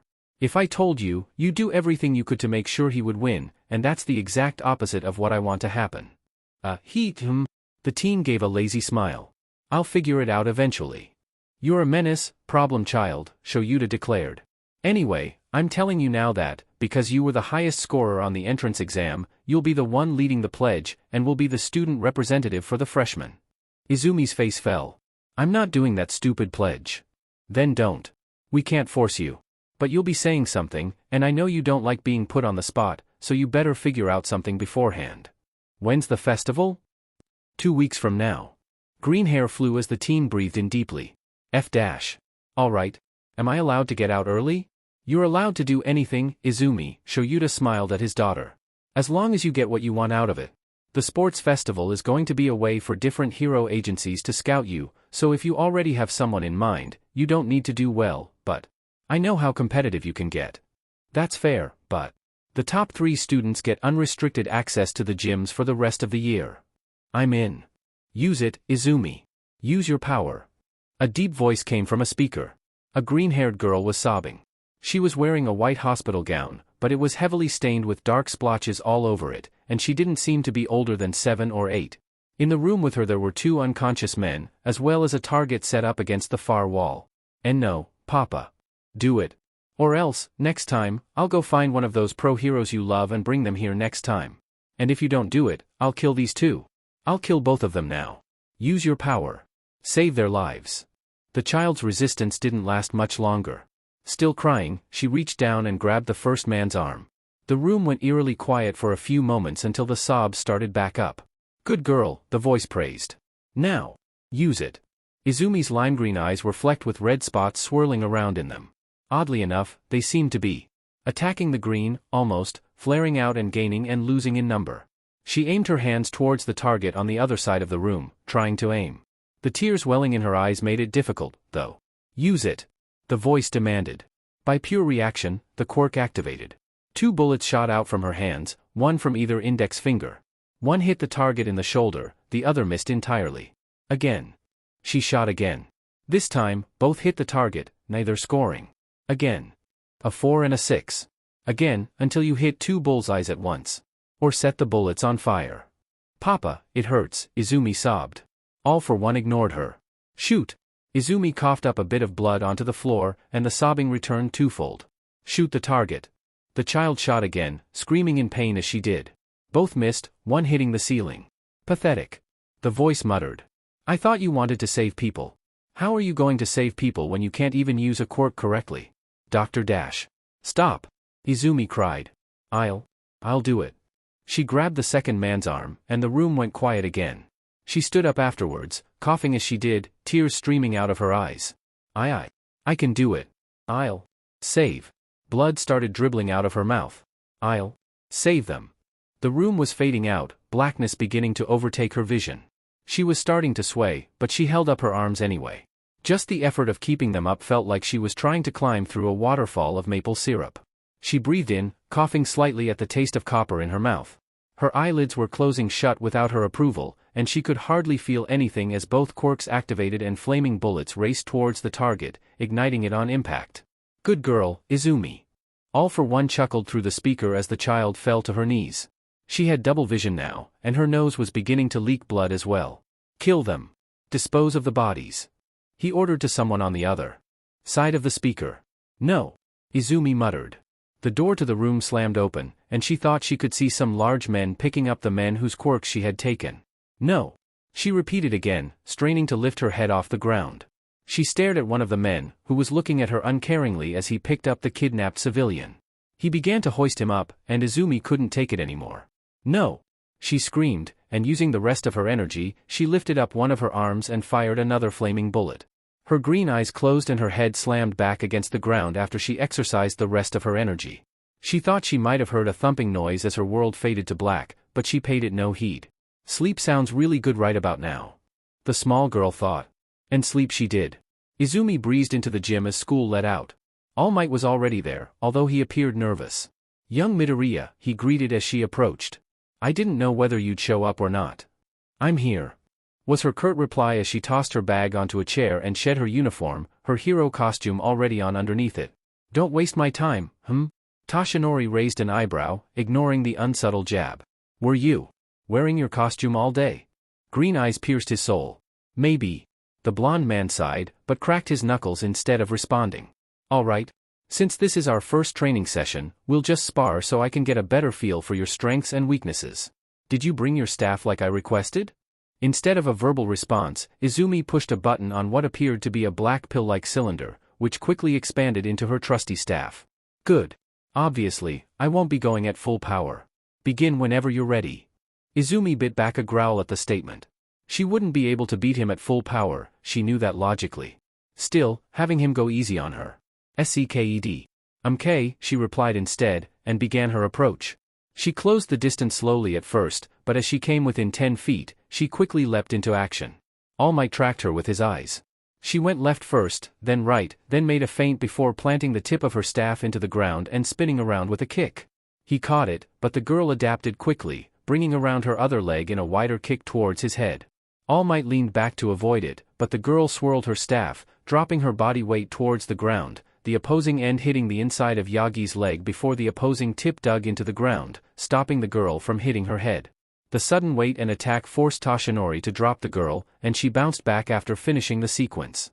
Well done, young Midoriya. The man praised, quickly revising his opinion of the girl. Regardless of whether he was going easy or not, being able to adapt so quickly and also land a successful hit on him was incredible. He tried to keep the events of the day before out of his mind, the scars. He blinked, and then breathed in. My turn. All Might launched from his starting point, flying past the girl, and then bounced off of the far wall at an angle. He was planning on going towards the side, but a sudden weight on his leg messed up his trajectory. Midoriya was using her quirk. but it wasn't strong enough to forcefully move nearly 600 pounds of pure muscle while in motion. Still, it adjusted his angle enough that the hero was forced to instead bounce off of the floor, taking her new approach from the ceiling. Izumi bounced back from the initial hit, landing in a handstand and bouncing again as All Might came in for another blow, but was finally caught in the air by the man's third grab. Before the pressure could get too intense, she found herself with her feet back on the ground again, although her world was still spinning somewhat. "Well done, young Midoriya," All Might praised. "Stop doing that," Izumi demanded. "We're not here for social hour. If you're here to teach me, then teach me. Don't tell me I'm good when I know I'm not." All Might looked at the girl, concern written upon his face. "But you are good. Not many people can claim to have landed a blow on me, nor dodged not one, but two of my attacks," he pointed out. Izumi rolled her eyes. "You're holding back. It doesn't matter." Her tone was still frosty. All Might frowned. Tell you what, I'll fight you at full capacity. But with my quirk deactivated." Green eyes narrowed. "I assume that's the form I met you on the beach in, All Might nodded. "Fine. After I win, you can go harder on me." All Might gave a chuckle. "All right." He slid into the gym's ring as he deactivated One for All, Izumi kicking off her shoes and following soon after. "Your go, young Mido Dash. Go." Izumi cut the man off and they began to circle. "So, you're dying, right? That's what the whole thing with your activated and deactivated quirk is, right?" All Might frowned. "Yep. All for one, and I fought 6 years ago, and he beat me. Instead of killing me, though, he simply injured me slightly. I assume you know about this." "Yeah," the green-haired girl replied. "That was the night I'd escaped." "I see," Toshinori intoned. "It's not as bad as it could have been. One of my lungs was ruptured and unsalvageable, but I'm otherwise fine. However, despite all the training and effort I've put in over the past few years, I'm still barely above the level I was at then. If I hadn't been injured, I could have been much stronger now. I have to constantly fight against my missing lung and aging, and I fear that I'm nearing the end of my growth." Izumi tested a swing with her staff, which the blonde easily dodged. The man grinned. "I assume you know about my quirk, One for All?" Izumi's foot slipped for a moment, but she was back to circling as fast as it happened. "I don't know what I don't know," Izumi replied, a non-answer. At hearing her opponent's huff, though, she rolled her eyes and continued. "I know that it was originally called Power Stack. It allows you to store up energy. It wasn't originally intended to be powerful, but when combined with the quirk to pass quirks on, it has morphed into what it is today." All Might's eyebrows rose. "So you know just about everything. That makes this easier." Izumi's eyes narrowed as her senses heightened. While the number one hero didn't seem like the type of man who would attack a relatively innocent teenage girl, Hisashi Midoriya also hadn't seemed like the type of man who would torture his daughter in an attempt to steal her quirk. "Makes what easier?" she questioned. "I want to pass One for All on to you." Izumi stalled in her movement, halfway through a step, nearly falling over. Whatever she had expected. "What?" All Might careened forward, throwing a punch which only the teen's instincts allowed her to dodge. "I want to make you the next bearer of One for All." The girl grit her teeth and swung her staff at her opponent, but his semi-muscular frame allowed him to catch the weapon and tear it out of the hero student's grip, and it was subsequently thrown out of the arena. "I don't understand. Why me? I'm the daughter of your mortal enemy. An ex-vigilante. Some teen with mental issues. Surely I'm not the best fit for it." "That's what other people told me, too," Toshinori grinned as he sent a jab at the girl, who tried to fall into pace as she deflected it. "I don't care, though. One for All doesn't care about statistics. I can't find a successor from a bunch of numbers on a piece of paper. All I wanted to look for was someone with the spirit of a true hero. Someone who went out and helped people because why wouldn't they?" The girl sked in a breath of air as the words hit true. "You help people. I don't judge progeny by parent. I would never dare to call someone a villain just because their parent was a villain." Izumi felt the tears beginning to leak from her eyes, but did her best to ignore them. "Still, there's so many better people out there that could get this. Some hero who already has some brilliant quirk that could be combined better with it," someone tested Dash. All Might chuckled. "Perhaps. But I don't want them, young Midoriya. Someone who grew up with a strong, flashy quirk, someone who's always been told they can be a hero, they get used to it. Accustomed, even. They start to lose respect for their own power, because they've never been without it. But, for someone who has never been told that they can be a hero, for someone who believes that they themselves cannot be a hero, and yet still try to help others anyways. They know what it feels like to be on the bottom of society. And they know that nobody should ever be there." The teen growled and threw a punch. "You don't know me. How do you know I don't help people for my own reasons? Maybe I want popularity dash. Then you would be more public dash. Or appreciation dash. Then you would stick around longer than to comfort them dash. Or maybe I just feel good for saving people. Why would you feel good about saving people unless you thought it was the right thing to do? Izumi was silent. Finally, she sent an annoyed glare at All Might, as well as a spinning kick which he blocked with both arms, gritting his teeth. If you try hard enough, anyone can find a justification for anything. If you're trying to see me as a perfect little hero, you'll try and fit any narrative in dash. Except I'm not the one who's fitting narratives in, young Midoriya. The girl froze. You made up those arguments because you don't see yourself as worthy. Tashinori feinted to the left, but finally swept the girl's legs out from under her, sending her to the mat. I'm not giving you one for all because you're the perfect hero already. There was something you told me on Dagoba Beach. Something that I think applies here. It was something like, they don't understand that they're not expected to come to a hero school already prepared to be a full-fledged hero, if I remember correctly. Izumi panted from her place on the mat, out of breath from the fight. Don't use my own words against me. Why not? All Might challenged. If you truly believe in those words that you said, there's no reason why they shouldn't apply to you here. The green-haired teen pulled herself up into a sitting position. Just because they apply to others doesn't mean they apply to me, she huffed, looking towards the wall. Young Midoriya. She turned her head towards her teacher to see him hold out a hand to her, ready to pick her up off of the ground. I don't care what other people have told you. I don't care what you've told yourself. You can become a hero, Izumi. You can become a hero. Tears began to stream openly down the girl's face. She grit her teeth and shook her head, trying to keep in her urge to scream. I won't steal your quirk from you. She finally whispered. She pushed herself up off the ground, the same way she always had, refusing the man's hand. She slipped out of the arena, retrieving her staff and collapsing it in a smooth motion. I don't need you to say yes now, young Midoriya, All Might called out to her from his place in the ring. But I believe you are the one fit to be the next holder of one for all. And unless you tell me no, I will not stop trying. You can become a hero. And, if I'm being honest, I think you already are one. Izumi left the gym without replying, but the number one hero, with his enhanced senses, could hear her sobs far after the door closed. The young holder of all for one wasn't going to let some DMN hero tell her that she could be a hero 8 years too late. She would face her problems the same way she always had. Alone. Thank you for seeing me on such short notice, Tsukachi spoke hurriedly as he sank into a chair. This is a matter of great importance. Sir Night-Eye looked at his old acquaintance with something akin to boredom. Isn't everything? His tone seemed to imply the exact opposite. Yagi is dash, Naomasa checked the office to make sure there weren't any eavesdroppers. This office is secure, Sir Night-Eye waved off his concern. The detective cleared his throat and nodded. Sorry. It's just, well, you know. Yagi is thinking of passing on one for all. The hero's face didn't change. Usually, I'd see this as being a good thing. But, considering you're coming to me in a panic. It was an indication to get to the point, which Naomasa did eagerly. He has a girl in mind. Sir Night-Eye's eyes narrowed. He had been intending to present Mirio as a worthy successor, although the boy was powerful in his own right with or without one for all regardless. She's all for one's daughter. Mirai's yellow eyes widened in shock. His daughter? Are you sure? Positive. She has his quirk, too. And... The detective's voice trailed off, becoming slightly regretful at the words he was about to say. I have recorded evidence of her engaging in vigilantism. Sir Night-Eye blinked. You're thinking of getting her arrested so that he can't pass on the quirk to her. It wasn't a question. There was a small amount of hatred concealed within the statement, too. The alternative is having one for all going to all for one's daughter, Sasaki. Tsukachi hissed. She's unstable at best. At worst, she's in leagues with her father and we'll be all but handing it over to him. Both men were silent for a few moments after the outburst.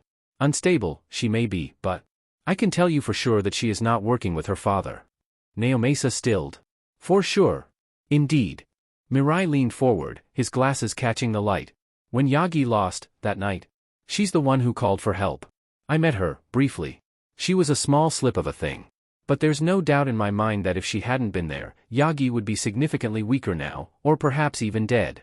Rather than just a collapsed lung, he could have potentially lost his stomach, a kidney, anything, really. Tsukachi tried to moisten his dry lips. Still. She's no doubt heavily scarred and traumatized. One for all would be better off in someone else's hands, such as young Mirio. Yes. Sasaki made a face that signified he was very displeased with the topic. It's horrible. We're supposed to be doing the right thing, Naomasa.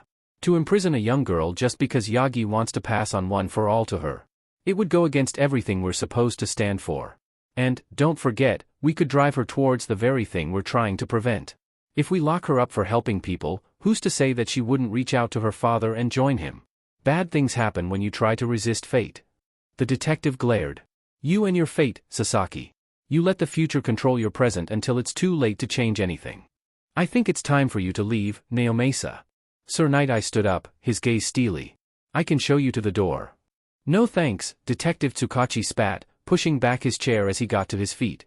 I'd rather show myself out rather than be led by a cowardly fanboy. Mirai Sasaki glared at the cell phone sitting on his desk. The phone hadn't done anything, no, but the pro-hero was upset. I should just call him. He thought. He'd be delighted to hear from me, no doubt. All Might had tried to contact him a multitude of times over the past few years, yes, but he had always let the phone ring. It was more a matter of principle at this point.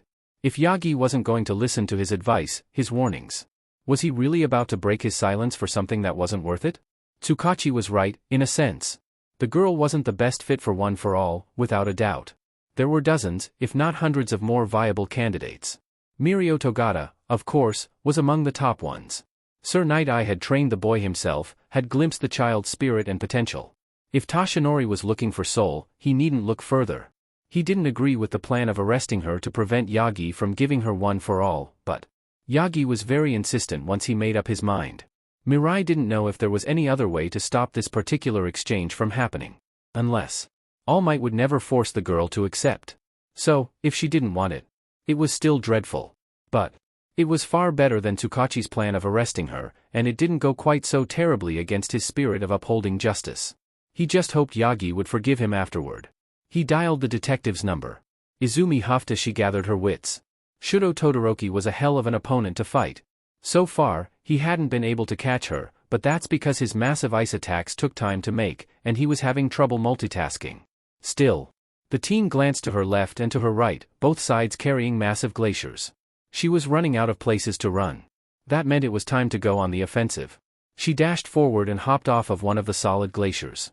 Todoroki stumbled back, obviously not expecting her to come at him so fast. Then, Izumi made a mistake. A relatively minor one. She aimed for Todoroki's left side. He had only been using his right side in his ice all fight, so Izumi almost forgot that he could make fire with his right side. A blanket of heat appeared, and it disappeared. Izumi's strike landed, tossing the peppermint-haired boy backwards and out of the ring. There was applause from the class, all dressed in their hero costumes. It was heroics class, after all. Izumi stalked over to Todoroki, glaring as she offered him a hand up. The boy grabbed her hand and pulled himself up. Venomous green eyes stared into apathetic turquoise and gray eyes. You were going easy on me, Izumi accused. No. Todoroki's answer was curt. I do not use my left side in combat. If anything, Izumi's glare worsened. Why? Think you're that much better than us? Todoroki scoffed, but didn't answer. Some emotion seemed to have snuck into his irises, but the girl couldn't place it. Whatever. Izumi turned around. Good fight, I guess. A wonderful display of sportsmanship, All Might applauded, in a different hero costume than the first day of class. That dethrones young Todoroki, and makes young Midoriya the new queen of the hill. And next is. All Might peered down at the list in his hands. Young Bakugo. Finally, some action, the ash-blonde boy scoffed. Better give me a good warm-up, extra. Izumi re-entered the ring. The glaciers had already melted, courtesy of Todoroki. I've heard the school infirmary has fluffy blankets. She heard an intake of breath from the sidelines, and turned to see Eijiro and Denki barely holding their laughter in. She rolled her eyes. Bakugo didn't respond to her jest, though. Instead, he just narrowed his eyes and settled into his fighting stance. From what Izumi could tell, his fighting style took inspiration from All Might, but combined it with massive maneuverability. The boy was not to be underestimated. And, for some reason, he knew my parents. The thought threw Izumi back into her bad mood as she prepared to spar, too. Ready. Go. The teacher shouted. Immediately, both sides rushed into action. Bakugo was starting out early with his quirk, using explosions to gain speed. Izumi had started off sprinting, but had to slow down due to how fast her opponent was approaching. She dropped low into a spring kick, hoping to launch the boy upwards, but he instead flew around her with an explosion and hit her in the back with his quirk. Izumi was tossed across the ring, but didn't fall out. She righted herself quickly, springing to her feet. The boy was on her in a moment, throwing another attack that she had to roll out of the way of. If she remembered correctly, his quirk was based off of sweat. He was already starting to sweat, although the steam rising off of the ground due to Todoroki melting his glaciers hindered it somewhat. That meant that his quirk would only get stronger as the fight went on. She sprang to the side as Bakugo flew past her, and then pulled him back with all 10 fingers of her quirk. He came flying back towards her, but he was already righting himself in the air in order to face her head-on. Well, can't have that. Izumi thought to herself.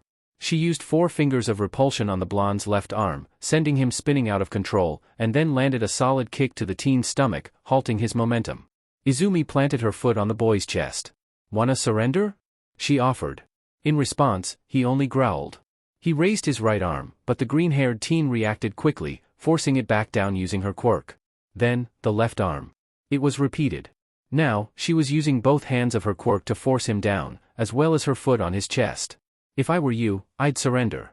A sneer passed Bakugo's face. "Good thing I'm not you." The ground under him exploded as he used his quirk under him, sending Izumi flying. She righted herself in the air, executing a shaky flip and landing in a crouch on the ground. She heard someone say something from the sidelines, but ignored it. She sprinted forward, and Bakugo propelled himself using his explosions. At the last second, Izumi jumped, ending up over the boy. She reached out to use repulsion on him in order to send him to the ground. What happened instead, though, was Bakugo launched himself to the side, instead causing Izumi to use repulsion on the ground, sending herself upwards instead. It was an unfortunate downside to attraction repulsion. If she tried to use it on something too sturdy, the effect was applied to her body instead. Bakugo smirked, holding up one of his arm gauntlets. "If they designed this the way I wanted, this should have been storing up my sweat all fight. Which means, when I pull this pin." Izumi gaped in shock. That kind of blast could kill her. "Young Bakugo." She heard All Might yell. "If you use that attack against a defenseless opponent, I will dash." Bakugo pulled the pin. In a burst of desperation, Izumi yanked at his foot while falling, sending him off balance. The shot went wide, exploding into the roof. A few pebbles fell, but the structure held. Izumi landed on the ground harshly, getting the air knocked out of her. "DMN," Bakugo spoke, not sounding disappointed at all. "Good thing I have a second try." He aimed his gauntlet at Izumi, but she was ready this time. The focused her attention on the small pin that seemed to be the activator for the support item and tore it off with repulsion. It hit Bakugo in the face, giving her time to right herself as he blinked. She was breathing heavy. This was a much harder fight than expected, and she had already had pretty high expectations. The ash blonde growled as he processed what happened. The green-eyed teen dashed in, hoping to end the fight as quickly as possible. Bakugo hopped back, tearing his gauntlet off of his arm and tossing it at his opponent. She dodged out of the way, but was thrown off balance by the massive explosion that occurred as the boy detonated it. The tip of her glove was caught in the blast, but protected her hand somewhat. Her hearing was definitely impaired, though, and the naturally gifted boy sensed it like a shark smelling blood.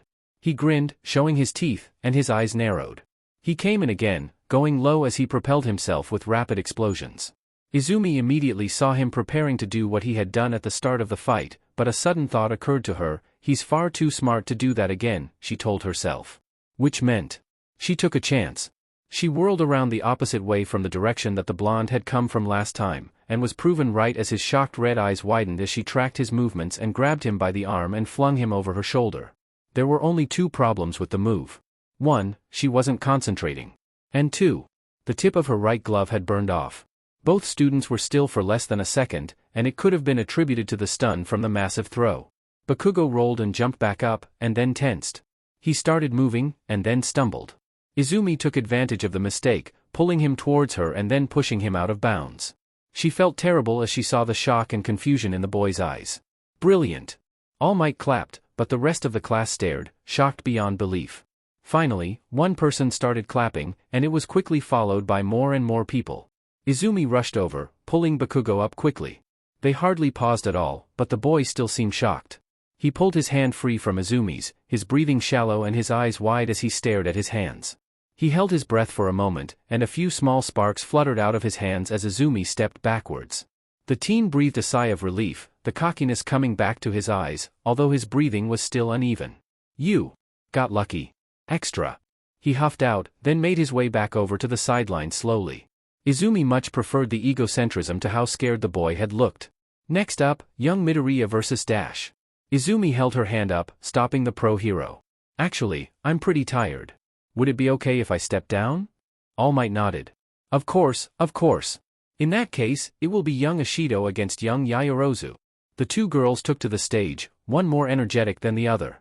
Let's give the others a good fight, Momo smiled. Mina giggled. After what we just witnessed. Let's just hope we don't bore them to tears.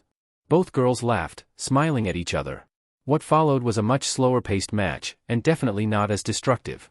It ended in a win for Mina after she cornered the older girl and then forced her out of the playing field. Izumi allowed herself to rest a little as Kirishima and Kaminari constantly tried to get her to talk. Your fights were crazy. Kirishima exclaimed. I can't believe how strong you are. Denki nodded, laughing. Yeah. You went up against two of the strongest guys in the class and absolutely demolished them. He agreed easily. Izumi laughed tiredly. I wouldn't say absolutely demolished them. I'm barely able to stand at this point, and if I hadn't gotten lucky with Bakugo losing his footing, he probably would have beat me, she admitted. If I hadn't accidentally taken his quirk, I would have most definitely lost, and that's not acceptable. The green-haired girl grit her teeth. She needed to be stronger. She needed to be stronger. A soft voice spoke up in the back of her head. You could always accept All Might's offer. Izumi shook her head, causing the people around her to look at her in concern. Are you okay, Midoriya-san? Achiko's voice came, filled with concern. Izumi turned towards her and smiled. Yep. Just thinking about what I could have done differently during the fight. Izumi laughed, hoping it sounded genuine. The brunette seemed unconvinced, but let it go. Really? Kirishima asked. You seemed like a total powerhouse during that entire thing. I don't think I could have done any of that, the boy chuckled, ruffling his red hair. Well, of course not, Izumi reasoned. Seeing the boy's face fall slightly, she added on hurriedly, but that's because you're looking at how I did it. If you were in that scenario, you would have reacted in your own unique way with your quirk, probably in a way that I couldn't imagine. She pointed out. The boy quickly brightened. Hey, yeah, you're right. Kirishima smiled at the girl, who returned it, but quickly went back to her own thoughts. I won't take his quirk. I don't deserve something that wonderful. Her mind filled in the space against her will. She wilted at the thought, but found that she couldn't argue against it. She was just some sneak thief who had somehow convinced someone good that she wasn't worthless. There were so many better candidates for the quirk. She was silent for a few moments, until Denki started talking to her.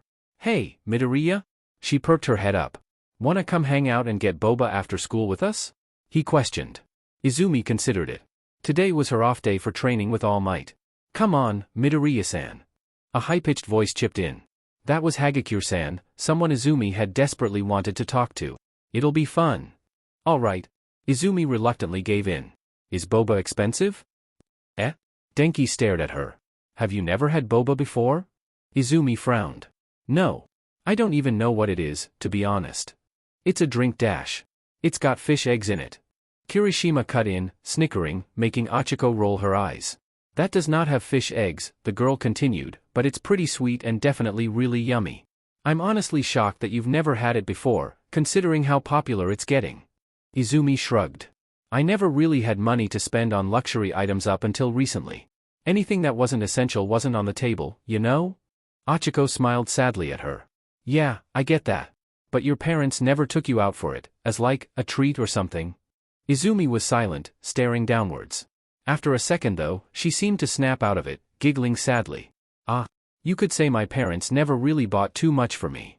The rest of the group just sighed, stating how much of a tragedy was. They, of course, had no reason to think twice about what she was saying.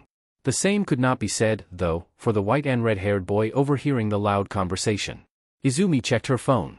She was using it for directions to the cafe, but she was most definitely lost. She was still in the middle of the mall, and she couldn't find a directory anywhere. You seem lost, a voice commented to her left. The girl smiled without looking at the man. No, I'm just waiting for some friends. The man twitched twice, finally gathering Izumi's attention. Oh, Detective Tsukachi-san. She greeted as she finally turned. I didn't realize it was you.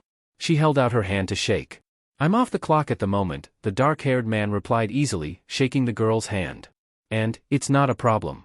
I could probably guide you to wherever you need to go, I come here decently often. Oh, that'd be awesome, Izumi smiled. It's a place called, she peered down at her phone. Café de Tea. Oh. Tsukachi nodded. Yeah, it's on the upper level to the east, he pointed. Actually, if it's not too much of a bother, I was hoping I could talk to you on your way there. Izumi nodded slowly. Somehow, I feel like this isn't a genial chat, but sure. They started to walk. So, what can I help you with, sir? Well, a few things. The man sighed. I was originally going to rush into this, but after giving it a bit of thought I figured I should talk it over with you first. Izumi tensed. This probably wasn't good. I know you have the quirk all for one. Izumi gulped. All right? The detective peered at her, as if trying to read her. I would like to know how you got it. The teen shuffled her feet awkwardly.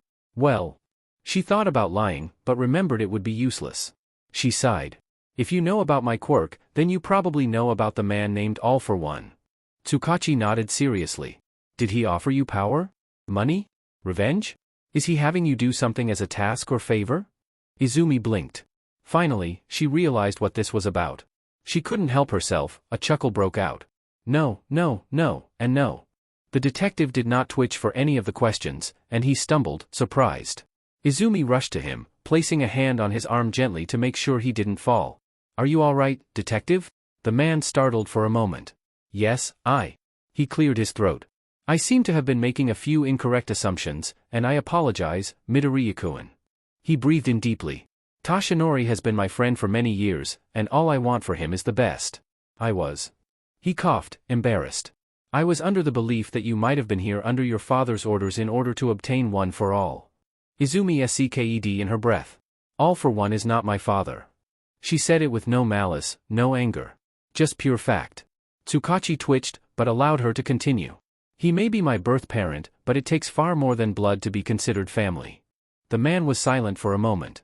The shop was just a couple dozen paces ahead of them now. Finally, he spoke again. I understand what you mean. I also. He breathed in deeply. I know that Yagi intends to pass one for all on to you. Do you think you'll take it? No, the girl spoke without a moment's hesitation. I don't deserve it. There are far too many people better qualified for that position than me. She was reminded of her thoughts during heroics class that afternoon. I think that a quirk, a duty like that should be passed on without a bit stronger of a thought. The detective chuckled, and smiled down at the girl. I think I'm starting to see why he likes you so much. He fished something out of his pocket. This is my card, with my number. If I can't answer for any reason, it'll be redirected to my secretary. I owe you a favor, he steeled his gaze slightly, as long as you're not doing your vigilantism anymore. He held the card within his fingers, seemingly waiting for an answer. Izumi bit her lip and grinned. I'm not doing illegal vigilantism anymore. Helping Aizawa-san with patrol though, and using my quirk when given permission, though. She shrugged. Ha, Tsukachi smiled, sliding the card into her hand. Well, I'm glad you're starting to work on the side of the law now, Midoriya-kun. I dislike vigilantism, not only out of principle, but also because it can sometimes cause more harm than good. Getting guidance is a much more productive way to help people. He smiled and stopped walking, leaving Izumi to stop as well as she realized that they were at the cafe. It was very good to talk with you, Miss Midoriya. I hope you enjoy your time with your friends. He walked off, giving the surprised teen a small wave, which she returned after a few moments. She turned around and headed inside the cafe, greeting her friends. You're late, Mido. Kirishima teased. Yeah, Gomen, Izumi apologized. I got a bit lost. Denki chuckled. Yeah, this mall can definitely be a bit of maze. Sometimes, I swear it's on purpose. Not on purpose, Mina rolled her eyes and stuck her tongue out. You guys just don't come here enough. Who was that, Midoriya-san? Achiko questioned, causing Izumi to blink out of her thoughts. Oh. Her green eyes peered down at the card in her hand. A new friend, I think. Haha. Only you could get lost and somehow make a new friend while trying to get to the other side of a mall, the pink-skinned teen teased. Now, are we getting boba or what? We were waiting for you, Midoriya. Didn't want you to miss out on this godly nectar. Izumi chuckled. Yeah, let's order. You guys will have to tell me what's good. I'll make sure to order extra fish eggs for you, Hagakure teased. Izumi did her best to focus on the girl, the shimmering outline barely visible in the warm lights of the cafe, and laughed. Yeah. She thought about it for a second. They're not really fish eggs, right? The group laughed together. Izumi enjoyed the afternoon. For the first time in a while, she could genuinely say that she felt like a normal teen. It would be the last time in a while, too. When is it worth compromising your morals? Is it for when it doesn't really matter too much? Because, after all, you hardly changed anything. Or is it for when it matters greatly, because the other alternative is potentially losing something or someone? Both? Neither? What are morals for if you're willing to compromise your integrity? Everything starts with a first step. Even the journey down the river sticks. Izumi stared at the microphone. Past it, her classmates, the other classes, around them, parents, pro-heroes, scouts. Izumi cleared her throat. I wrote a speech for this, actually. She waved the papers in her hand in the air. Worst 3 hours of my life, I swear. She released her grip, letting the papers scatter into the wind. I don't need any of those, though. She grew bolder. The purpose of this sports festival is to showcase the potential of Yuuei High School. Talent is something that everyone here has, in some way, shape, or form. But, as anyone who has experienced it can tell you, talent loses to hard work. We're not here because we're the best. Izumi leaned forward so that she was almost touching the mic. We're here because we're going to become the best. I pledge to go beyond. Izumi held her hands up. The papers that she had let fly earlier came soaring back to her, and she closed her eyes as she constantly switched between attraction and repulsion. Her eyes shot open after she found a rhythm, and they were glowing a vibrant hue of green. 2 words. 9 letters. 1 piece of punctuation. Plus ultra. She shouted. Plus ultra. The class around her responded, and Izumi finally hopped off the podium, bringing the pieces of paper with her as she did. Well said. Present mic screamed through the audio system. Izumi Midoriya, of Class 1A. Midoriya. Todoroki got the girl's attention. I will beat you. Izumi raised an eyebrow. Yes. Strictly speaking, I am stronger than you. Izumi wanted to bite her lip, but instead forced herself to remain stoic. You can say that all you want, but actions mean more than words, Todoroki-san. And if I remember correctly, I've been beating you in sparring, and you know what? Izumi leaned in. As long as you keep using only half of your quirk. She whispered into the boy's ear, I'll crush you every single time. She pulled away, smiling. Best of luck. Todoroki narrowed his eyes, nodded, and shifted towards the edge of the group. Oi. Kirishima stepped in. Declaring war already? We should probably dash. It's not just about declaring war, shitty hair, Bakugo snorted. It's about showing the competition that you're here. And, you know what? The boy grinned. I'm the one you should be worried about. He began to laugh manically. Yeah. Mina cheered. This is going to be awesome. Denki slammed his knuckles together, electricity flaring. Hell yeah. Keep it down, heroics. Someone mumbled. You guys are, like, the only ones who want to be here. Izumi frowned. That was true, a glance around the pitch proved it. A lot of the students didn't seem to be very excited about the festival, and it made sense. It was like putting a businessman in a ring with Mike Tyson and telling him to have fun. They weren't going to get picked up by business companies for how heroic they were, and they hadn't been training their quirks for the past 2 months. It was something she had noticed before, too. During the entrance exam, a lot of Yuui's process was focused around flashy, big quirks. She had made sure to comment on it to her dad, who agreed vehemently that it was a stupid idea, but not something easy to change. Now, let's get started right away. Namuri Kayama, otherwise known as the pro-hero Midnight, swished her riding crop in the air. This first game is what you'd call a qualifier. Yuuei does everything right away, huh? Achiko noted. Tsu nodded. They have to. There's not enough time to waste it, Karo. You sound like Aizawa-sensei, Izumi teased. The frog girl hardly reacted. He's not wrong, Karo. Izumi couldn't disagree, so she just smiled and stuck her tongue out instead. Every year, many drink their tears here. Midnight announced, making the green-eyed girl raise her eyebrows. It seemed more like this was where the business, general, etc. students stayed behind every year. If the years of recordings she had pored over were any indication, at least. Now, here is the fateful first game. The R-rated hero swished her whip, the item making a cracking sound as it flew. A large screen with a wheel appeared behind her, the image on it not unlike a slot machine. It shook and made noise, but Izumi knew that was only a formality. There were only a few events large enough for the hundreds of students present. Apparently, someone else knew that too. It's an obstacle course, she heard from somewhere near the general studies group. She smirked. Indeed it was, and whoever knew that had probably been studying the festivals too. And that meant. Her smirk turned into a smile. Whoever said that was probably the kid her dad was trying to get transferred in. She made sure to imprint it into her memory, and went back to paying attention to the pro-hero on stage. This year, it's this. The words, obstacle race, popped up behind her, validating Izumi and the unknown boy. All 11 classes will participate in this race. The course will be the outer circumference of this stadium, about 4 kilometers. However, the white-suited woman leaned forward and liked her lips sensually. There's a twist this year. Those who do well but do not qualify for the second round will instead have the option to participate in the general festival, as recommended by our number 1 hero, All Might. Izumi coughed in surprise, her body twisting of its own volition to stare at the assembled mass of teachers. All Might wasn't difficult to pick out. His eyes were shadowed, and his bulk was easily seen in his red costume. Not to mention his bright smile. Izumi narrowed her eyes at him, her mind racing. Had he done this to try and win her over? There was no doubt that he had read her essays, of course. She grit her teeth. She would not be bought. Surely the man had to realize sooner or later that there were better candidates for one for all than her. Right? Our school's selling point is freedom. Namuri continued. As long as you stay on the course, it doesn't matter what you do. She winked sensually at the crowd. Many of the boys cheered, and some of the girls, but most of Class 1A understood what it meant, showcase your quirks. Izumi's eye twitched. Maybe she would. Maybe she wouldn't. She was already out of her element in such a large crowd, she would much rather just be hidden. But she couldn't, not if she wanted to accomplish her goals.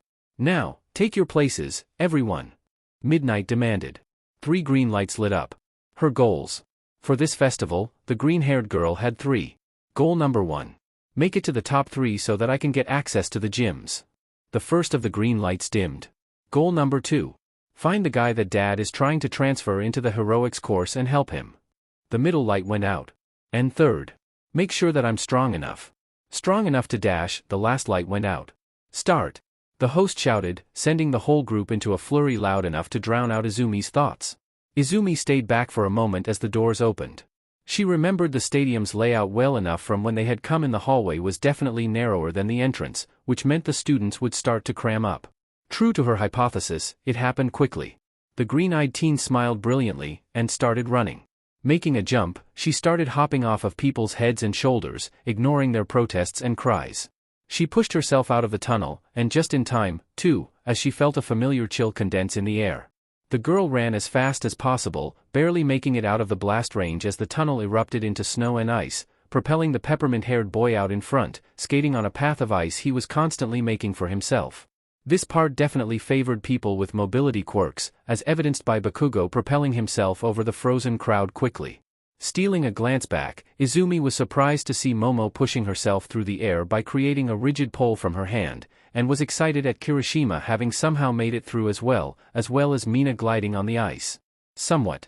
I won't let you get away so easily, Bakugo started, pausing for the deafening sounds of his explosions to take over, you half and half BSTRD. The flashes of light blinded Izumi slightly. She didn't have any mobility usages for her telekinesis, so she was stuck with running. She was lucky, though. Her years of vigilantism had honed her body incredibly well, and she was both agile and durable. She was out of the range of the ice floor that Todoroki had made, at least. More and more people were passing her, though. With a small amount of pride, Izumi noticed that Minoru Mineta was among them. The small boy was bouncing from ball to ball, making sure to use them sparingly. Although he was still perverted, he was showing a lot more drive to stay out of the last place spot in the class. There were only unofficial class rankings since they hadn't taken midterms yet, but he was sitting somewhere around 17th. A few of the other students had tried to use the great ball to bounce off of, but found their feet stuck to them and being forced to choose between giving up or continuing on the ice floor with only one shoe. There was one poor kid who had tried to push the ball off with his hands, and was now stuck in a contorted position. Bakugo passed her, and their eyes locked for only a moment. Don't get in my way, extra. And then he was gone. A shadow loomed. The first real challenge was afoot. Massive robots, much larger than the regular ones from the entrance exam. They seemed to be more decked-out versions of the point-bearing robots, and the size of the zero-pointer. Well, this is dumb. Izumi noticed. This is only an obstacle for the first few people who come through up until the machines are destroyed. Then, it's just a waste. Speaking of destroying the machines. Todoroki breathed in and crouched as one of the arms reared towards him. He breathed in, and Izumi noticed the frost coming from his breath, and knew what was coming. She started running forward as fast as she could. He was going to give them an opportunity, but only a few seconds. She heard him whisper something, but wasn't close enough to discern what it was. The son of Endeavor swung his arm. A massive glacier, larger than the ones that he had been using in sparring, came forth, freezing the robots in place. It didn't destroy them, though, but it left a good few feet of ice on the ones closest to the center of the blast. Izumi didn't hesitate, bounding forward and sliding on the ice expertly to cruise through the legs of a robot, following behind Todoroki by only a few paces. She grabbed at the joint of one of the robot's legs as she passed by, yanking it down towards her, sending the robot crashing to the ground. A thick mist covered the area. The green-haired girl heard explosions behind her, and knew that it meant that Bakugo was back. She redoubled her efforts, but it was no use. Bakugo passed her, then Ida, then Hanta, then Fumikage, then even more people she didn't know. She was falling behind, god damn it. Her emerald eyes sparkled as she held out an arm towards the closest competitor. She didn't know how many people would pass, so she had to. She blinked. When had she started thinking like this? What the hell? Izumi jerked her arm back to her side, deactivating her quirk. She had been about to hurt people. She had literally stepped on people in order to get ahead. She grit her teeth and started running faster. What's wrong with me? She made it to the second obstacle. She couldn't afford to stop, not now. The people ahead of her were hesitating, and she could see why, a massive pit. There were ropes crossing between rocks, and Izumi instantly understood. Where was? She spotted her. Achiko-san. She shouted. The brown-haired girl looked at her, a bit of fear in her eyes, although it was slightly abated once she saw the other girl. Midoriya-san. This gorge is dash. No time. Izumi cut the other girl off. Use your quirk on me and release it when I get to the rock. Achiko, for her part, hardly hesitated, clapping her hands onto the green-eyed girl's body. Instantly, she felt weightless, and she launched off the edge of the rock. Her weight returned as she was over the next rock, and she fell into a roll. Turning around, she stuck out both arms and pulled Achiko towards her, who barely had time to make herself weightless. Yeah. Izumi thought with a bit of relief. That's right. It's better to work together. Achiko landed a bit more roughly, but popped up smiling. That was great. If I'm only making myself weightless for a few seconds, it hardly affects my stomach. Izumi sent her a thumbs up. Think we can make it to the end of this like that? Uraraka gave her a thumbs up in return, and nodded. All right. Izumi let the competitive side that she usually suppressed flare. Let's go. Working together, the duo made it to the other side in no time, although their stops still left them behind Todoroki and Bakugo, who were speeding along in no time, the latter simply ignoring the ropes entirely as he flew above them. Others weren't far behind, though, and as they got to the last obstacle, the top 5 were Todoroki, Bakugo, Achiko, Izumi, and Ida. The last of the 5 was quickly catching up, though, and the gap between the first 2 and the rest was only getting larger. There was no way. Izumi held her breath in. No way for her. Achiko, she shouted, grabbing the other girl's arm. Hold yourself weightless for as long as you can.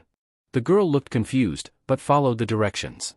The teen picked her classmate up, breathed in, and thwomp.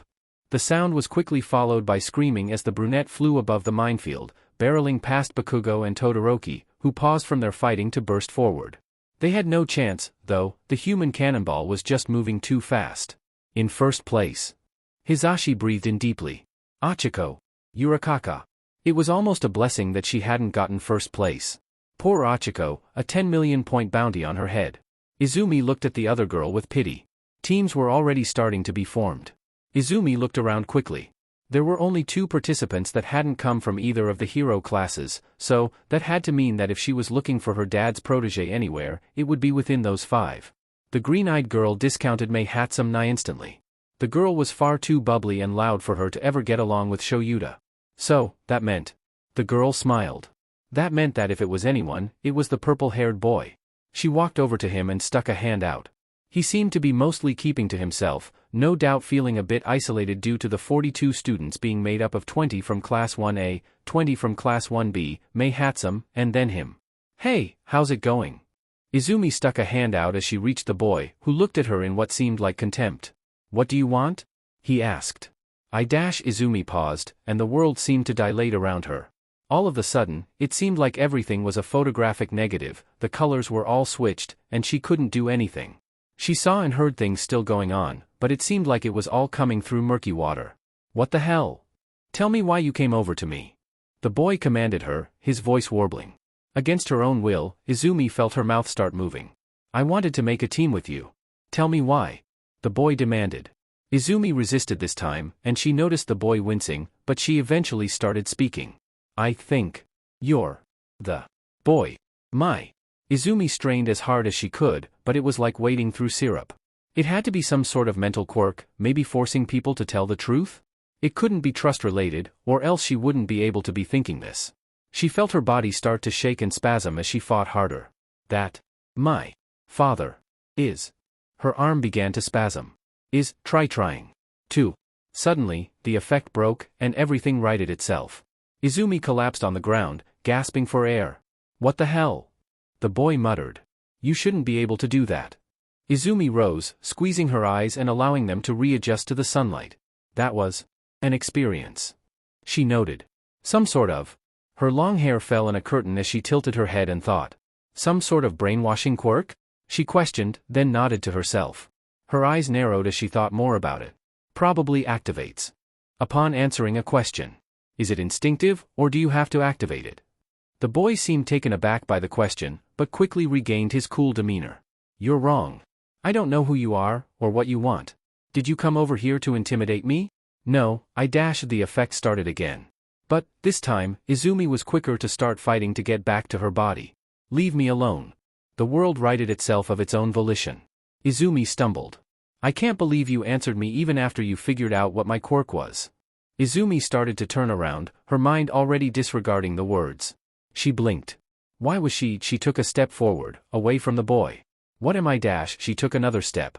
There was a ringing in her ears, and it was constantly getting louder. She only took a few more steps before the ringing stopped, and a cool calm washed over her body. Why had she even wanted to talk to the boy to begin with? She couldn't remember, it probably wasn't important. Achiko had already formed a team by the time Izumi got back to the rest of the group. It was with Mei, Ida, and Tokoyami, it seemed. Most of the rest of the cast had grouped up, too. Izumi's next go-to, Kirishima, had already teamed up with Mina, Denki, and Hagakure. Shoji, Kota, Tsu, and Mineta had also teamed up, interestingly enough, and Todoroki, Momo, Kyoka, and Shiro made another unlikely formation. She looked around, and there was only one person left. It seemed like they had realized it too, and didn't seem all too happy about it. Of course, they never seemed too happy to begin with, and it was probably why, despite finishing third, Bakugo Katsuki hadn't found a group before that. The boys' eyes twitched as they walked towards each other. Combined, they had 390 points, which wasn't a bad starting spot. You better not slow me down, extra. I was about to say the same to you. Izumi crossed her arms. Are you going to be the horse or the rider? The boy snorted. I'll be the horse. You look like you wouldn't be able to hold my weight for more than a few seconds at best. Arm wrestle, then? The girl challenged. Bakugo scoffed. Don't be stupid. If you want to be the horse, you be the horse. I'm just talking logically. Annoyed, the girl had to admit that the boy had a point. But, don't you want to fly around? She pointed out. No sheet, Sherlock, the ash blonde snarked. I'm going to be carrying both of us. You can use your quirk to grab those shitty headbands, can't you, and you need your hands free for that. I'm not dumb enough to think that I can outmaneuver all of those shitty extras. Izumi looked at the boy in a new light, nodding in approval. You know, I thought you were an idiot, but I guess you've just proved me wrong. The male, tsched. All right, you'll be the horse. Giddy up, she winked, and the boy crouched down, slightly huffing as the short girl looped her legs under his shoulders. You're heavy, Bakugo commented. Izumi smacked him on the top of his head. Are you calling me fat? I'm calling you strong, idiot. The boy rubbed his hair at the sting. Muscle is denser than fat. Izumi considered it. Fine. You're off the hook this time. The boy scoffed, and she instinctively felt him roll his eyes. Whatever, extra. And, we're getting that 10 million, got that? Took the words right out of my mouth, the green-eyed girl agreed easily. I lost last round, and I don't feel like losing this round either. Cavalry teams. Team A, Team Uraraka, Hatsum, Ida, Tokoyami. Team B, Team Todoroki, Yayorozu, Jiro, Sato. Team C, Team Mineta, Azui, Shoji, Kota. Team D, Team Hagakure, Kaminari, Kirishima, Ashido. Team E, Team Tetsutetsu, Hananuki, Aways, Shiozaki. Team F, Team Monoma, Tsuburaba, Kaibara, Kurwaro. Team G, Team Kodai, Bando, Shiro, Fukudashi. Team H, Team Kendo, Yanagi, Tokage, Komori. Team I, Team Rin, Shishida. Team J, Team Kamakiri, Tsunatori. Team K, Team Shinso, Shouta, Aoyama, Ojiro. Team L, Team Midoriya, Bakugo. Shouta stared down at the pitch. He was commentating alongside Hisashi, although his boyfriend was doing nearly the entirety of said speaking. So, Eraserhead, he was elbowed in the side to ensure his attention was on the question, and he groaned in response. Who do you think are the teams to watch out for? It's quite interesting, as 4 people obviously maximize a team's potential, but there are 3 separate teams that are only made up of 2 members. The grouchy hero narrowed his eyes and rubbed his nose as he tried to concentrate. HRM. He yawned. Team Todoroki is well balanced. They have a very strong emitter quirk, and their main horse can very easily support their weight. Team Achiko is nothing to scoff at, either. And what about the smaller teams? Hisashi tried to get some rapport going. Shouta rolled his eyes. You have your own opinions. Say them. The blonde didn't budge, making the black-haired man sigh again. Fine. Teams Rin and Kamakiri will have issues balancing attack and defense, as their riders don't have long-range versatility. Hisashi grinned. And what about Team Midoriya? Shouta gave his boyfriend the stink eye. Midoriya and Bakugo are both very independent workers, but have the skill and experience to back it up. If they can work together, they'll win.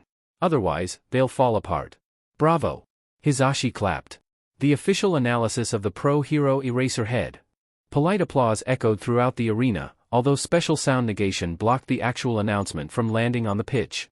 It wouldn't do to affect the judgments of any of the participants. Shouta stared intensely at the pair of Katsuki and Izumi. He knew that they didn't work well together, but, hopefully, their shared desire to win would trump any animosity. He stared at Shinsu's group, too. Aoyama and Ojiro. Shouta, too. He sighed. The boy needed to learn that people would work with him without being hypnotized.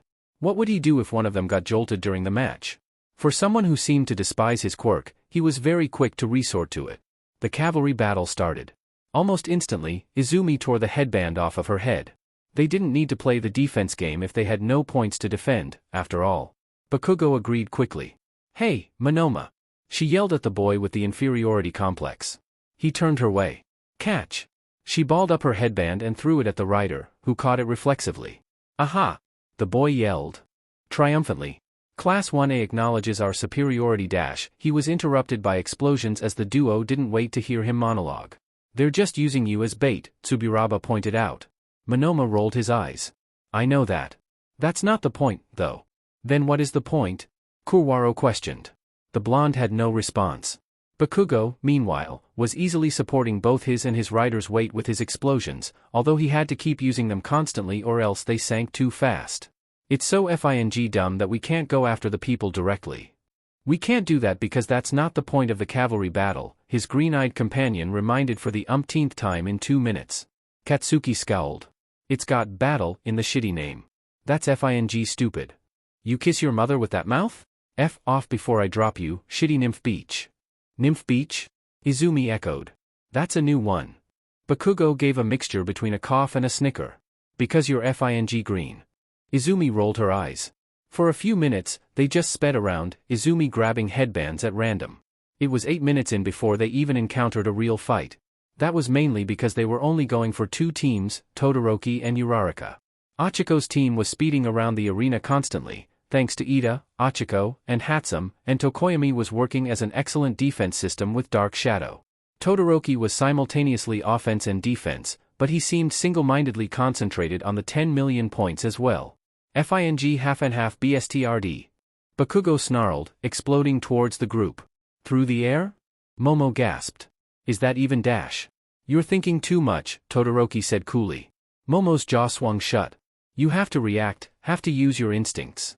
He swung his arm at the flying duo, forcing Bakugo to explode multiple times in order to dodge the resulting ice. The ash-blonde-haired teen had to use his quirk multiple times more than usual to counteract the increased gravitational force brought by the green-haired girl sitting atop him. Sato's movement halted as Izumi used repulsion on his chest, and Momo and Kyoka both bumped into the large boy's back, causing Todoroki to lurch forward. A quick pull, and Todoroki's headband was theirs. A stream of ice followed the duo, but they had enough momentum to evade it easily. Your explosions are getting stronger, Izumi noted, intrigued. Usually people wear out the more they use their quirk. Shut up, shitty extra. I can barely hear my own thoughts with your blabbering, Bakugo growled. My quirk uses my sweat. Ah? Izumi brightened. So the more you exert yourself, the stronger your quirk becomes. She nodded, not that the other boy could see it. That's extremely useful. Have you considered a physical stamina training regimen? Please shut up, Bakugo groaned. They were possibly the nicest words he had ever said to her. We're going to be heroes together. I'll be number one, of course, but you can be my sidekick. Izumi frowned. That felt weird. Something was tugging at her consciousness, threatening to pull her away. Let's go after the shitty insomniac, Bakugo growled, already angling himself towards the purple-haired boys group. Izumi tilted her head even as air resistance pushed against it as they fell. She blinked as she stared at Team Shinso. No. Do you say? No. Let's leave them alone. Explosions blasted twofold as Bakugo halted their descent. The F, do you mean, leave them alone? He risked a glance up. Izumi's face was entirely free of emotion as she spoke. Let's leave them alone. What the hell? Bakugo narrowed. What do you mean, leave them alone? He asked again, using explosion again to propel them upwards for a moment. Let's dash. As soon as the girl started speaking, the ash blonde headbutted her in the stomach, making her cough and sputter. What the F dash? What just happened? Bakugo growled. I headbutt you. I think you got brainwashed or something. Izumi gasped. Oh. Yeah. I remember now. Christ. That purple-haired kid has a hypnosis quirk. I think it's based off of responding to a question, but I'm not certain. So, can we go after him now? No, came Izumi's curt reply. I don't want to risk being wrong about the activation requirement. If he catches you mid-flight, we're F-ed, she stated bluntly. The explosive teen wasn't particularly happy about the response, but he understood the reasoning. Whatever. 2 minutes left, he noted. It's go time. Izumi grinned and nodded. Onward, my noble steed. She cheered. Bakugo growled. F off, insane nymph beach. From down below, Mineta bemoaned his fate as he looked at the lone pair in the skies. Lucky BSTRD. He wept. Isn't that green-haired girl cute? He heard someone call from outside. Mineta nodded vigorously. Did you see her The world went blank. The green-eyed girl rubbed her stomach. Did you have to headbutt me so hard? She complained. Stop complaining, Freckleware. You just have nicknames for days, HM? Bakugo groaned. Shut up. I can almost feel your heart defrosting, the girl teased. There was only a minute and a half left in the battle, and they still had to corner Team Ochiko. The plan was to take advantage of their weightlessness and simply yank them towards them and allow Bakugo to snag the headband. Bakugo simply grunted in response. He used multiple explosions to start propelling them towards the floating Team Ochiko. Ooh, finally getting tired? Izumi teased. I suppose that makes sense. Even if you have more sweat, your body still feels exhausted. Shut up. The boy's temper finally flared. Extra. Have to constantly carry your but, meanwhile you've only grabbed 4 bands, Weren't you the one who decided to be the horse? The green-haired girl snarked. Don't push your poor decision-making on me. Katsuki's face grew red and he started bouncing around with explosions sporadically. Whoa, horsey. You're gonna buck me off. She wrapped her legs around the boy's torso, but she was still swinging around. Good, Bakugo spat. I should have just been the rider from the start. You're just dragging me down, shitty extra. This was your plan. Izumi shot back, wrapping her arms around the boy's body, curling up against his back. They started to tilt backwards as the center of mass shifted. We're falling. Bakugo didn't make any move to use his quirk. Fine by me if it gets you off. Do you want to lose? Izumi spat, finally beginning to get anxious, her eyes starting to glow. Here I thought you were all about being the best. Explosions, massive ones, echoed as Bakugo shouted in anger, shooting them away from the ground. We only have 15 seconds. We need to go, now. Rapid explosions shot them through the air, and as the seconds ticked down, they got closer and closer to Team Ochiko, who were running out of places to evade. Dodge left. Izumi heard the brunette rider shout. That wouldn't do. She yanked the group towards her and Bakugo, and thanks to their low overall weight, they came quite easily. 7 seconds left. Team Ochiko dropped like a stone as their rider released her quirk, and Bakugo quickly followed suit, tilting his arms out so he didn't blast the girl sitting on his shoulders. So. Close. Izumi grunted with effort. Her arm reached out, she pulled. Only to meet thin air. A thin cord, no, a radio jack had wrapped around the headband and pulled it off. 3 seconds. Izumi mentally calculated, and took a risk. There was no chance they were getting the 10 million now, but she knew Team Ochako had spent the whole battle defending. And that meant that those had been the only points that they had had. Izumi tore a bandana off her neck at random and forced it towards Ochako with as much repulsion she could muster. She didn't get to see if it worked.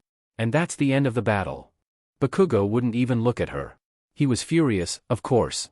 In first place, Team Todoroki, Midnight announced, with an incredible 10,001,295 points. The crowd erupted into cheers. Bakugo's scowl deepened. Next, in second place, the pro hero continued. Team Midoriya. An incredible duo effort, which managed to net them a respectable 1745 points. An amazing feat, considering their number disadvantage. More cheers, although not as emphatic as before. There was an image on the screen of their exploits, Bakugo's murderous rage on full display as they raced towards Team Ochako. A loud explosion echoed as Bakugo slammed his fist into the dirt. Second isn't good enough, DMN it. After that, playing a quiet game, getting 1195 and avoiding major altercations, Team Shinso. There weren't many cheers, but still a polite smattering of applause, as there hadn't really been anything going on surrounding the team. Izumi's face sunk as she realized that maybe she had failed in her goal at the end. Finally, last, but not least. Midnight breathed in deeply, letting the suspense build. Izumi leaned forward eagerly, letting a bit of hope seep through. With exactly 70 points, Team Uraraka moves on to the next round. The arena burst into cheers at the reigning champions from the first round moving on. Already the main target from the get-go, the team did a wonderful job of evading until the last few seconds. After they lost their 10 million point headband with not even 5 seconds left, a surprise benevolent action from Team Midoriya, one of their largest competitors, ensured that they didn't end up with a donut. On the large screens, there was a close-up slow-motion replay of Izumi tearing the 70-point headband from around her neck and forcing it to wrap around the brunette's head with enough force that it pushed the teen's skull backwards as it wrapped around her forehead. Izumi smiled mournfully at the sight. At least, something I didn't fail at. Her smile didn't stay sad for long, though, as Team Ochako came bounding over with tears in their eyes. Midoriya-san. Ochako cheered, smiling and bouncing. Thank you so much. I really owe you. This is twice now you've helped me out in the festival, she said, smiling and sweat-dropping. Ida bowed to her, waving his arms in his customary jerky motions. Much appreciated, Midoriya-san. I shall cherish this opportunity you have given me. Much appreciated, Agent of Chaos. Dark Shadow appeared from Fumicage's back as he nodded in agreement. Thank you, Midoriya-san. Thank you, Bakugo-san. The boy tsched at his name and turned away, making the crow-like teen sweat drop. Your moves were so cool. Mei nodded quickly. She pulled out a measuring tape and started wrapping it around different parts of the green-haired girl's body. Hey, Izumi tried to object, but she wasn't heeded. We're going to make such cute babies together. Izumi's eyes narrowed in incredulity. I may not have had SEC ed, but I'm pretty sure that's not how dash. No, silly. My inventions. Izumi stared blankly at the girl. Ochako chuckled and stepped in. Hatsum-san is from the support course, she explained. She calls her inventions her babies, since she worked really hard on creating them. And because of how often they blow up. Mei nodded in agreement, causing the 4 people listening to sweat drop again. I don't think that's how babies normally work. They all thought in unison. Ah? Izumi finally spoke. Well, yeah. It was no problem, she chuckled, rubbing her scalp. Bakugo pushed himself off the ground and walked away, growling under his breath. Mei blinked. What's wrong with him? She questioned. Izumi smiled sadly. He wanted first place. She paused for a moment. We both did. The third round was one-on-one duels, which was unsurprising. The third round was always one-on-one duels. Izumi read over the bracket, memorizing it as best as she could. There had been something of an interesting development. From Team Shinso, Ojiro and Shouta had forfeited their places in the third round, stating it was a matter of honor. Shinso had scoffed at them, but hadn't commented on it. Izumi knew it had to be something with the rider's quirk, and felt bad. If only she had remembered sooner, she could have warned them. Since that left only 12 people remaining, and 12 people, of course, didn't create an even bracket, the crowd had voted on a team to make up the 4 missing spots, and by a narrow margin had chosen Team Hagakure over Team Tetsutetsu. Izumi had mixed feelings over it. On one hand, she was excited her friends got to advance, but on the other, it would make it all the more rough if she had to go up against them. Still. Tenya Ida. It was a rough first matchup.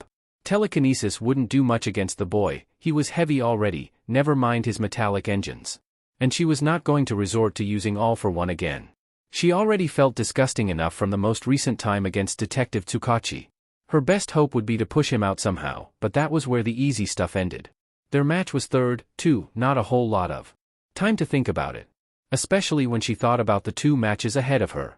Izumi sat in Class 1A's reserved section, looking down at the pitch below her, waiting for the first fight to start. She knew how it would end, but that was irrelevant. Hey! Someone called. Izumi turned to see Achiko waving at her. The green-eyed teen waved back, smiling. Hey, Achiko-san.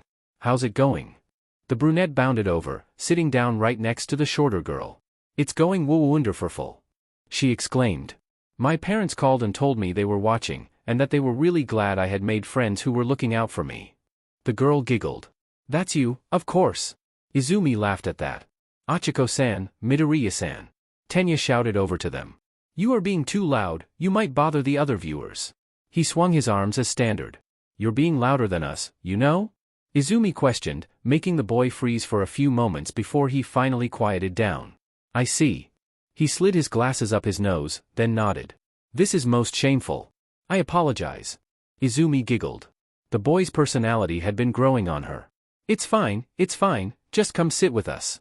Achiko nodded in agreement, patting the seat next to her. The tall boy quickly acquiesced, slamming down in the seat next to them. So, who do you guys think is gonna win? Achiko questioned. It was Todoroki versus Ishido. Izumi sighed. As much as I love Mina-san, she has no chance against Todoroki-san. Tenya pushed his glasses up his nose. I don't know. Mina-san has trained very hard, just like the rest of us. Achiko smiled. Although Todoroki-san is very strong. The only people who've beaten him in sparring are you and Bakugo-san, she spoke to Midoriya. Said boy was sitting nearby, and overhearing the words, grunted. Izumi frowned. He was taking the second-place finish rather hard. It would be a shame that he would have to settle for second place again, since, at this point, Izumi had no intention of losing. Quickly, she remembered that Achiko was waiting for a response. Ah. Yeah. She rubbed her scalp.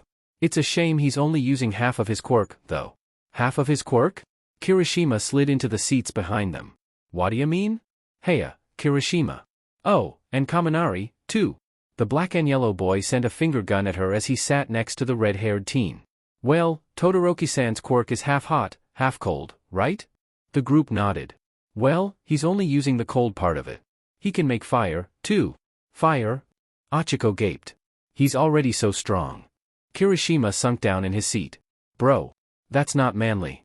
Some people just have it so easy. Ida acknowledged.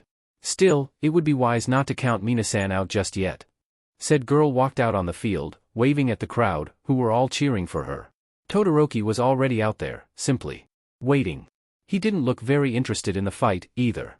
For the first round, we have the number 2 finisher of the obstacle race, and the rider of the number 1 finisher for the cavalry battle. It's Shuto Todoroki. The crowd cheered. All of a sudden, the temperature in the arena increased and Izumi had to cover her eyes as a bright flash lit it up. And there's his father, the number 2 hero, Endeavor. Talk about a family of talent. The crowd cheered again at the side of the blue and orange man. Izumi did so too, out of obligation more than anything else, but she scowled. Something about the man simply rubbed her wrong. And, his opponent, the slip-and-slide queen, Mina Ishido. The crowd cheered once again, and the girl grinned and bowed as the cameras focused on her. It was quieter than it had been for Todoroki, but not by much. Ready? 3, 2, 1. Fight. The arena instantly chilled. It seemed like it was going to be over instantly, too, as Todoroki swept his arm lazily across the field. A massive amount of ice swept towards the pink-skinned girl, but to Izumi's surprise and the spectators' delight, the teen dodged it, liquefying a path for herself as she started practically skating around the field using the acid secreted from her feet. Todoroki didn't give any indication that he really cared, and he started sending more and more ice at the girl, who was quickly running out of places to dodge. Finally, with the arena now at half of its original size, the girl started sliding towards the boy. He sent a few spikes toward her, but she dodged to the left. Finally getting annoyed, the peppermint-haired boy focused in. He slammed a fist on the ground, and a wave of ice began to spread from it, shooting Mina into the air. Finally, she was left with no place to run, flailing around in the air. Todoroki drew his arm back, and I concede. The shout was clear, and the match was over. The Ice Prince breathed out a breath of frigid air and let his arm fall harmlessly. A hand of liquid cement shot up and caught Mina as she fell, cushioning her impact. And the winner of the first match is Shouta Todoroki. The crowd erupted into cheers once again. Izumi looked down the row to see Momo comforting Kyoka, who was covering her ears. Poor girl. Izumi thought to herself. I can't imagine having to deal with loud noises with a hearing quirk. That was great. Achiko cheered. Yes. Ida agreed. Although Mina-san did indeed lose, she lasted an incredibly long time and did very well. Izumi nodded in agreement. Yup. Oh, Achiko-san, don't you have to get going? Huh? The brunette tilted her head. What for? Izumi raised an eyebrow. Your match, silly. Achiko gasped. Oh, right. I was so wrapped up in the match I totally forgot. You should have a few minutes, Ida reassured. I assume they have to wait for the ice to defrost from Todoroki-san. The girl sighed in relief. Phew, thank goodness. All right, well, just in case, I'll get going. Good luck, Achiko-san. Izumi smiled at the other girl. Thank you. Izumi relaxed back in her seat, although she knew that she and Ida would have to get ready for their match soon, too. Hey, Midoriya. The girl swung her head around at the unexpected voice. Can I talk to you? You wanted to talk? Izumi questioned, her voice echoing somewhat as she and the red and white-haired boy found themselves in a tunnel. The boy stared at her unnervingly. She felt a bit of sweat appear as he just stared at her. Achiko's match is on right now. The green-eyed girl gulped. Finally, the other teen spoke. You say that you'll always beat me if I keep holding back. Izumi sighed. In relief. So that's what this is about. Yeah. She nodded. You have such a wonderful quirk, and yet, you're limiting yourself by only using half of it. Even worse than that, you're insulting everyone else by not using your fire. You're leaving yourself open to attacks, to hypothermia, and yet you're still just breezing by. It's not a choice, Todoroki stated seriously. I made a pledge. A pledge to never use my fire in combat. And yet, every time we fight. He sighed. I find myself losing. Izumi acknowledged, but stayed quiet so the other boy could continue. This fire. He held up his left palm, letting a small flame tickle it. It's not mine. It will never be mine. He shut his fist, extinguishing the flame. You've been taking classes with All Might, right? Izumi stilled. He shouldn't have been able to know that. Maybe. Endeavor's my old man. You know that. You also know that he's been stuck as the number 2 hero for forever, even though he debuted only 3 years after All Might. I don't care if you've been getting training from the number 1 hero. It just gives me more of a reason to beat you, he declared. Dimples poked out as the freckled girl smiled. Now you're getting fired up. Todoroki shook his head, tempering the other teen's excitement. No. It's not that. He sighed heavily. My old man has a strong desire to rise in the world. As a hero, he won a name for himself with crushing force. Because of that, the living legend, All Might, is a great eyesore to him. Since he couldn't surpass All Might, he moved on to his next plan. The boy's peppermint-striped hair cast a shadow over his face as he leaned forward. Tell me, Midoriya. Have you ever heard of quirk marriages? The world seemed to freeze, and for a moment, Izumi couldn't breathe. Oh no. Todoroki nodded. That thing that became a problem for the second and third generation after quirks appeared. Choosing a spouse based only on strengthening your quirk and passing it on to your children, forcing people into marriage. Todoroki-san. Izumi whispered, horrified. Do you mean? The boy nodded. My father is a man with both money and accomplishments. He won over my mother's relatives and got a hold of my mother's quirk. He is trying to fulfill his own desire by raising me to be a hero to surpass All Might. The green-haired girl felt like she might be sick. It's so annoying. I won't become the tool of scum like that. It was the most emotion that Izumi had ever heard out of the boy. In my memories, my mother is always crying, Todoroki continued. Your left side is unsightly, she told me. He covered his face with his left hand. That's what my mother said as she poured boiling water on me. Basically, I picked a fight with you to show him what I can do, without using my DMN old man's quirk. He admitted. I'm going to win first place without using it at all. Izumi was quiet for a few moments. I don't understand, she admitted. Todoroki stared at her. What don't you understand? You keep calling it his quirk. She bit her lip. But it's your quirk, isn't it? It's not his fire any more than my attraction is my mother's. Even though he Even though he had a part in creating it, it's not his quirk anymore. Todoroki shook his head. No. They are entirely separate. My ability to create ice is my mother's quirk, and my ability to create fire is my father's. No, Izumi insisted. I've had dash, she cut herself off. I've spent countless hours on quirk theory, Todoroki-san. That's not how that works. They may be varied, but you don't have two separate quirks. Half hot, half cold is your quirk. Half hot isn't Endeavor's quirk. She exclaimed. Half cold isn't your mother's quirk. It's just yours. Todoroki grunted, and his demeanor turned frosty again. I should have known better than to think you would understand. I had thought you would know what having a parent like that would be like, but dash. The temperature dropped. What did you just say? Izumi hissed, pushing herself off the wall and getting into the other boy's face. His apathetic mask was back on, though. You obviously haven't gone through the same sort of life that I have. Your parents are obviously dash. My mother is dead. The red-eyed girl informed the teen. And that devil killed her. You would do best to not bring either of them up. The temperature reverted itself. I think we're done here, Todoroki. And, for what it's worth. She trailed off as she started to walk out of the tunnel. Her head flipped around, and she affixed the boy with a harsh stare. I would give anything, to not have my quirk. Todoroki stared after her, confusion on his face, and maybe, just maybe, a bit of fear in his heart. Next up, we have the philanthropic princess herself, Izumi Midoriya. The crowd cheered, evidently still inspired from her performance earlier on in the festival. And against her, the progeny of some of the greatest speedsters we've ever seen, a hero family renowned for generations. Tenya. Ida. Izumi glared in front of her. The class representative was a tiny obstacle, nothing else. She was kidding herself if she thought he'd be a challenge. The crowd was cheering, she tuned them out, listening only to the pumping of blood in her veins. Todoroki had gotten her pumped up. Fing. Quirk eugenics. Pa. As if his father constantly fing training him to be stronger was bad. Hers had actively tried to murder her in the name of science. At least Shudo's father was trying to make him stronger rather than make himself into a god. I'm sure we can expect a brilliant match. Already? Both competitors nodded, not that it mattered. Ida seemed to be raring to go, unknowing of the fate he was about to be doomed to. 3, 2, 1. Both competitors sked in a deep breath. Fight! Ida blasted off. He was coming in quickly, but it wasn't the fastest Izumi had ever seen. And if she had beaten faster. She twisted her head, keeping the boy in her sights. He jumped back in shock, abandoning his kick. DMN. He muttered. I'll have to go faster. His engines flared, and he sped up quickly.